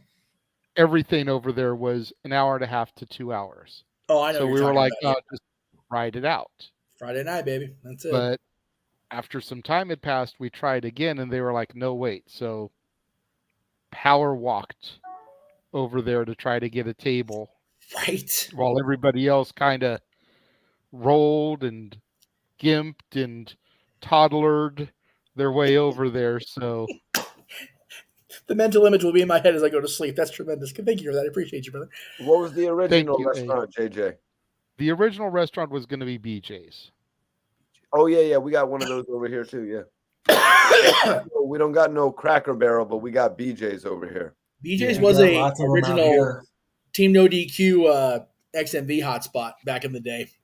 So, yeah, BJ's will he'll give you a long wait on a Friday. So, and James, we got Cracker Barrel over here, right? I could have sworn they had one in Warwick before, but I believe so. Yeah, somewhere in Saugus, I think. But anyway, August. Anyway, interesting. Thank you, Cracker Barrel, for providing the birthday celebrations for my niece, for JJ's daughter. We appreciate you very much. Oh, his name changed Noah again. changed the name, so he is sitting there. Noah, if you could please come back on so you can send us out. Never going to give you up. And also, Cracker Barrel did present that early Darby Allin match. Was it? Yeah. Was it? Does anybody remember who Darby Allin was? Noah, I'll just let you know. I'll just let you know if you being rickrolled. Do you want to? If you want to just have your camera on the screen, I at least have the ticker ready with your catchphrase on it. So just let me know, and I'll put it right on the screen. He's sitting here typing it out the whole time. I literally was typing the whole thing out. It's ready to go. Sent us off, Noah. So you let me know. We got the Noah, name. if you could please come back on and send us out of here the way that only you can. Yes. We love you, Noah. Yes, my boy. Come back. Is he there? Adam Pierce would want you to with the Rickroll comments. Come on now. We saw Rick rolled. Right. Okay. Cool. Hold on. We gotta. There we go. Hey! Thank you, Noah. Now, everybody else, shut the fuck up. That's right. No jokes to make him walk off. Noah, please take us out of here the way that you only do. What am I going to do with you people on the screen and in the chat? Well, so help me. James File's going to F me to F, and tonight, JJ, you one-upped him. Congratulations. But in all seriousness, appreciate all of you. You're all freaking idiots, but God bless you. And for those in the chat, if it was your first time, happy to entertain you. If you want to know more about me, though, know this, for I am just a simple man and a lifelong fan of professional wrestling. Damn it! But I digress. Find me on Instagram, Twitter, and YouTube, and in Foster1916 for all things wrestling. Shout out, of course, the entire W family on Twitter. The Simply Predicted Panels will once again resume for 2023 this Friday with what might be the simple, impactful trio of me and J-Hebert Names and J-Hebert on my Simple YouTube channel, 5 p.m. Standard Time this Friday. There might be an FTW Productions retrospective, simple takeaway for NJPW's 51st year kickoff so far with Wrestle Kingdom and New Year's Dash. And as Jeff Meacham and JJ alluded to, I'll be back here on not only Wednesday, but Friday for live play-by-play coverage of not only AW Diamond Rampage, but Impact Wrestling's Hard to Kill and New Year's Evil on Tuesday with JJ. That's all to come this week, too. But as always, I'd like to conclude, there are no winners, no losers, no betters. There are just fans with opinions for this passion we all share. So at the end of the day, folks, support one another, respect each other, protect your mentality, too. Treasure your families, and just enjoy life and enjoy professional wrestling. It's as simple as that. And RN, appreciate you too. Okay. Oh my god. Gotta take that deep sigh of relief. Noah, thank you for coming back. Sorry about that. Thank bud. you to the 10 people that are still watching this insanity. You. To take a phrase out of a family that Jeff knows very well, thank you for joining us for our midnight insanity. Mm-hmm. Aww. You guys are lucky. For right the entire open mic night team. For Big Baller G. For the Cleveland combatant Josh Mansfield. For Dory Lou who popped in. For the Cleaver who chimed in the comment box. For Out to the Stat Boy Mike Caldwell. Thank you, Arlene, for that super chat. We appreciate you. For Mikey T, the movie star. Thank you. For the Heb man, James Hebert. Hi. For the simple man with the spectacular voice who once again single-handedly called Wrestle Kingdom last week. And if you missed that shit, go back to the archives on any of the channel across the multiverse of media. Watch that shit. Yes. For the man whose name is on the marquee, even though I took it down already. Jeff motherfucking Meacham. The Meach. I am the Renegade JJ Williams, your host for this insanity that we bring to you on a weekly basis. Thank you all for watching. We will see you guys next time. Have a good night, folks, and happy late birthday to your daughter again, JJ. Thank you, Noah. That boy out. Braun Breaker's not losing. I completely agree. Josh isn't here. Fuck Bill Belichick. Oh, I didn't get it in. Damn it. I didn't get it in. Somebody in the chat said that